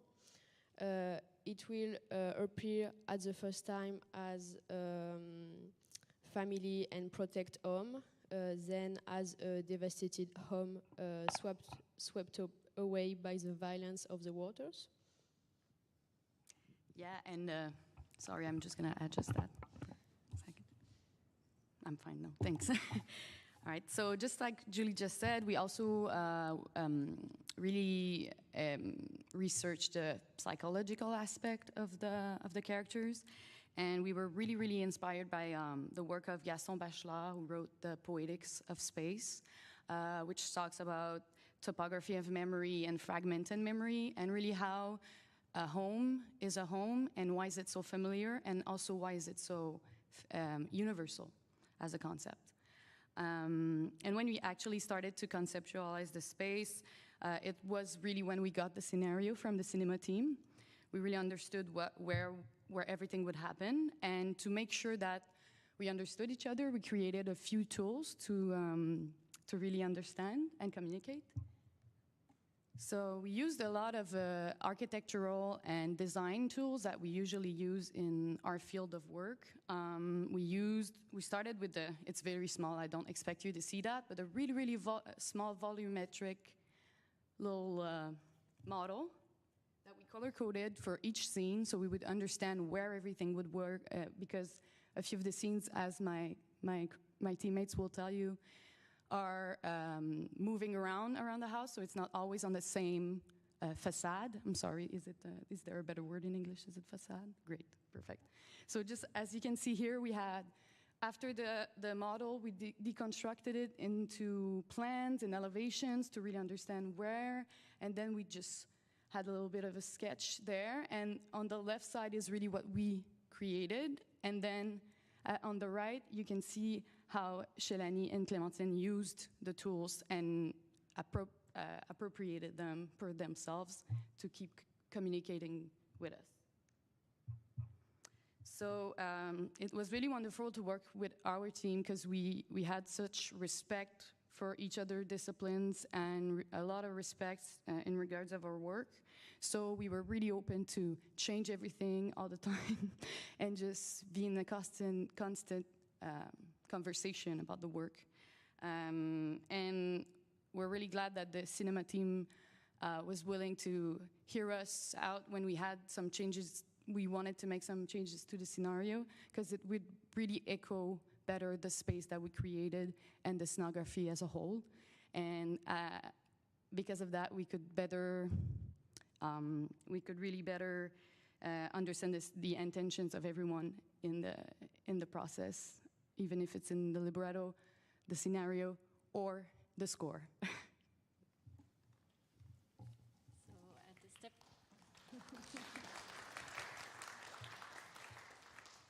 So at the step of writing the scenario, from Thomas' libretto, we proposed to add the intradiegetic presence of the orchestra.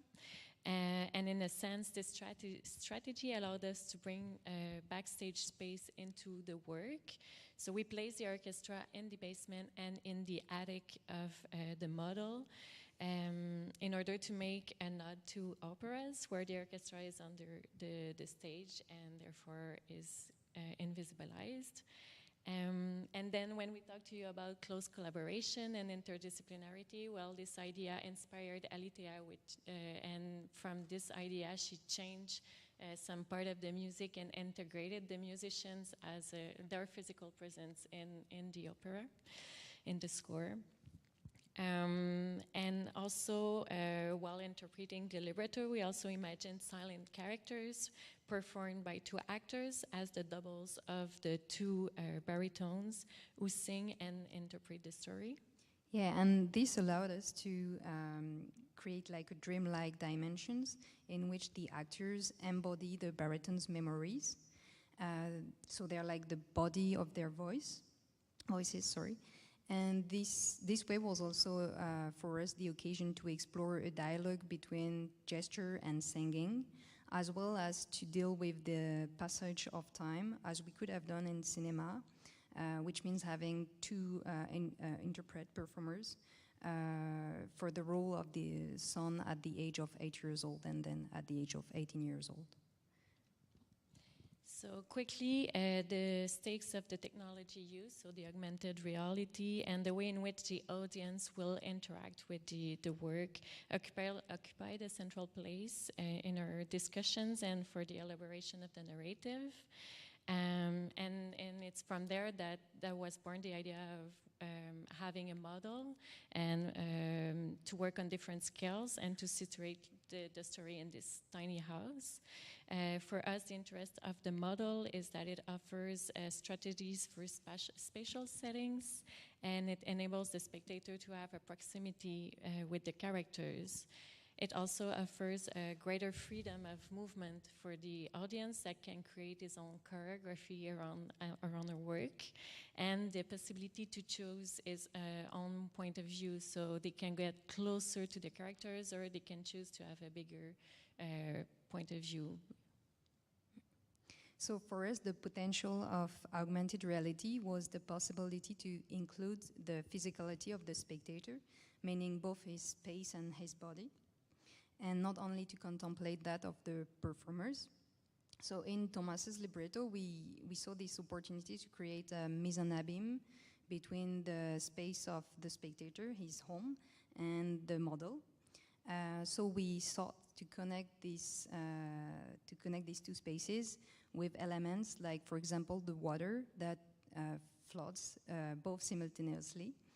And this, among other strategies, was a way for us to also increase the sense of presence and provoke a greater immersion in the artwork. So we thought of various strategies to guide our user through the work. For example, we work with the idea of opening and closing the walls of the model, and while doing this, lights appears and it goes on and off, and it creates a reflection on the water that can attract the eye of the user. And we also use spatial sound, specialized sound, so the user knows where the sound comes from and is also attracted to some places, so we could build or kind of direct the user in our work like this. And we had a cinematographic approach to the medium, especially to deal with the passage of time. We used flashes of light to create temporal ellipses. And secondly, we used the walls of the models, their opening and closing, to create cuts between the scenes, as we could have done with video editing. So working with volumetric capture needed a lot of testing and preparation. So we made several discoveries of the potential and limits of the medium along the way. And it required us to be really flexible and adaptable. For example, the space that was first, the space we had to capture the actors and the singers was reduced while we were doing our test. So we needed to capture characters separately for a same scene. So we had to think ahead of the positioning of the characters and the way, like the site also, to make sure that when we will put these characters in the model afterwards, they will look at the right direction and have a complicity, or it looks like having a complicity. And also Alitea told you just before about creating tools for us because we're not musicians.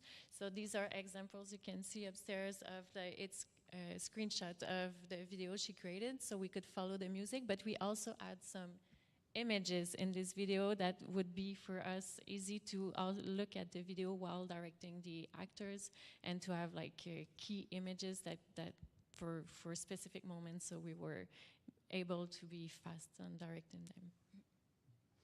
So all in all, we had a workspace that was both real and virtual, material and immaterial, and this impacted a lot the way we were working on staging with the art direction, the volumetric capture, because we were working a lot with invisible in the end. And so the stage where we were shooting was really quite empty, because most of the furniture was added in post-production. Therefore, we had to feed the imagination of the team as well as the actors. For that, we developed tools with the set designers. So we added some planting and visuals to the scenario to really feed a common imaginary. And here it is. So yeah, thank you for listening. You're gonna be able, if you want, to try the operas afterwards. But ours is really, it's a prototype. So a lot of the things weren't kept. So keep in mind that it's just a work in progress. But thank you so much for listening.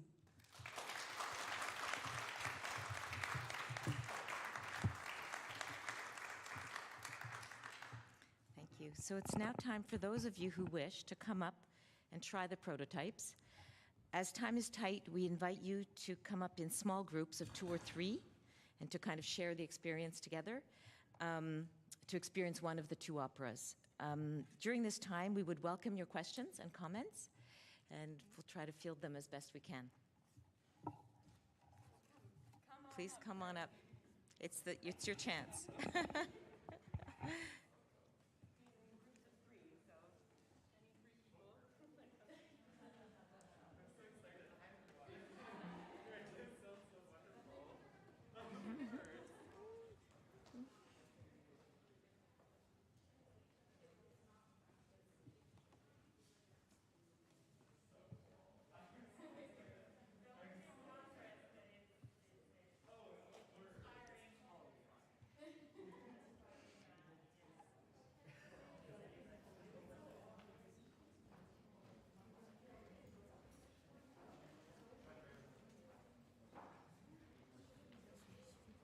Oui.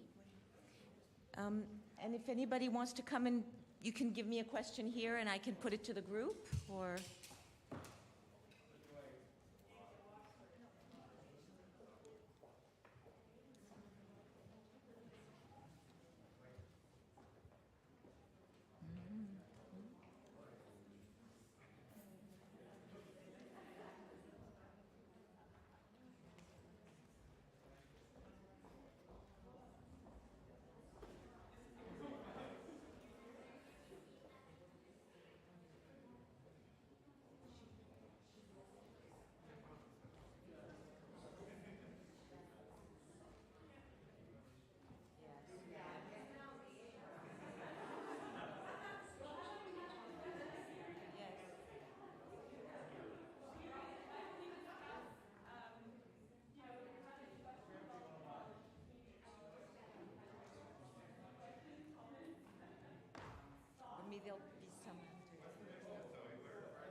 do we have anyone in the waiting room on Zoom there?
Okay, good afternoon, everyone. Welcome back. I have been told that Ray Hogg is indeed with us in the Zoom room, and he should appear shortly on the screen. So I'm going to go ahead and do my welcomes. Welcome back. My name is Colleen Renahan. I am on faculty here at the Dan School of Drama and Music. There he is. Hi, Ray. And I want to acknowledge that Queen's University and the Isabel Bader Center is situated on the unceded lands of the Anishinaabe and Haudenosaunee peoples. We are very grateful to be able to gather today for the Watershed Festival on these lands. If you were with us yesterday for the festival, you will have experienced what was a phenomenal workshop by the artists here from Theater Making Movement, where we explored the role that movement and dance can play in the creation of new music theater in Canada. And we got to see that happen and play out in front of us. And it was truly remarkable. And I've heard from so many people that it was like this revolutionary kind of like aha moment for people, including myself, because it was just remarkable to watch. So in this session, we're going to continue that conversation and hear more from the artists about what they do and how they see this playing out in their work moving forward. So I thought I would start by introducing each of them for you. So we've got Stephanie Graham. Stephanie is a Dora Award-winning choreographer, director, and arts leader. Directing and/or choreography credits include, okay, here we go, Chicago, Beauty and the Beast, Mamma Mia, Shrek, The Little Mermaid, All Shook Up, The Drowsy Chaperone, Mary Poppins, Anne of Green Gables, The Last 5 Years, Fun Home, Grey Gardens, The Wild Party, Chariots of Fire, Peter Pan, Cinderella, The Addams Family, Crazy for You, and Next to Normal. Yes, she is a 3-time Merit Award nominee for choreography. She was the intern artistic director at the Musical Stage Company and the associate artistic director of the Globe Theatre. She is an honors Bachelor of Musical Theatre graduate from Sheridan College, and we are so lucky to have Stephanie Graham also teaching with us here at the Dan School. So welcome, Stephanie. Thank you, Colleen. Next to Stephanie is Sarah Obrecht. Sarah is an East Coast-born, Toronto-based performer, emerging director, and writer with a passion for dance, comedy, arts education, and lifelong learning. As an actor, these are some theater credits. 1979, Noises Off, Mamma Mia. No Man is an Island, Anne of Green Gables, Mamma Mia, Alice Through the Looking Glass for the Charlottetown Festival, Jersey Boys, Chicago for Stage West, Guys and Dolls, Johnny Belinda. Anyways, I will leave it at that. And also many credits also as assistant director. I will say these bios are also available on our Watershed website, so I will encourage you to check out the long list of credits in each of these bios. She is the recipient of the Amy Wallace Scholarship at the Charlottetown Festival.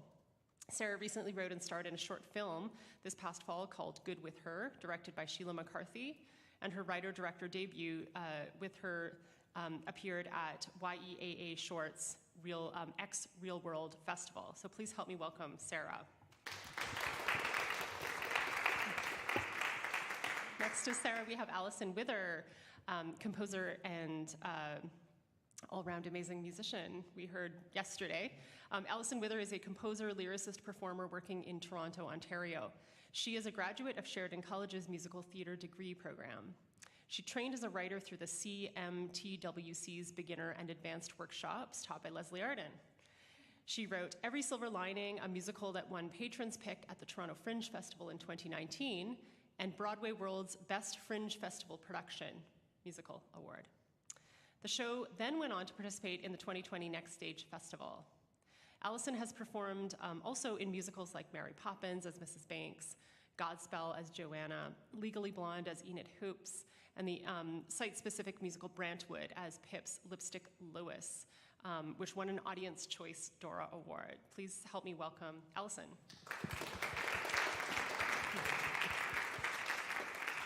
And last but certainly not least, we have Ray Hogg joining us on Zoom. Hi, Ray. Ray Hogg is an award-winning Black theater artist known for creating and presenting virtuosic, visually stunning, viscerally moving theater and live performance. He has over 20 years of artistic, educational, and leadership experience in the most celebrated opera, dance, and theater companies around the world. His work as a dancer, actor, master teacher, producer, director, and choreographer has taken him across Europe, the United States, and Canada. He has created for and performed on stages as diverse as Neptune Theatre in the East, the Arts Club Theatre Company in the West, and many others in between. From 2012 to 17, Ray served as artistic director of Rainbow Stage. He is currently an associate artistic director at Halifax's Neptune Theatre, artistic director for the Musical Stage Company, and the founding artistic director of Prime Mover Theatre Company. Please help me welcome Ray.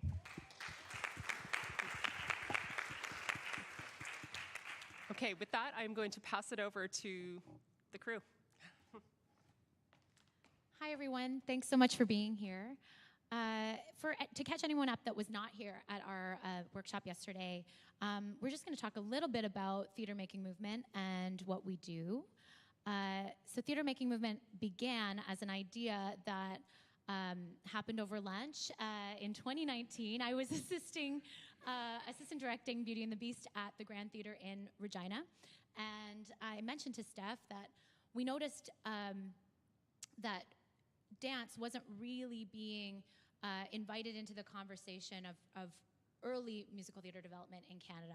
I noticed there was a ton of new work being developed, and I was super excited about it, but as someone who has a career that dance was a bit of my way in the door for musical theater, I was noticing that a lot of movement professionals were not involved in those early development workshops. And so I floated this to Stephanie, and we kind of started brainstorming as to how we could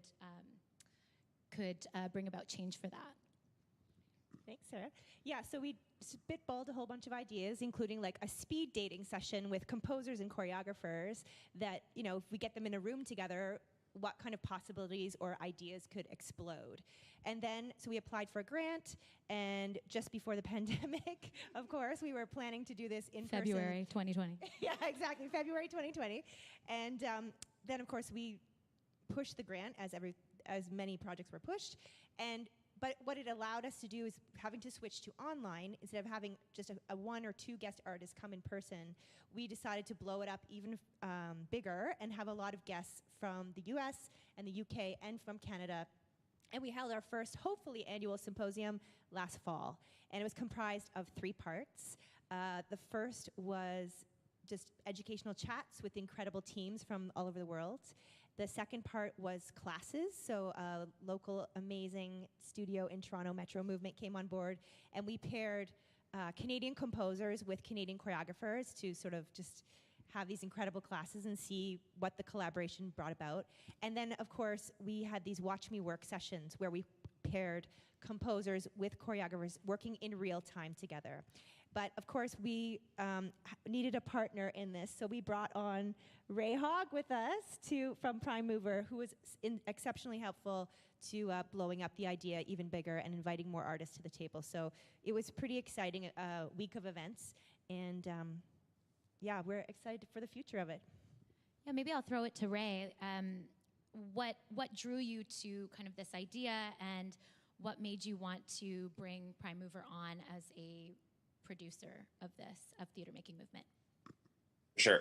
I also just want to say, of course, I'm having like all these technical difficulties this morning. My earphones are bugging out, my computer's bugging out, so I'm on my phone, and here I am on my phone. Okay, getting that out of the way.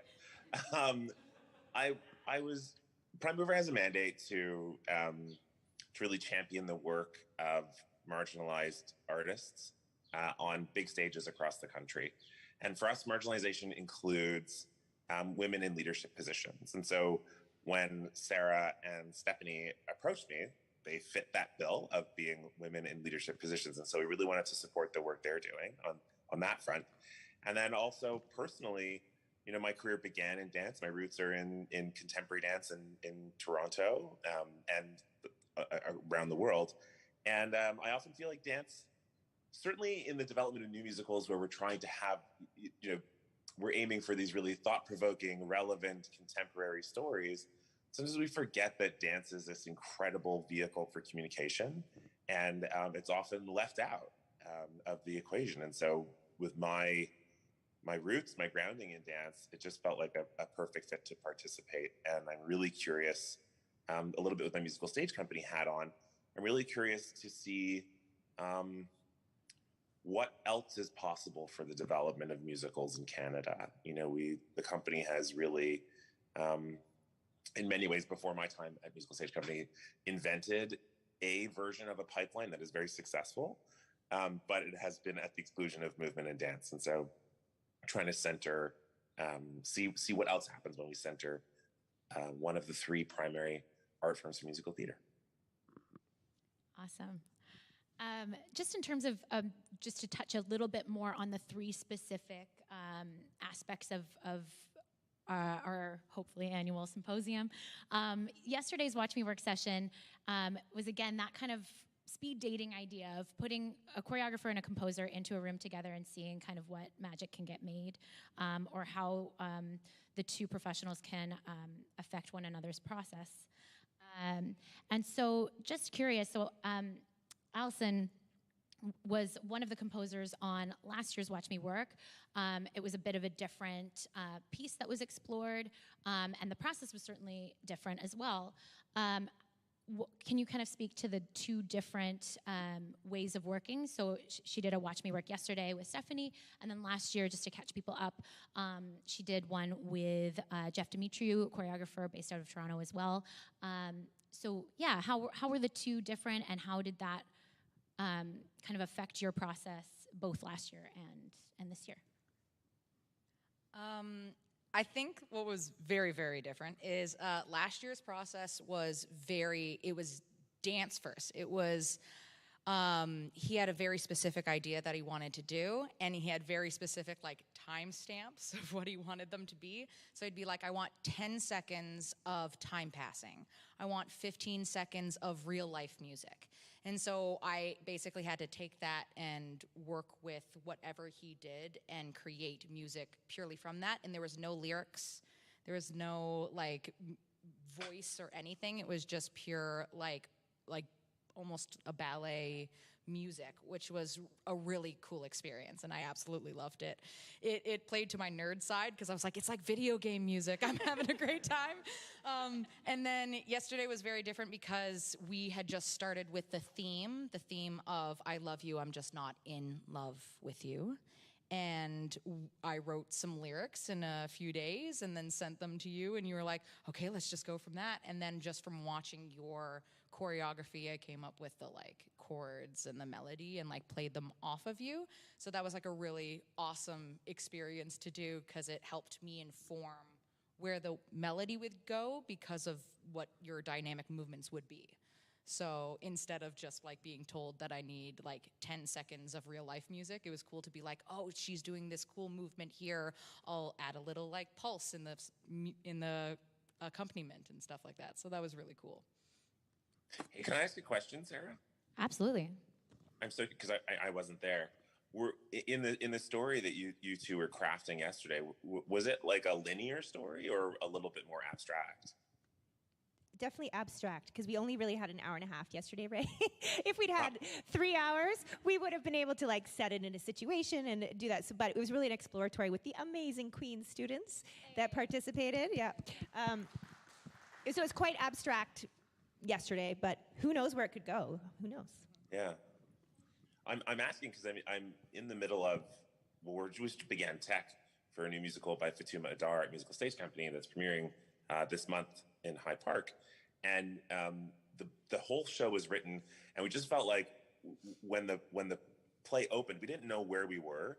And so we decided to do this movement-based overture that's fairly linear. And anyway, it was just really, putting it together has been really fascinating. I've never worked this way, where kind of similar to what Allison described, of kind of be like, okay, well, we need to set ourselves in the 70s. So Adam Sakyam as our music supervisor. We're like, okay, can you take some of the existing music, and we need about, I don't know, 25 seconds of 1970s military funk. Let's go. And weaving this very linear, yet also quite abstract, because it is in the movement sphere piece. It's been a highlight of the working process. So just me nerding out a little bit. Where were you at? For sure, and I definitely was going to bring up Dixon Road as well. Just knowing that I think Ray is actually on his lunch break from rehearsals currently. Yeah. But yeah, working in that way it can certainly open up some possibilities there. I'm going to jump to a question that we asked every single one of our speakers at our symposium last fall, which is, why is dance or movement integral to musical theater? And I like to use both words because I think sometimes there's a misconception on the part of some musical theater professionals who may not consider themselves dancers, or may not think, oh, dance is an integral part of my career and what I do.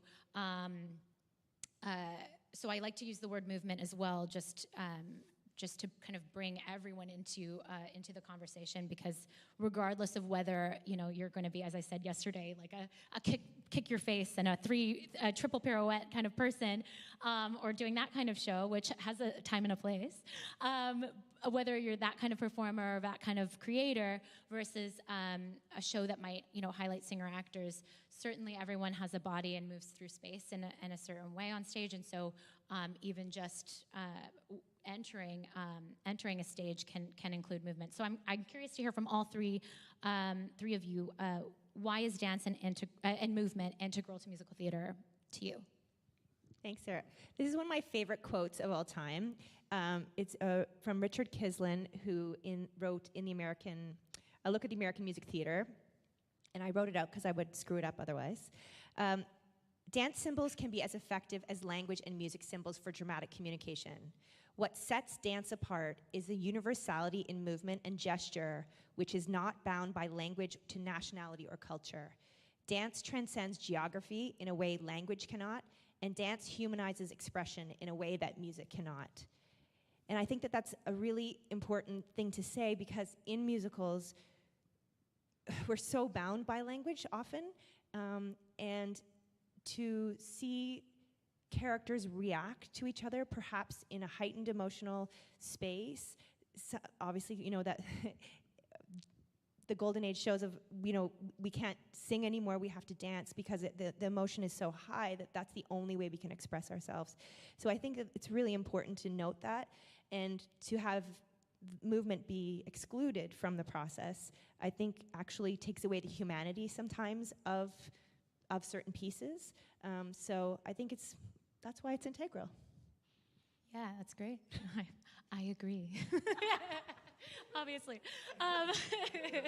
Allison, what about you? I think it's like, speaking to what you said, it's very in humanistic nature to, like, if you want to get your point across, you will do something physically.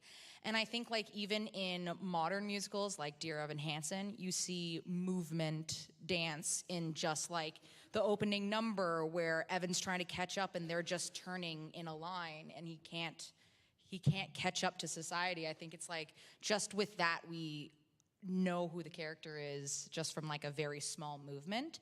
And I think it is integral to like character and like who we are as people, and it helps us figure it out, especially in a musical format.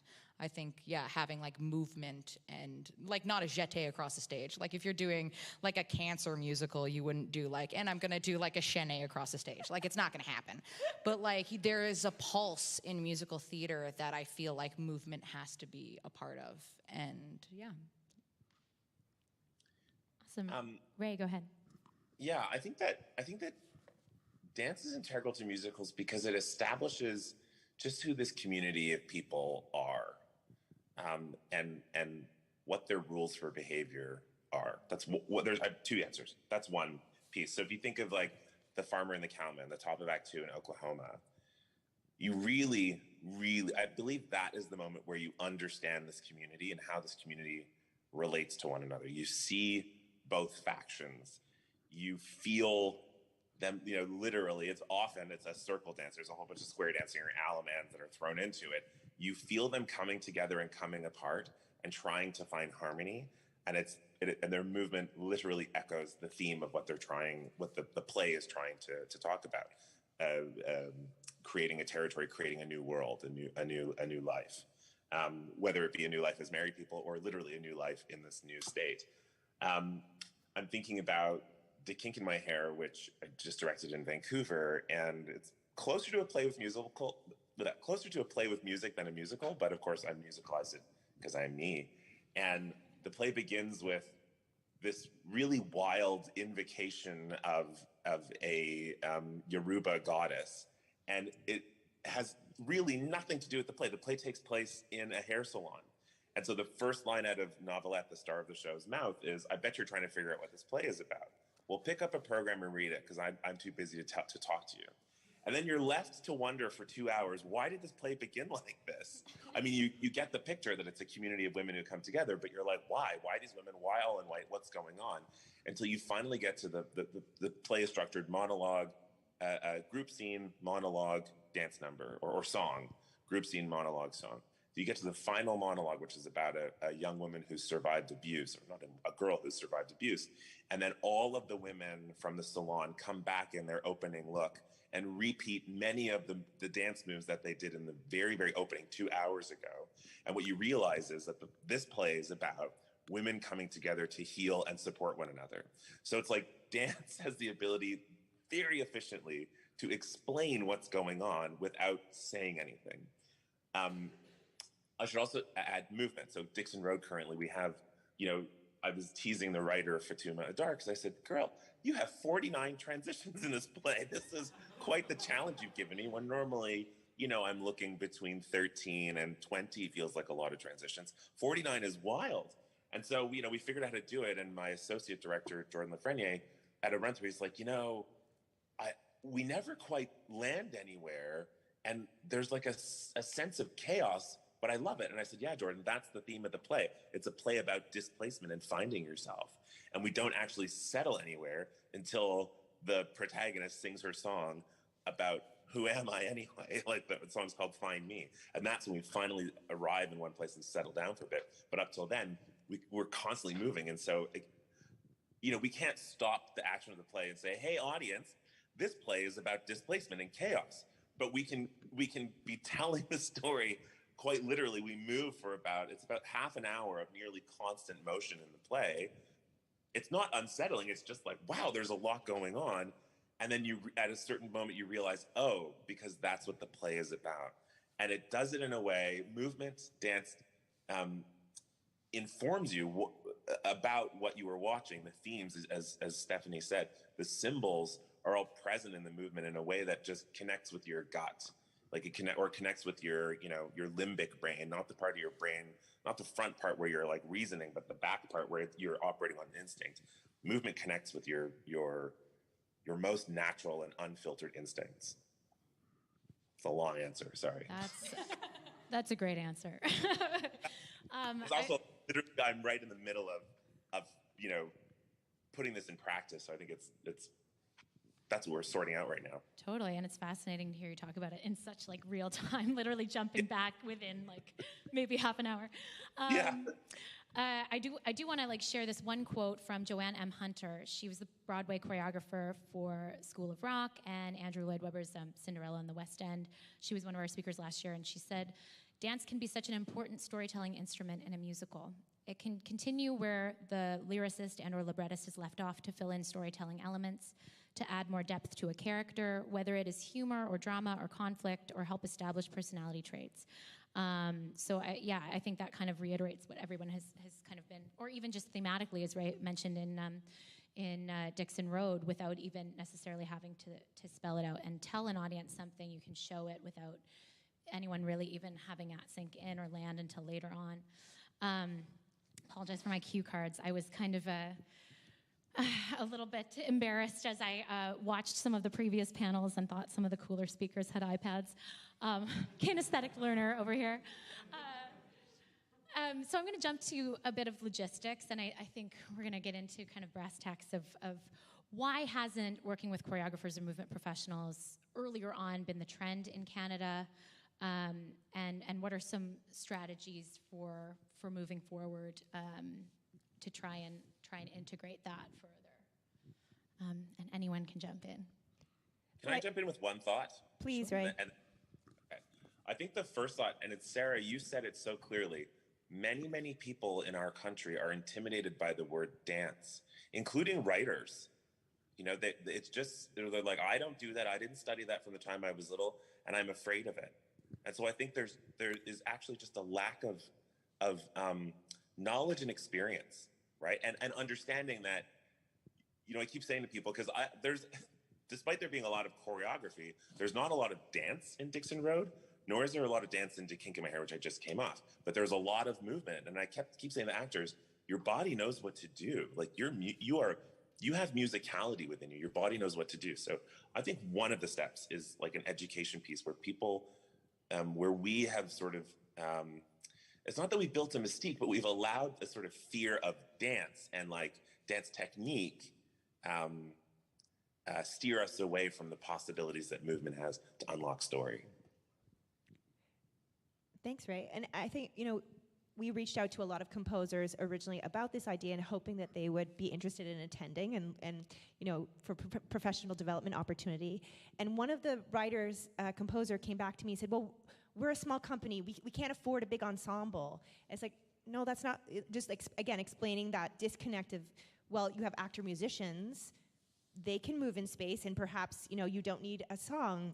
Maybe you can use a movement sequence to tell that story. So just opening up those conversations and opening up those ideas. As far as why it hasn't happened yet, I mean, the budget line is always there, but I think music theater creation in Canada has, it just in the last few years pre-pandemic was getting a resurgence because of the awareness of what was happening and wanting to tell our own stories a bit more. And, obviously the success of a few shows that people go, oh, we can do this. We don't need to program the latest Broadway thing to anchor a regional season. People were feeling braver about doing a show that was written by Canadians. We're really good in Canada about supporting new Canadian plays, but new Canadian musicals has not been at the forefront. And so I think it's just, again, having those conversations and with composers, but also with creative teams and artistic directors, that this is a budget line that's important earlier on in the process. And we actually have that great quote from Linda Garneau, who was the choreographer on the world premiere of Grow from our symposium last year. And I think this really speaks to why it's important to have those people earlier in the process. Yeah, so one of the panels last year was the team of Grow. So we had book writer Matt Murray, we had producer Michael Rubinoff, and we had choreographer Linda Garneau.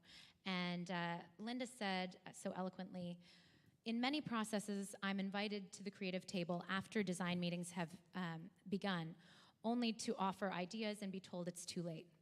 Sometimes, however, I get to participate in a process from the beginning and be able to inform on aspects of the storytelling via movement. Invites creative responses from other departments. These moments feel conversational and integral." And I love that so much, because it really just, it's not even that, again, dance needs to be created, dance steps need to be created, and we're talking about, the logistics of orchestration, like extending a dance break or something like that, but rather, can some story be developed without lyric, or even, in silence or whatever, just in terms of like the actual framework of the show. So that was something, and just to kind of jump back to movement versus dance, or movement and dance, there's an intrinsic rhythm to everything. One of the ways that we started our workshop yesterday, for those of you that weren't there, was just with walking exercises.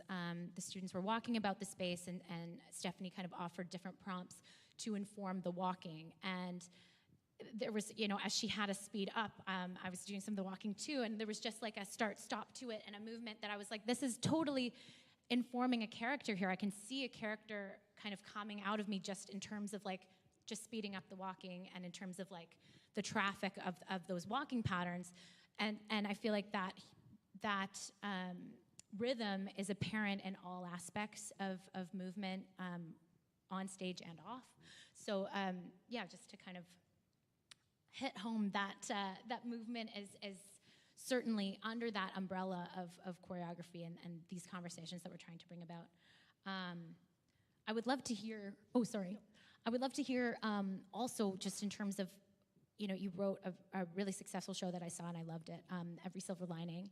The process on that, as far as writing goes, but then also starting to work in this way of different collaborations and consulting with movement professionals on your writing, how has it affected your writing process? I think, yeah, so for the Fringe version of my musical, it was only 90 minutes, and now we have like made it into a full 2.5-hour show. And I think like we're at the point in the process where we really do want to like focus on movement, because we haven't even finished fully writing the full show, but we're like, there's something about the way that every single character moves that would definitely add to our character and writing process. And it's definitely like helped me, especially with like specific characters, because yeah, you can say a lot with just a movement. So instead of like writing a full song about it, I can, say it in a completely like more succinct way. And so like we're at the point where we're like wanting to bring in people for our show so that we can, see what these characters can do with movement. And I think like that's gonna really inform us to like solidify a lot of the writing process of it. Really cool. And I should mention as well, I saw some incredible clips from Loose T's talk yesterday, and I think that this conversation also applies to movement in opera. I'm certainly not as familiar with opera, so we keep talking about musical theater, but just to include the opera professionals in the room, I think I saw quite an epic movement sequence in Borderless, the clip from Borderless yesterday. So I think just in terms of the conversation of movement and how it can inform music and vice versa, I think it can apply to any sort of shows with music and movement. I'm just going to say, and also those of you that are composers in the room, with music theater that you have to be efficient in your storytelling, right? There's that push and pull. Time lengthens as you sing, and then it has to be efficient in the book writing. So, if you've written a 4-minute song that you're not feeling is really pushing it forward, maybe it can be replaced by a 1-minute movement sequence. Just challenging your own way of being efficient if you need to cut time. It's one of those ideas too. And even just to snowball off of that, even if you do it as an exercise and then revisit and think, okay, I'm not going to cut that, but how did seeing what movement did to it affect my vision of it, and could you explore or revisit a piece differently with a different lens, having had that experience. I want to kind of revisit actually a question from yesterday. Kyle Glemba was asking us a question, and I just think it was such a great question that I would love to kind of come back to it. It was just asking the artists in the room, what are some strategies to work together in a collaborative way, or like ways that composers and choreographers can speak to each other? Because I think one of the things, as Ray mentioned, was there's an educational component to this, and I think because it hasn't been happening in this way, there's this unfamiliar territory of like not wanting to step on one another's toes and being polite Canadians and not wanting to, rock the boat or anything like that as far as like stepping on other people's processes. But what are some strategies that you would suggest in terms of collaborating in this way? Well, Ray, Can I jump in? yeah, I was gonna say you just talked about it, so go ahead. Okay, funny enough, not related to, well, maybe related because it's my, my airplane reading from the travels I've been doing over the past couple of months. But I picked up Frantic Assembly as a physical theater company from the UK, and they've written a book about their process. And I'm just fascinated because you never really get to sit in on other people's processes that much. And I haven't gotten far in the book because I've been really busy. But within the first couple of chapters, they're like, hey, friends, we don't know anything. Like, we don't know anything. We have no formal training. We just know what we don't like. And I love that idea that you could start by sitting down together. I've sometimes gone through this process with designers, like when I was working with a brand designer for Prime Mover, for example. I was like, here's a folder of 25 things I don't like. And then the designer did the same thing. She sent me 25 things she didn't like. And so we were able to just remove a whole bunch of stuff we didn't like from the room. But then I would say, well, why don't you like that? Or they would ask me, why don't you like that? And then in figuring out the sort of contrasting piece, we're talking about it, and it's not threatening because it's not me. I'm not sort of walking into the room being like, gosh, I hope they like the way I move and I hope they like my ideas. And they're not walking in the room thinking, oh, how's my melody? We're just like, okay, I don't like a kick line. Great. I love a contraction, or I love when a group sort of swooshes through and spins around and drops to the floor. I love that. Or, you wind up sort of talking about your aesthetic in a sort of like in a neutral way, right? Where it's not, you don't have anything at stake yet. I think is a really practical starting point is just being okay with not knowing. Like, I don't know everything about music. So sometimes I say, can we have like, I don't know, something kind of plinky plonky? And I come, so now I'm getting back to Dixon Road. I'm very genuine. I'm not trying to dictate what instrument it should be on, but I can, I'll say things like, I want a sort of plinky feeling because it should feel delicate and otherworldly, right? So I'm trying to be clear with my language. And then they'll say, gee, this is taking a long time. I'll say, yeah, you're right. There's probably 4 or 5 things I could trim to make it clearer. But that's okay. Oh God, be more succinct, right? Be okay with not knowing, and be brave and genuine in what you offer up in the I don't know anything space. Here we are in a post-secondary, in the halls of Academia Hall of Learning. Part of learning is being like, I don't know, let's practice something. It's okay. Stay tuned. that's my Dixon really Road opens very soon. And the way we just answered it yesterday too is just like, being open to learn the other person's language. Like, I think that's exciting. I love learning how other people's minds work in their creative process. So I think being open to that is all part of that. And allowing like room to play, like making it a very like safe space to be like, just try things, just try anything, and it will work or it won't work, but like you'll learn no matter what.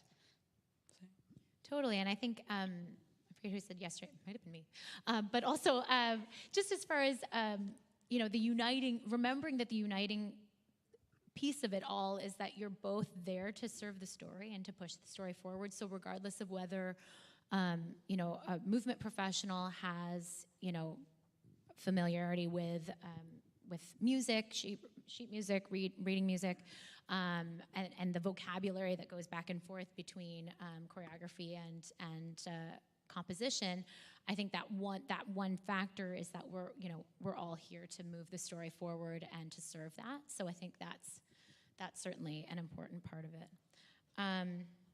Cool. I'd love to hear a little bit about preparation process for choreographers working on an existing musical versus a new work. So I know both of you, I feel like, have done that, Stefan and Ray.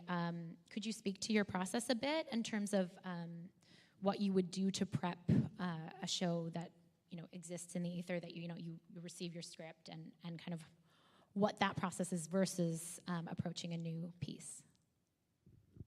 Do you want to go first, Ray? Sure, yeah. So there's another layer, and it's also, what is the company and how long is the rehearsal process? So if I'm working for a company that has limited resources and a compressed calendar, meaning they're like, okay, you know, you have 10 days from first table read till opening night, then I'm likely to come in with the show entirely choreographed. So I'll work with one or two pre-production assistants. We'll do all the discovery and creative exploration before rehearsals begin in a dance studio, just the three of us. We'll record everything. And then you kind of come in and you just regurgitate this pre-existing thing that you've lovingly created, but just not with necessarily the actors in the room. And you just get it onto the bodies as quickly as possible with as little context, or as much context as you can fit into the compressed time frame. And then you clean it for the gods, and off you go in your 10 days. If you're working for another company that, you know, for another kind of company that certainly on a new work as well, that has more space. So for Dixon Road, you know, when I came on board as director, there were still 3 workshops remaining in its development. So I got to lead 3 workshops, one of which was, we spent 6 days just exploring movement. And so in that case, I actually walked into, as it sounds, I walked into my first day of Dixon Road rehearsals with nothing written down anywhere. We had created some movement sequences. We created some vocabulary in the 6-day workshop, some of which I thought is so beautiful, and I had to but doesn't fit the story. Shucks. So it's not in the show, but it's gorgeous. It's like really beautiful funeral procession and mourning passage that just doesn't fit. So we don't have it in the show, but it was really beautiful. Simple and beautiful. And so we created everything in the moment. That for me felt very possible because we had a 5-week rehearsal period from first day rehearsal to first preview. We had 5 weeks of rehearsal. It felt possible because I also had 6 days of movement workshop in advance of that, plus another 6 days of script workshop, plus another 6 days of music workshop. So we really got to spend time getting to understand the elements of what the ultimate production, or of what the production ultimately will be in the workshop environment, which is also very low pressure, right? We just get together and explore to help the writer walk away and consider more deeply what she's trying to say, which is how this prologue idea was born. It was born actually in the script workshop, where it's like, she said, I don't want to write another scene. What about a movement passage? And I was like, oh, absolutely. Here's how I could imagine that going. And then we kind of started riffing, and when we got to the movement workshop, we spent most of those 6 days actually trying to put together what that could be and discovering what absolutely did not work. Like we were like, oh, here are the disasters, here are the pitfalls, here are the things that make no sense. And it was wonderfully clarifying for me. And so it meant that when we came to rehearsal, I could just do that work that I normally do with my pre-production assistants. I would do that with the cast, which makes for a much more holistic and committed, and there's so much more ownership of the material. And I don't need to contextualize the actors. I'm not like, why are we, Sarah, you've been in a show I've choreographed that was the kind where I just had to be like, here's the choreo. I did it all in advance with Josh. So now you just trust me. In 3 weeks, you'll understand why. And it's like weeks later, you're like, oh, it's that little figure in the music. I get it now. And it's just, you don't have time to necessarily explain everything. You're trying to get all your ideas out there. Whereas at Dixon Road, there was that sort of built-in knowledge because the actors themselves have been contributing in the space because we have we have had the benefit of time to really incorporate their interpretations. Totally. That's also reminding me of yesterday's workshop, just in terms of the students' response to the material. They spoke a lot about just being able to connect with the character and story without even necessarily being as worried about the movement, because they had a hand in creating it. So that was, that was really cool. Anyway, Steph, could you also speak to your process? I mean, I would agree with Ray. Canadian rehearsal periods are notoriously short. It's, especially at the regional level, it's kind of Olympic what we ask everyone to do, creative teams and casts included, stage management, designers, everyone. But I've been dramaturging and got to do the educational premiere in January at the Canadian College of Performing Arts of a new musical called The Quest. And there was a dance sequence, so the high school students, it's a transitional sequence to get us to the high school dance. And again, it was so lovely. Even though I had a shortened rehearsal period, the sequence was only 2 minutes, and the writers and I had talked ahead of time there was no lyric, it was just movement and music. And we talked about, I was able to offer storyline, and which was great, playing with the writers on that, what the story we wanted to tell by the time we arrived at the school dance by the end of the number.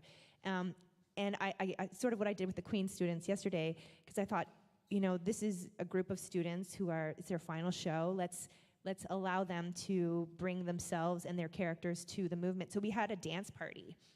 We just had a dance party of I think it was I picked the song was called Friday Night Freaks because they were dance on a Friday night. And it was all the nerd verse of the school, so that's how I'm just contextualizing it. But I picked all music that had the word freak in it, so Super Freak. I just went through iTunes, and we just pulled all this music, and we just had a dance party. And anything that emerged from that, and I asked them eventually to kind of distill maybe your couple favorite things, and then we created a sequence, which then was edited to become a number. But like you just said, Ray, the agency that those students had over this number, that they got to bring so much to it was so fun. And it took more than if I just spit out that number for them. Obviously, it took double the time, but I just loved having that be a part of this new musical and that process. So I made space for it, even in my shortened rehearsal period. I was like, okay, at least one number I want to create in this way. So it was so satisfying. So did it wind up being your favorite, out of curiosity? It was definitely close to favorite, yeah. The opening number was pretty good too. I had this similar experience on De Kink where there's this it's 7 minutes, the opening of Act 2. And I just was head scratching through all my prep. I was like, I don't know what I'm going to do. I don't know what I'm going to do. And then I was like, well, something's magical's going to happen. It's going to have to happen with the cast. I can't do it in advance. And it wound up being this mermaid braid of a sequence where, person A would put something down, and then 5 minutes later, person B would pick it up. And it all was just really deeply interwoven. And I was like, and what I did, the thing that I did that I don't normally do, that I don't really share with actors, is I broke down each beat of this 7-minute song, and I was like, this section is about, potato chips. This section is about tomatoes. This section is about chocolate. This section is about maple syrup. It all was connected to the play. I just can't remember what all the sections were. And so I would just sort of state the goal with the artist. Be like, okay, the goal for these next 16 bars is to begin uncertain as to, your place in society.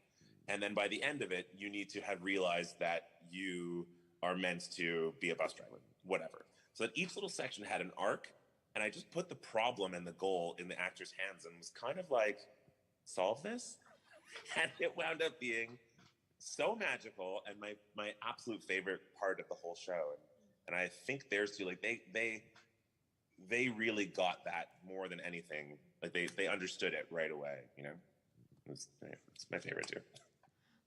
That's so awesome. I remember last year, movement director Ingrid McKinnon, who's actually Canadian, she's from Toronto, I believe, but now lives in London in the UK, was working on Romeo and Juliet, Regent Park Open Air, I believe, was the show. And she also does kind of a dance party and will curate a playlist in advance based on these actors who, none of whom have a specific dance background. So it's still, you know, kind of a useful exercise in those early days. And she kind of spoke to time as well and what kind of company it is. And if there is more time for a longer exploratory rehearsal process, that's kind of one of the first things that she'll do is establish a vocabulary with the cast, even on, you know, a play without music. So that was just kind of an interesting thing to bring to the forefront. We are kind of getting to the final about 10 minutes. I just want to open up to the audience because this really is a discussion and we're just so curious to hear from you as well. If anyone has any questions, we're happy to open up a dialogue. Oh, yes. Yeah, mine has some context, so come a little closer. I am drawing parallels on so many levels. I'm an opera singer actually, and I help run an organization that creates new opera. And so we're working with composers and librettists and stage directors, and we don't bring in choreographers generally in this work. And I've been thinking about that. And one of the reasons I've been thinking about that is because I'm currently performing a solo piece. I performed it last night as part of the festival, but it's a solo opera wherein one singer is giving vignettes of love from many different angles, playing all the characters. It's not really a story, but it has story inside it so much. And I've been performing the piece for 9 years. And after 9 years, I finally said, oh, I need to work with a choreographer. It took me 9 years to You got there though. And I think that's because I wasn't ready. Like as a singer, you know, it's very easy to be very cerebral about the musical side and about the text that I'm delivering. And yes, it was coming into my body, but it was coming in slowly, integrating in this really deep way that I'm only now comfortable enough with to say, wow, I want someone to help me to translate this and to use the language of my body in a more effective way. And I really kind of grabbed onto something you said, Stephanie, when you talked about like movement and dance being the most human form of expression. And for me, it rings true with a kind of like vulnerability that I feel as someone who's not a dancer, but who has now dived so deeply into a piece, a theater piece and a musical piece that is like deeply in my cells now. But I would not have been able, I would have been very uncomfortable, I think, at the beginning of the process to say,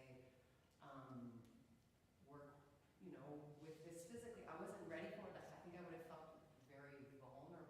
So it just made me wonder to what degree, like, people who are in this creative team at the starts of a project shy away from that because of that sense, like, this is too personal. Like, this is a form of expression in my body that I'm not ready to share. And I think for me that would be true in a room like that at the beginning stages of a creation project. And I think that's too bad. I would like to be less like that. But I would suspect that creators, you know, composers, people writing the book, I don't have all the musical theater lingo, that's a barrier to a certain degree, that, you know, expressing through our bodies is such an intimate thing, and when we're not acquainted with it, it's like too scary to want to incorporate it into the stage. Well, I mean, I hope, you know, some of the opera schools I know are integrating movement in training a bit more now, which is, I think, amazing, obviously. But, and I, you know, I do attend opera, and as someone who is newer to opera, the ones that obviously incorporate that more excite me more. But I know it's a very different way of performing, but I think it's like shutting ourselves off to possibility, right? So I think hopefully that we can all explore this even more in whatever art form we're exploring and creating in. I think one of the reasons why music theater artists are very or actually oddly more ready to be vulnerable is that so many of us have come up into our position through lives and performance. So, you know, as I mentioned earlier, my roots are in contemporary dance, and contemporary dancers are very nervous about singing, and they're nervous about music, right?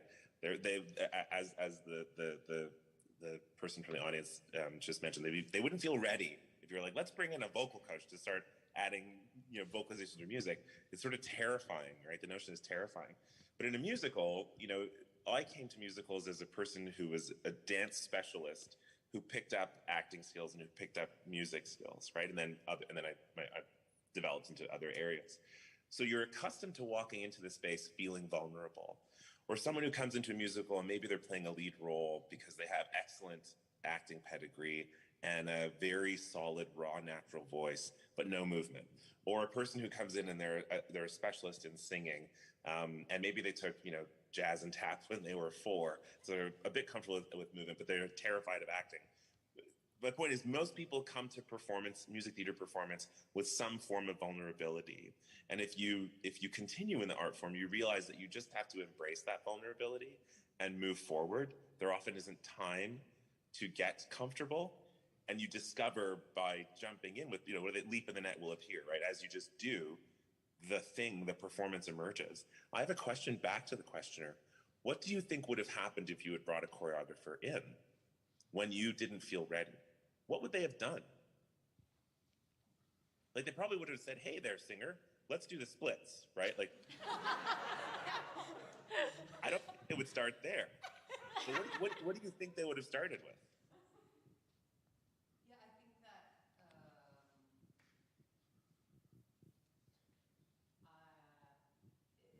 the piece has many different types of moments, and some of them lend themselves much more to actual choreographed movement, I think, than others. But I think in those movements, particularly, they would have helped me find, and a choreographer would have helped me find intention that I was looking for and I couldn't find because there wasn't story. There wasn't like a way to move my body that was linked to a linear kind of idea of me as a character interacting with someone else. I'm the only one on the stage, so in some of those movements that I now want to work on a choreographer with, I think that I would have understood better what to do with them much more quickly. And I didn't know that that's what I needed because it wasn't integrated physically in my body. It wasn't my reflex to turn to a choreographer, it was my reflex to turn to a stage director. That's right. That was helpful for certain movements of the piece. And now I realize that, yeah, I think they would have helped me carve something that was much more abstract in a way for those movements where those parts of the piece that lend themselves well to just physicalizing something that's a bit more abstract. I bet you $50 you're right. They probably would have come in and said, okay, let's look at the way you're breathing. What are the movements that naturally occur in your body when you breathe? Let's look at posture. How does one hold oneself when in this scenario? Like, I doubt they would have jumped in and said, you know, like I said, let's do the splits, right? And so if in your practice, whatever your practice is, so the composers, interpretive artists, creative artists in the room, if you can think to your practice, you know, okay, I'm scared of this thing because I don't know the language intimately. And just remember that there are other collaborators who also don't know the language intimately and are jumping in with a certain amount of vulnerability, but also expertise. And that expertise is useful ultimately to you telling the story, whether linear or non-linear, right? If it's ABCD or AQWX, however, whatever the form or the structure of your story, one more abstract thinker in the room is only going to help you be stronger in what you're trying to achieve, right? And I'm going back to Sarah posed the question, why doesn't it happen? And I think it begins with this fear that we have. And, you know, we're fortunate in music theater to by virtue of having, you know, come up in it, had to embrace all this vulnerability of not being a whichever specialist you're not at the outset of your career.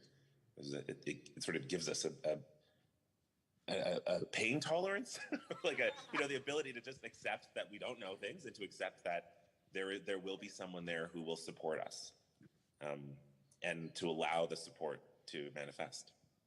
And I think on a really basic level, that's really what we're trying to achieve with theater making movement is not to instill fear or or cast blame. It's really more to open up these conversations to go, you know, even a preliminary conversation, even if you weren't going to work with that choreographer, you know, throughout the process, but to have a conversation and go, you know, I'm kind of stuck in this just one specific moment or transition or something like that, that those conversations can just happen really, really naturally and organically without being, you know, here's what I'm going to come and offer, and here's the package and product that you are hiring me to offer you. It's really more of a collaborative thing.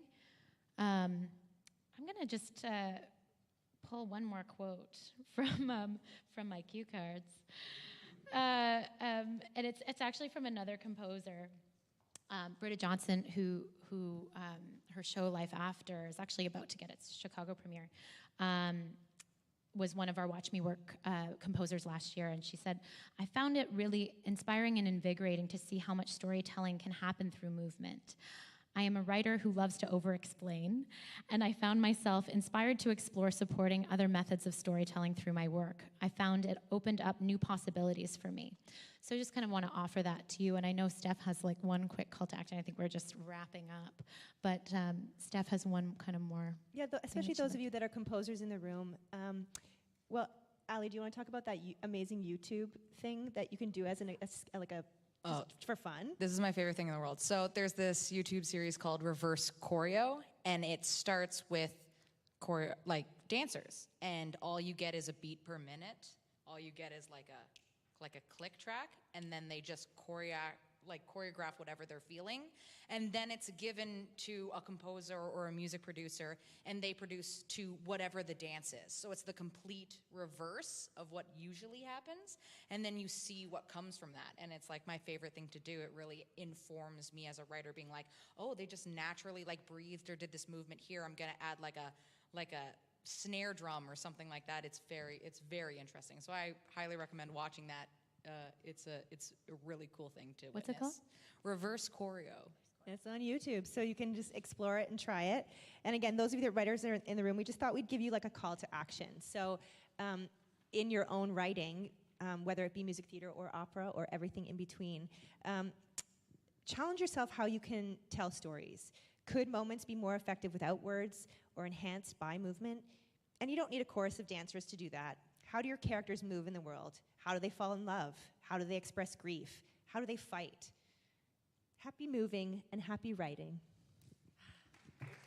Thanks. Oh, and I have sorry, Colleen, one more thing to say. If Stacey Wolf, who spoke yesterday morning, has an amazing chapter. I'm going to nerd out for a second.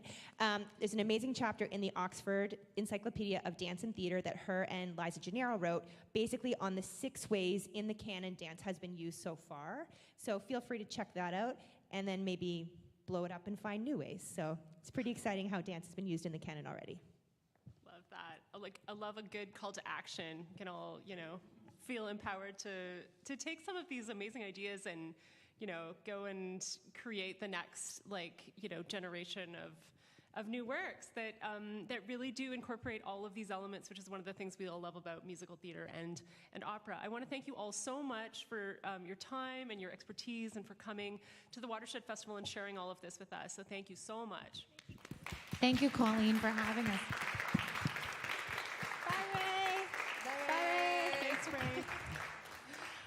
For those of you joining us here in the hall, we are now going to head next door to the rehearsal hall for a workshop.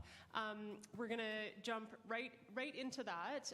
So if you could find the rehearsal hall, if you just head down this hallway next to the concert hall, you will see it ready for you. And there's a nice bright window looking out onto the lake. So we'll see you shortly.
Good afternoon, everyone. Welcome back to the final session of the Watershed Symposium at the Watershed Festival.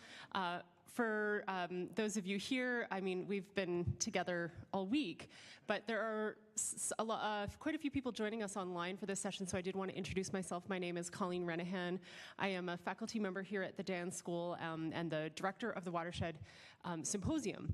And Queen's University sits on the unceded territories of the Anishinaabe and Haudenosaunee peoples, and we are immensely grateful here at Watershed to be living and learning and playing on these territories. Before we get this session started, which we're going to do right away, we have some really exciting new work to share with you. Dean and I wanted to say some important thank yous to the many, many people who've made Watershed possible. So I wanted to speak some really heartfelt thank yous to the folks who've made the symposium possible. Specifically, those amazing colleagues of mine who work here at the Isabel Bader Center, the amazing tech folk who do all the things that I could never imagine knowing how to do, who make all of these different levels of mediated performance and symposiuming possible. So thank you so much for that.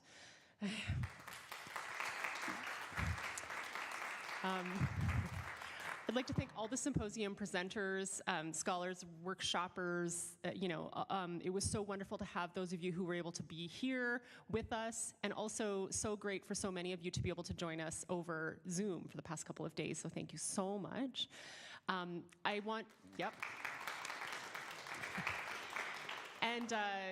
last but not least, I'd like to thank my colleagues at the Dan School, specifically Kelsey Jacobson and Graham Rennick for their help. Cecilia Livingston as well, I'm sorry, who have been helping me with various aspects of the symposium throughout the week, so thank you to them. And also in the same group of thank yous, I want to thank the students who have been working so hard all week on all of this. We have several teams of students working on this, and I want to thank them all. It's been such a joy to work with you, and you've put so much into this, and it's been possible, like all these little details behind the scenes that we haven't even, really noticed a lot of the time because they've just been making everything seem so seamless. So I want to thank you all so much. It's been such a privilege to work with you. Thank you.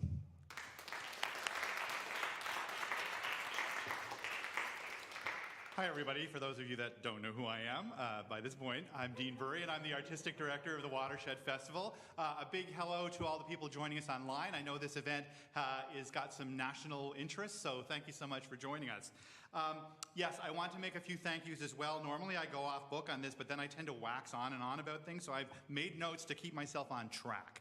A big thanks to the Aubrey and Marla Dan Foundation. Obviously, this whole event wouldn't be able to happen without them and their vision. Craig Walker and the Dan School of Drama and Music and many of our colleagues and faculty there. Huge thank you to the Watershed team that you've seen around, which includes Greg Wanless, Colleen Renahan, Kristen LeBoeuf, Brian Fromer, and the wonderful artistic associate Yvette Nolan. Big round of applause. People have been working at this for months and months and months.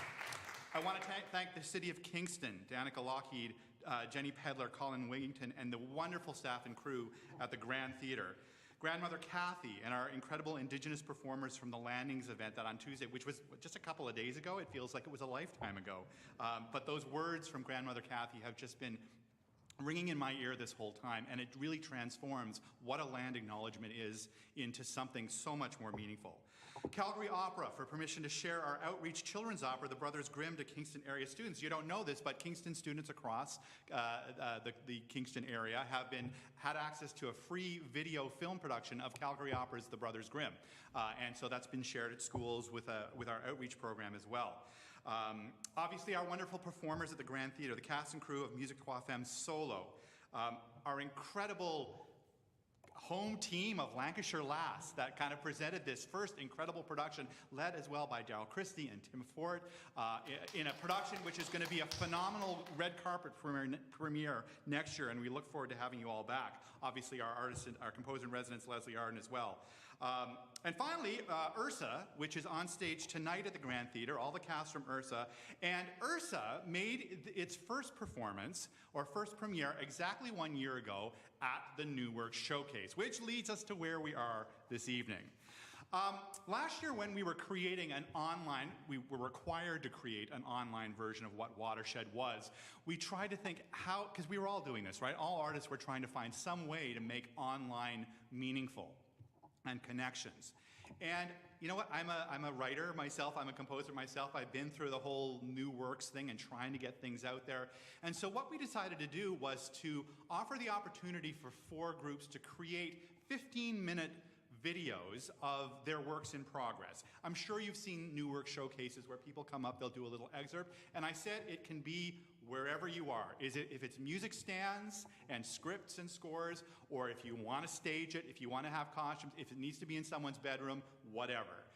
Because we know that work starts at all stages, and sharing it and seeing what's happening out there at all stages is vitally important. So I'm really happy to have the second version. We decided, even though we could go in person here online, or in person here at the Isabel, there's something so wonderful about the ability to be able to create these national projects. And also the simple fact that the Ursa crew took their video from last year, got into the Fringe Festival, and were able to turn their piece into a full production, which we can then share here. It makes it something very useful as well. So what we're going to do is, I'm just going to give you a brief description of the works we're going to see over the next little while. We have about an hour video of the 4 different presentations, and then we'll have an opportunity afterwards through Zoom to have a little Q&A with the creators. So the first piece is Ava's House, created by Alexandra Gorlin Crenshaw. In a strange and vivid dream, Ava visits the house where she formed her earliest memories, memories she feels with all of her senses. Then we see Cleopatra Built from Opera Queens by composer J. Marchand Knight.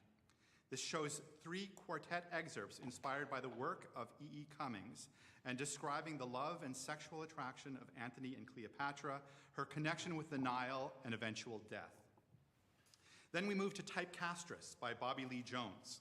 Seconds before her big audition, Nora watches past memories of herself during times where she had been second-guessed, held back, and pressured into fulfilling societal roles and typecasts.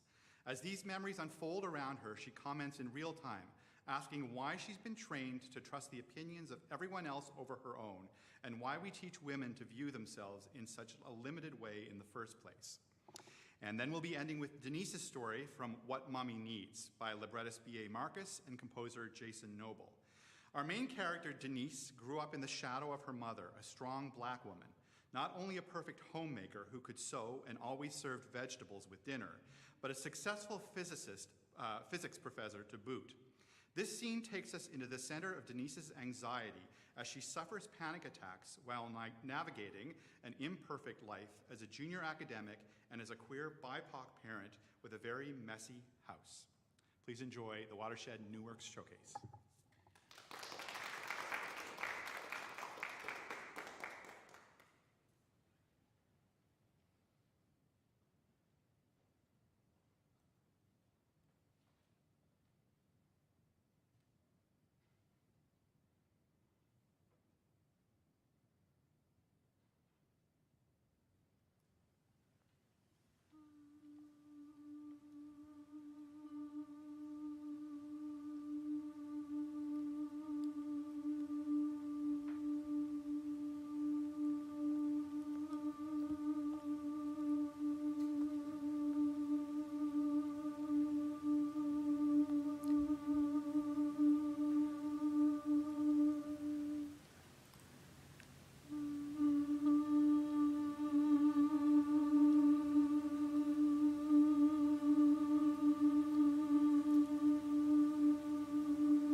Every night, Ava visits her childhood house.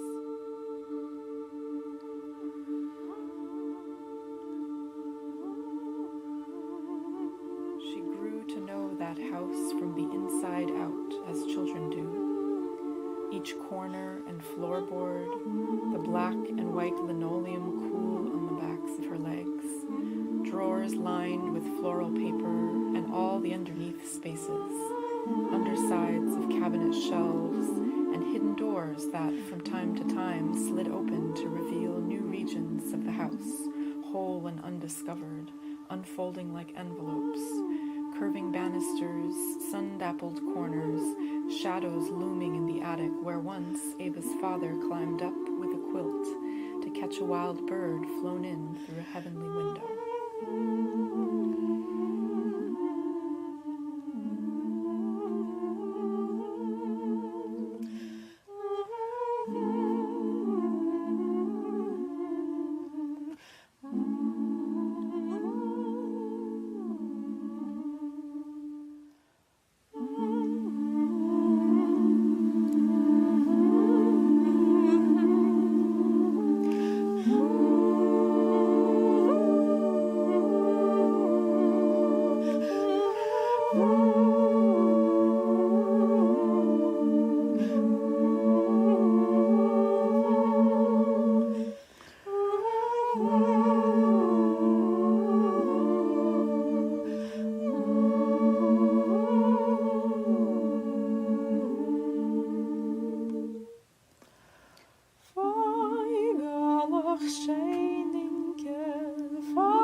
Singt nicht, mein Herz ist betriebt, und das säufelt mir singen, mein Kleininke, die welche ich hab geliebt, und das säufelt mir singen, mein Kleininke, die welche ich hab geliebt.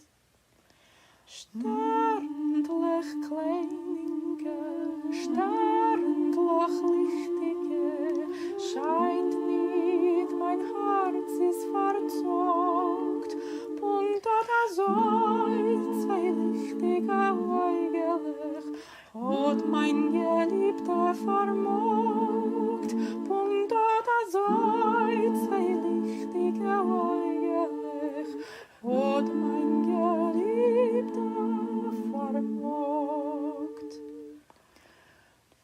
Wallachlich Kleininke, wallachlich Lustige, räuscht nicht, mein Herz ist verklagt, und da säufelt mir Schäppchen, mein Mädele, die welche ich hab vermogt, und da säufelt mir Schäppchen, mein Mädele, die welche ich hab vermogt.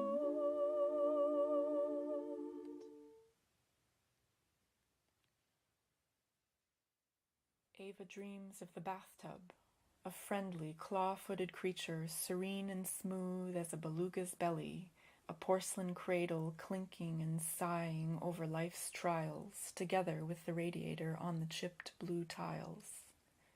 Her sisters soaped up her hair in that tub, laid her back to rinse. Grandmothers shielded her eyes and poured the water over her hands, over the crown of her head, over and over, again and again. Her aunts, her mother, they blessed her with their palms before she knew who she was, and as they scrubbed her skin to red and tender hues, imparted their fearsome ways.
Once upon a time, a little girl, old as stones, watched her father tilt like a seesaw out the bright window, planking over the narrow sill to fill the suction-cupped basket with tiny seeds.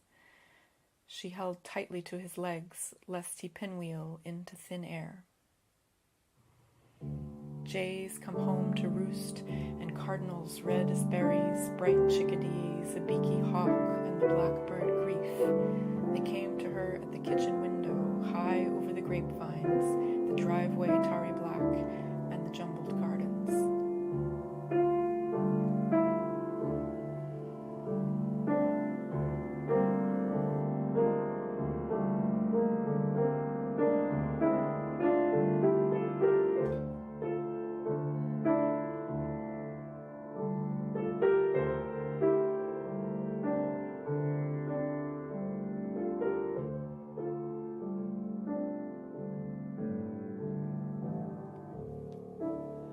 Once upon a time, a little girl, old as stones, saw a chain of wings stretch to brush her downy cheek, to lift her on a chair and dance in mourning, to give and to take away brimming ladles of broth, smooth golden onions, and teaspoons still as life on the worn wooden table. Ava dreams of wary eyes and sharp claws, velvety grays of cashmere shawls, feathers soft as sleeping kittens, kitchen knives sharpened to cut the meat of their daughters. Old as bones, Ava dreams of a feathered dusty heat, cool talons in the palm, souls roosting in the early morning.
paddock bird in a shoebox with a tray of water, red gooseberries from the garden, and blackberries. They tucked him in for the night, but by morning the bird had gone. If I had wings like Noah's dove, I'd fly up the river to the one I love. Fare thee well, my honey, fare thee well. I remember one evening in the pouring rain, around my heart I felt an aching pain. Fare thee well, my honey, fare thee well. Oh, one of these days, it won't be long, you'll call my name and I'll be gone. Fare thee well, my honey, fare thee well. If I had wings like Noah's dove, I'd fly up the river to the one I love. Fare thee well, my honey, fare thee well. Fare thee well, my honey, fare thee well.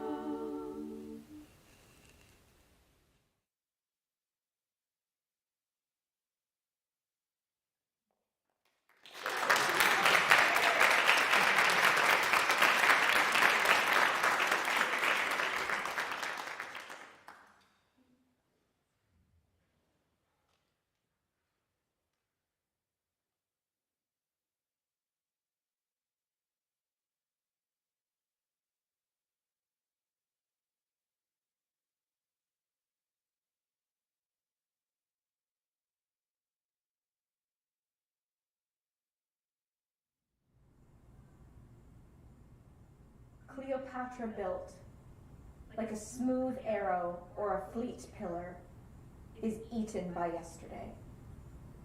Cleopatra was eaten by yesterday. All is eaten by yesterday. Cleopatra, you are eaten by yesterday. Cleopatra All is eaten built, by yesterday. like a smooth arrow All or is a eaten fleet by pillar. yesterday. Cleopatra, All is eaten by yesterday. All is eaten by yesterday. you are All is eaten eaten by yesterday. Cleopatra, All is you eaten are by eaten yesterday. by yesterday. All is eaten by yesterday. Cleopatra, All is eaten by yesterday. Cleopatra, All is eaten you by are yesterday. eaten by yesterday.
Sometimes I like to pretend that I'm important. Important. Just me. Just the way that I am. But when you're forced into this tiny hole and it seems impossible to get out of it, why bother? Is it worth it to be who you want? Or to just give in to being who they want? Do what's right? Or what's easy? Thank you. That's great. Sorry. I love what you're doing. It is just brilliant. Real quick, however, you're coming off as a little bit... how do I say this politely? I think you're coming off as a little bit bitchy. Yes, definitely bitchy. You know what I mean? Let's try it again. Follow your impulses. But remember, we want to like you, you know? We want you to be approachable. Approachable? Yes, approachable. You want to be sexy, but not easy. Smart, but not intimidating. And mysterious, but not unlikable. You know? Approachable. Don't you understand what I'm saying? You think I'm unlikable? Oh, Nora, baby, you've got to learn to read the room. These big ideas you're pitching, they're fabulous. But, sweetie, people just don't care. You get it? I guess so. I often catch myself around other people, and I have no idea who the person is that they're talking to. I watch myself put on this persona. Sweet. Innocent. Even ditzy. I've learned to act a certain way that makes other people feel bigger, and therefore they like me more. I make myself small because that's where I've found the most success. My whole life has been a performance. Can't I be smart and funny while still being likable and interesting? Look at the roles here, sweetie. The leading lady isn't smart and funny. She's dreamy, she's alluring, she's simple and complicated all at once. She's the romantic interest. Don't you get that? But playing the romantic interest is anything but interesting. I wasn't planning on auditioning for the leading lady. Oh, but you do it so well. I do? Yes. This, my dear, is your calling. No. Don't worry. You'll learn. Sweet Nora, if you want to find success, there's a thing or two that you must learn, just like a game of chess. Everyone was born to play a role, a place where they can soar. Directors look at them and think, this is what she is meant for. All I want is to live out my dream, to inspire and to make people feel. To me, the arts are everything. That's why you've gotta work if you wanna seal the deal. But if you wanna play the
I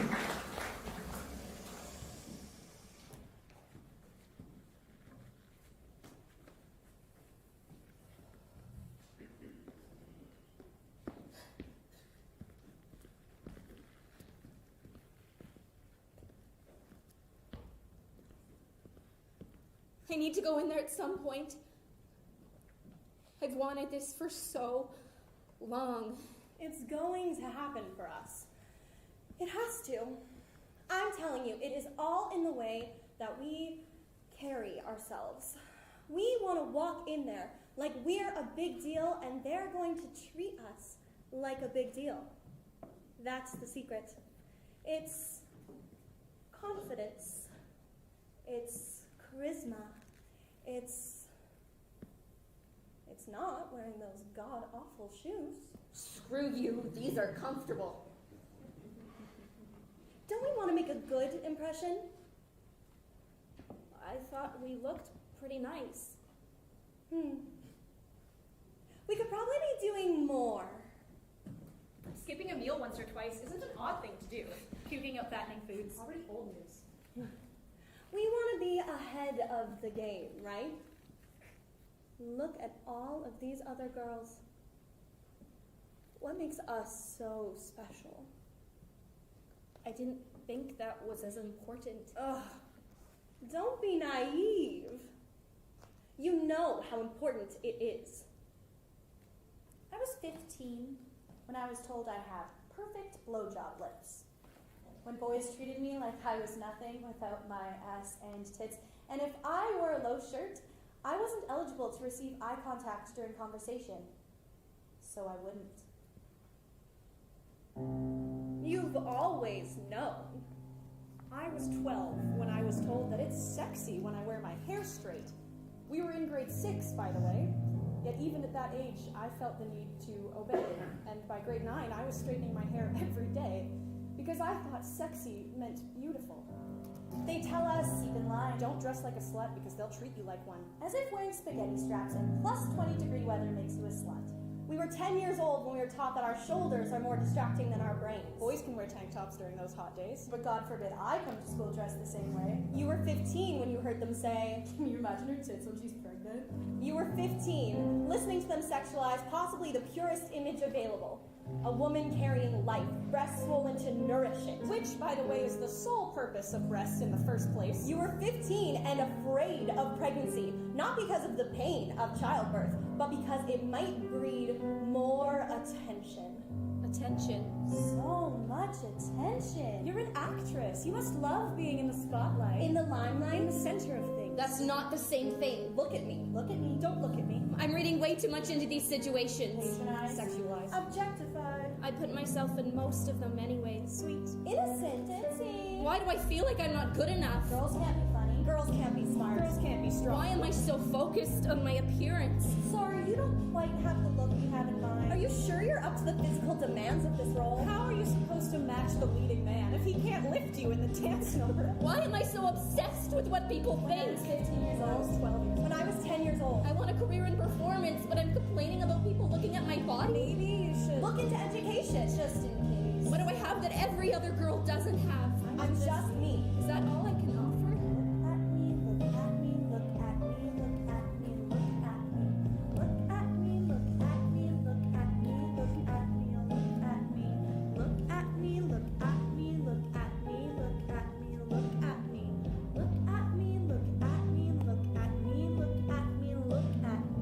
Look at me, look at me, look at me, look at me, look at me. Look at me, look at me, look at me, look at me, look at me.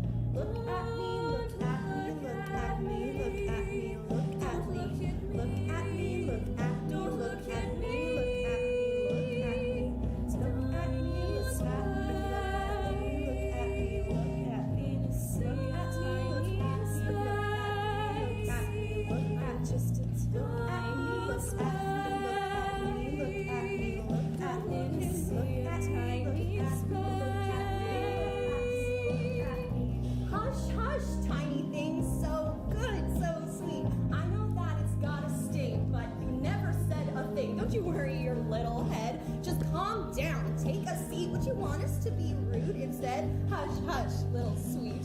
Tiny speck. You're a tiny speck. Look at me. You're just a tiny speck. Look at me. You're just a tiny speck in me. I'm just a tiny speck. You're a tiny, tiny speck. You're just a tiny speck. Look at me. You're just a tiny speck. Such big dreams for such a tiny little thing. You really want to do all that? No, don't stop. I'm listening. Don't you want that spotlight? Don't you want every eye on you? What exactly did you think you were setting out to do? Tiny speck. And when you said you were better than the rest, that you fight to the death, what was that about? What makes you any different? What makes you think you stand out? Cheering from the sidelines for your sisters to take a hit? Tiny speck. Said you want to be in showbiz, baby. This is it. Tiny speck. In a sea of tiny specks. I'm just a tiny speck. You're just a tiny specks. You're a tiny speck. You're a tiny speck. You're just a tiny speck. You're just a tiny speck. Just a tiny speck. In a sea of tiny specks.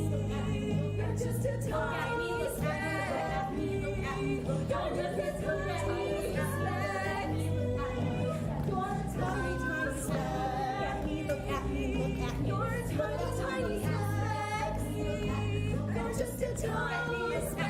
Look at me, look at me. You're just a tiny, tiny speck. Look at me, look at me. You're a tiny speck. Look at me, look at me. You're just a tiny speck. Look at me, look at me. Look at me, look at me, look at me. Look at me, look at me, look at me, look at me, look at me. Look at me, look at me, look at me, look at me, look at me. Look at me, look at me, look at me, look at me, look at me. Disappeared. Stop trying. Doesn't matter. Tiny speck. Wouldn't be missed. Doesn't matter. Not some hero. Stop trying. Wouldn't be missed. Doesn't matter. Not some hero. Stop trying. Stop trying. Doesn't matter. Just stop trying. Tiny speck. Wouldn't be missed. Not some hero. Stop trying. Tiny speck. Disappear. Not some hero. Disappear. Wouldn't be missed.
because she's perfect.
If I'm going to be a success,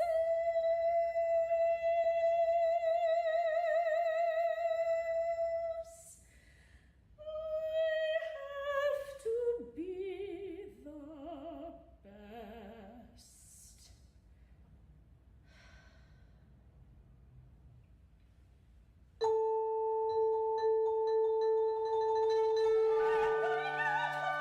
Don't even know what day it is. I'm so tired all the time, even though I have no reason to be.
Work every day on my second PhD, edit sound piece due in a week, lock and mon analysis paper also due, install green screen in my office, answer all emails, answer all the Slack messages, Sunday night opera practice, birthday party for 25, kids recital at school Thursday night, the laundry isn't going to fold itself. Out of my mind. Don't even know what day it is. I'm so tired. All the time. Even though I have reason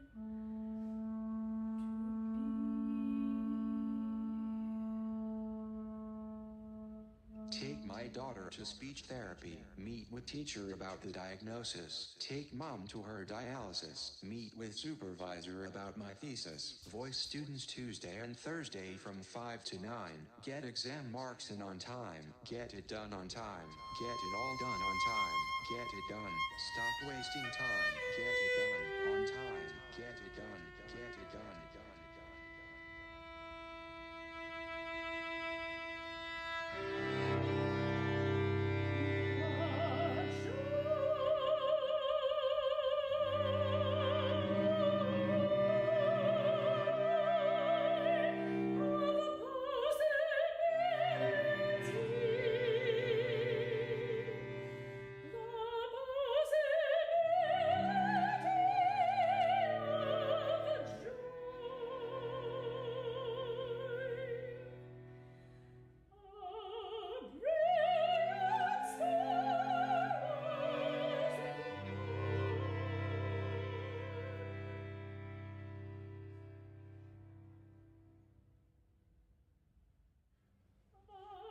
Girl who can, I can't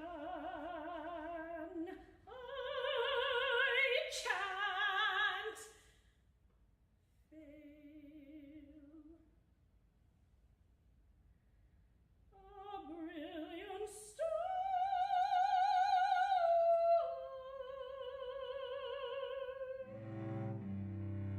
A girl who can. A brilliant star. The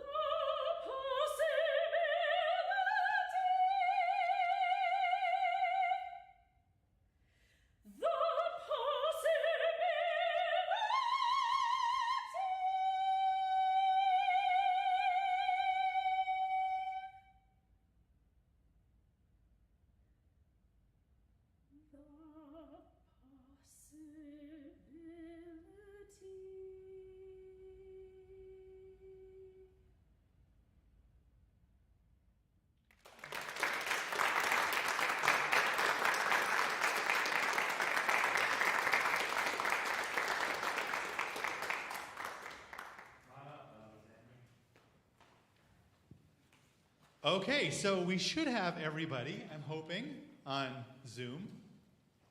There's Mike. Hello. Here we're all coming in. Excellent. We got all right. Watershed audience, this is your Watershed New Works Theater creators.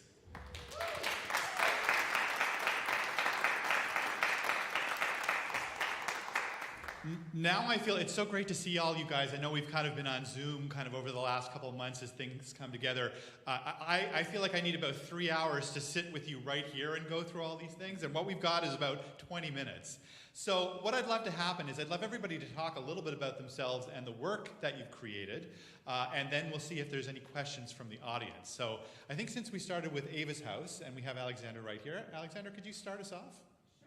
Yes. My name is Alexandra Gorlin Crenshaw. I'm a musician, trained as a pianist and a singer, and in the past few years I've felt the need to decompartmentalize some of the other things that I've always enjoyed doing, such as visual arts and writing, and I've started to explore what happens when I try to mix it all together. And so what you saw was Ava's house. I made a toy theater box out of a microwave cardboard box and tried to find ways with paper, puppets, and cutouts how to illustrate this story of Ava, who visits her childhood house in a dream. How long am I supposed to talk about? I don't want to... Well, give us a quick sense of where the work is right now and where it's going. Okay. Well, this is about half of what I have. I have written more text that I want to figure out how to incorporate. Given the video context, I ended up appreciating certain advantages of being able to do it myself because I could edit certain transitions. There's certain technical problems with having a cardboard box and paper and things that take time to move and shift. But I do feel like my next step is to figure out how to do it live, probably with some help and collaboration. I think would be my next step as well. That's what it's all about, isn't it? Yes. Thanks, Alexandra. Mike and the team from Opera Queens, and I have to say we had a little laugh here as well because, like me, when I first saw the title of what you were working on or what the title of your company a while ago, I thought, is there some opera going on at Queen's University I don't know about? So we have Kindred Spirits. So all of you, tell us about Cleopatra Built and your company as well. Yes, first, can you hear me okay? Yep. Okay, good. So, hello, bonjour everybody. I'm Mike Van Zooming. I'm the founder and artistic director of Opera Queens. And this is just such kismet, you know, Queen's University, Opera Queens. I live at Queen's Quay in Toronto, so it's just, you know, predestined. I'm actually not in Toronto at the moment. I'm in BC currently and working on some other things, but super glad I could be here. Super glad it's not 6 a.m. with Pacific time. But Opera Queens, you know, comes from that old adage of all those old, you know, queers at the opera, and it's gone out of fashion, and we want to bring that back.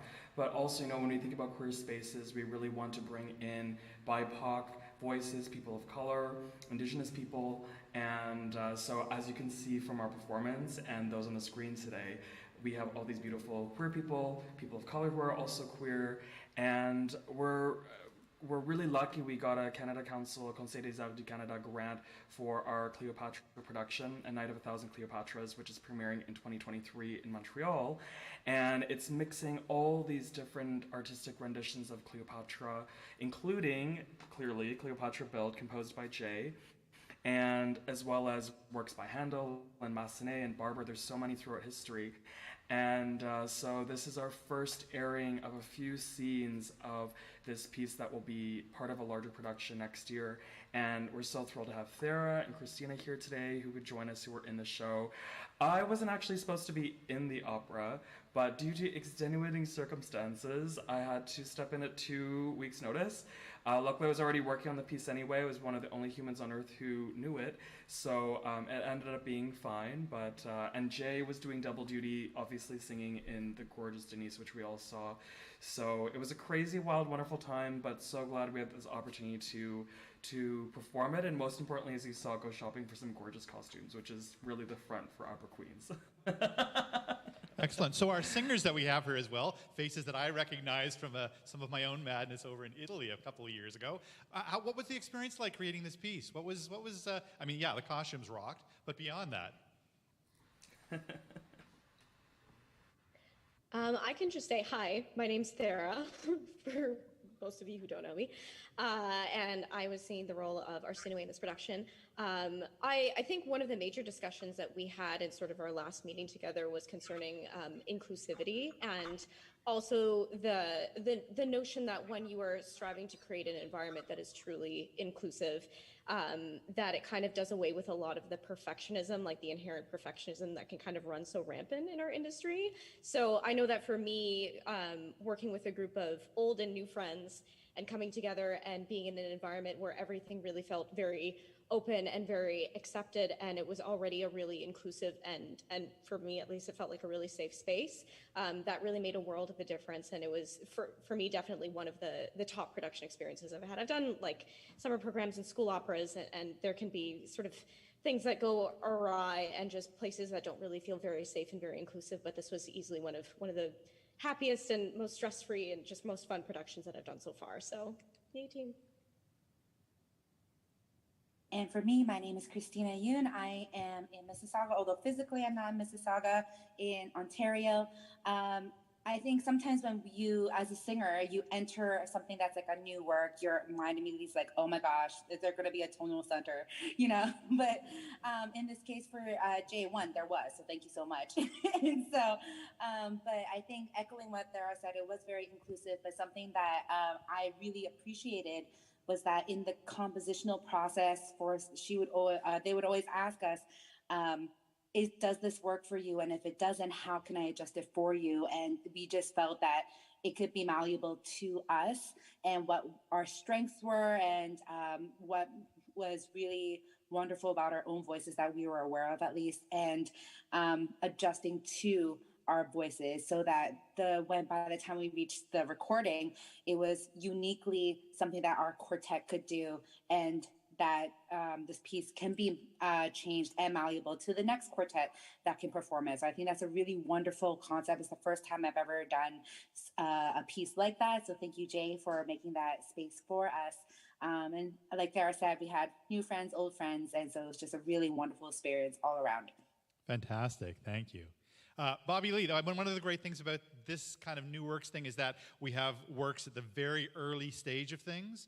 We have works that are a little maybe further along. And so tell us about yourself and Typecastress. Hi, thank you so much for having me. I'm Bobby Lee. I'm an emerging queer artist and settler on Treaty 6 territory, born and raised Saskatoon, Saskatchewan.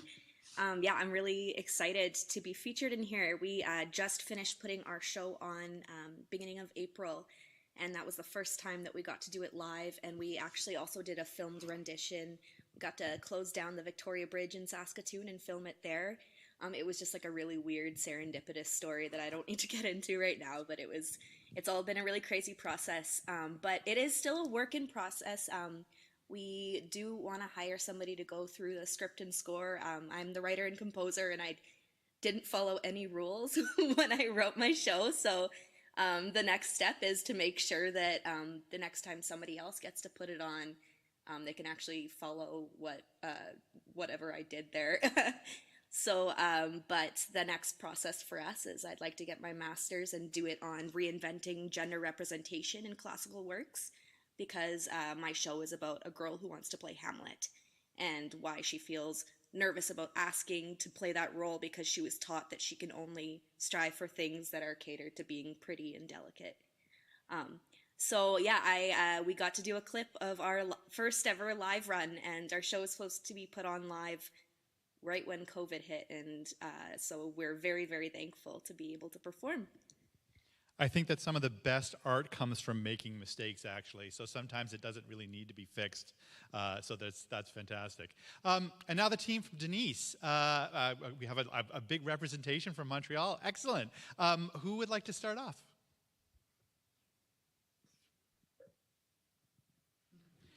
B.A. Marcus, I think this all got started with you, didn't it? You're to blame for all this. Do you want to start us off? Did you say I'm to blame? in the best possible way. I like it. I'm happy about that. Yeah. So this Denise came out. It's part of a project that I did over 5 years, where I interviewed 52 mothers from across Canada, and I asked them how they were surviving motherhood. And when I set out to do the project, I certainly identified certain people, certain mothers I wanted to talk to who I knew were struggling, because this really came out of my observation of mothers around me who were deeply struggling with mothering. That's a role that has been laid on us as women. We're expected to do this job, and we're expected to enjoy doing it and to do it perfectly. And that's the word that we hear repeated in this monologue, because this is about perfection and assuming a role that, many of us are choosing not to assume. So I approached Jay because I wanted to interview women of color who are mothers, and I wanted to interview mothers who were also artists, because as a writer myself, I knew about that struggle and how difficult it was to find a place for my art while actively mothering in the way I wanted to. So I interviewed Jay. I actually wrote 2 monologues based on my interview with them. And then I created a manuscript of 42 monologues from mothers across Canada. And then Jay approached me and said, would you like to write a libretto based on my monologue? And I said, I've never done that. I've written popular song, but I haven't written for classical work before. And she said, I have this brilliant composer I want to work with, and I have a filmmaker and a choreographer too, and I'm going to sing the monologue, the libretto that you're going to write. And so it's really Jay's fault, really, that this happened. because they brought us all together. And I have to say, and I'm sure this is true in the world of music as well as writing and visual art. Usually when we try and get a project off the ground, we're just pushing and pushing and pushing to try and get that project going. This happened, it was such an organic process for us and joyful for us, I would say, despite the darkness or the, you know, the heaviness of the content. And it's incredible. And for me, what an opportunity to be welcomed into the world of classical music, new classical music and opera. I mean, it's just been an incredible opportunity. So yeah, that's that. The more DNA we can infuse into this world, the better, into this opera new creation world for sure. Who'd like to go next? Jay, you got implicated in this thing as well. So how about you next? Yeah, this whole experience has been amazing. I just want to say, being able to write something for Opera Queens, and then also having the opportunity to sing something. And the thing that was really, really cool was we're all interested in expanding what music theater is, expanding the way people are gendered and all of these things. And the experience with both teams was different, like the approach to inclusivity, because with B and Jason's piece, we were looking at a queer BIPOC parent. This doesn't come up in the scene per se, but with a trans partner, and so there's just all this opportunity when we finish the piece to get into all of that. But everything that was written was very specific to this character.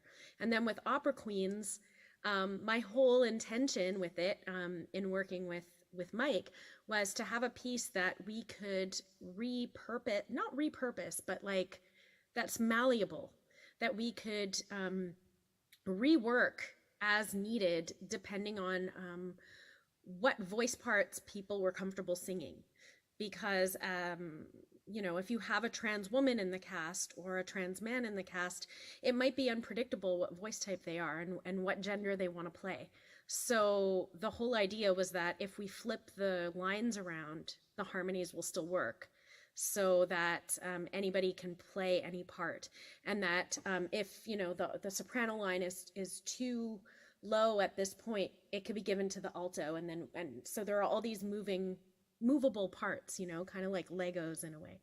So it was from very specific inclusivity to very malleable inclusivity. So this is my takeaway from this, was just, wow, there are so many ways we can do this, and it's just been great.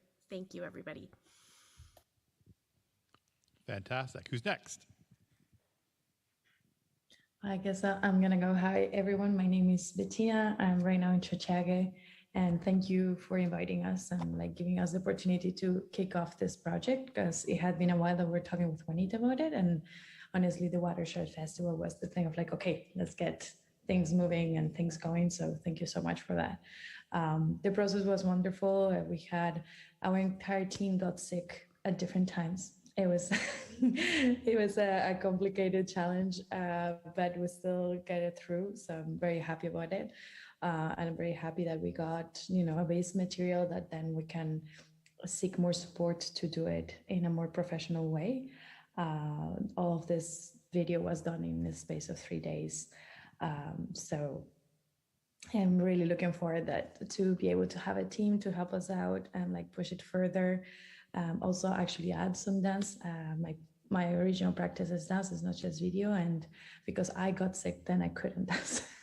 So we'll see how it's gonna keep on evolving. But to rebound with the malleability that Juanita was talking, I think that we're talking of an evolution of the project in the future, to have different characters, different cases that B has written about, and bring in different voices. To be able to make it more diverse, and also speak about the challenges of being a parent. It's something that we don't talk about, it's really shamed on, and it's super important, the subject matter that the project is about. So very happy to be part of it. I loved the dance moves. Absolutely. Jason? Yes, thank you so much for the chance to showcase our work here, and thank you to the wonderful team. You can tell what a brilliant group we have and what a pleasure it has been to work with them.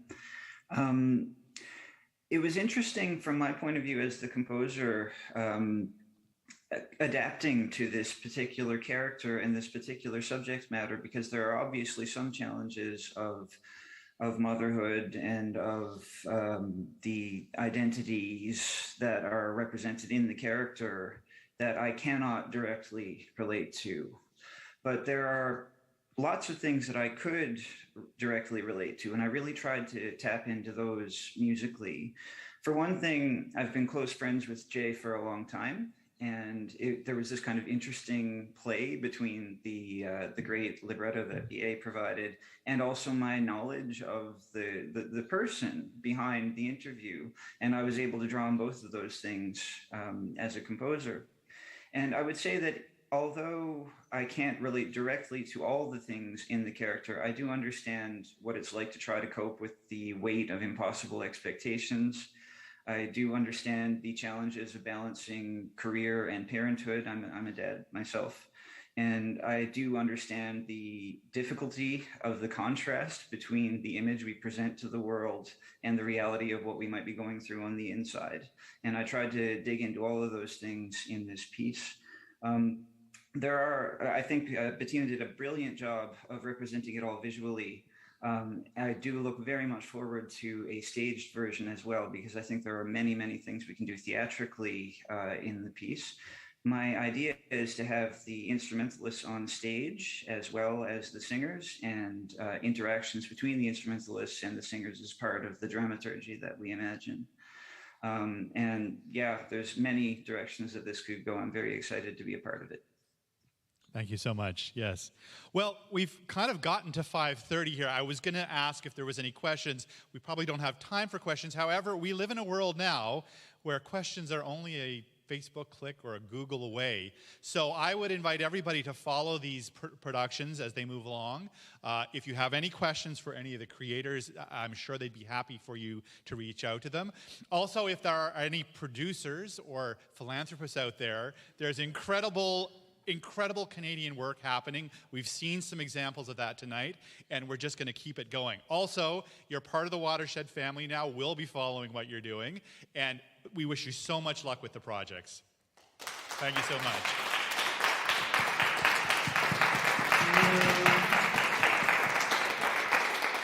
To the audience here in the room as well, this is kind of the end of the Watershed Symposium as such. Not quite the end of the Watershed Festival. Tonight we have the premiere of Ursa down at the Grand Theatre. We would really invite you to come and see this amazing pop folk musical. Also, all day tomorrow we have the Association for Opera in Canada doing their new works pitch session and a great networking session. It's the first time that it's happened. I'm on the board of Association for Opera in Canada. It's a wonderful, wonderful organization, and you're all welcome to come back to any of those events as well. So thank you very much, and have a great day.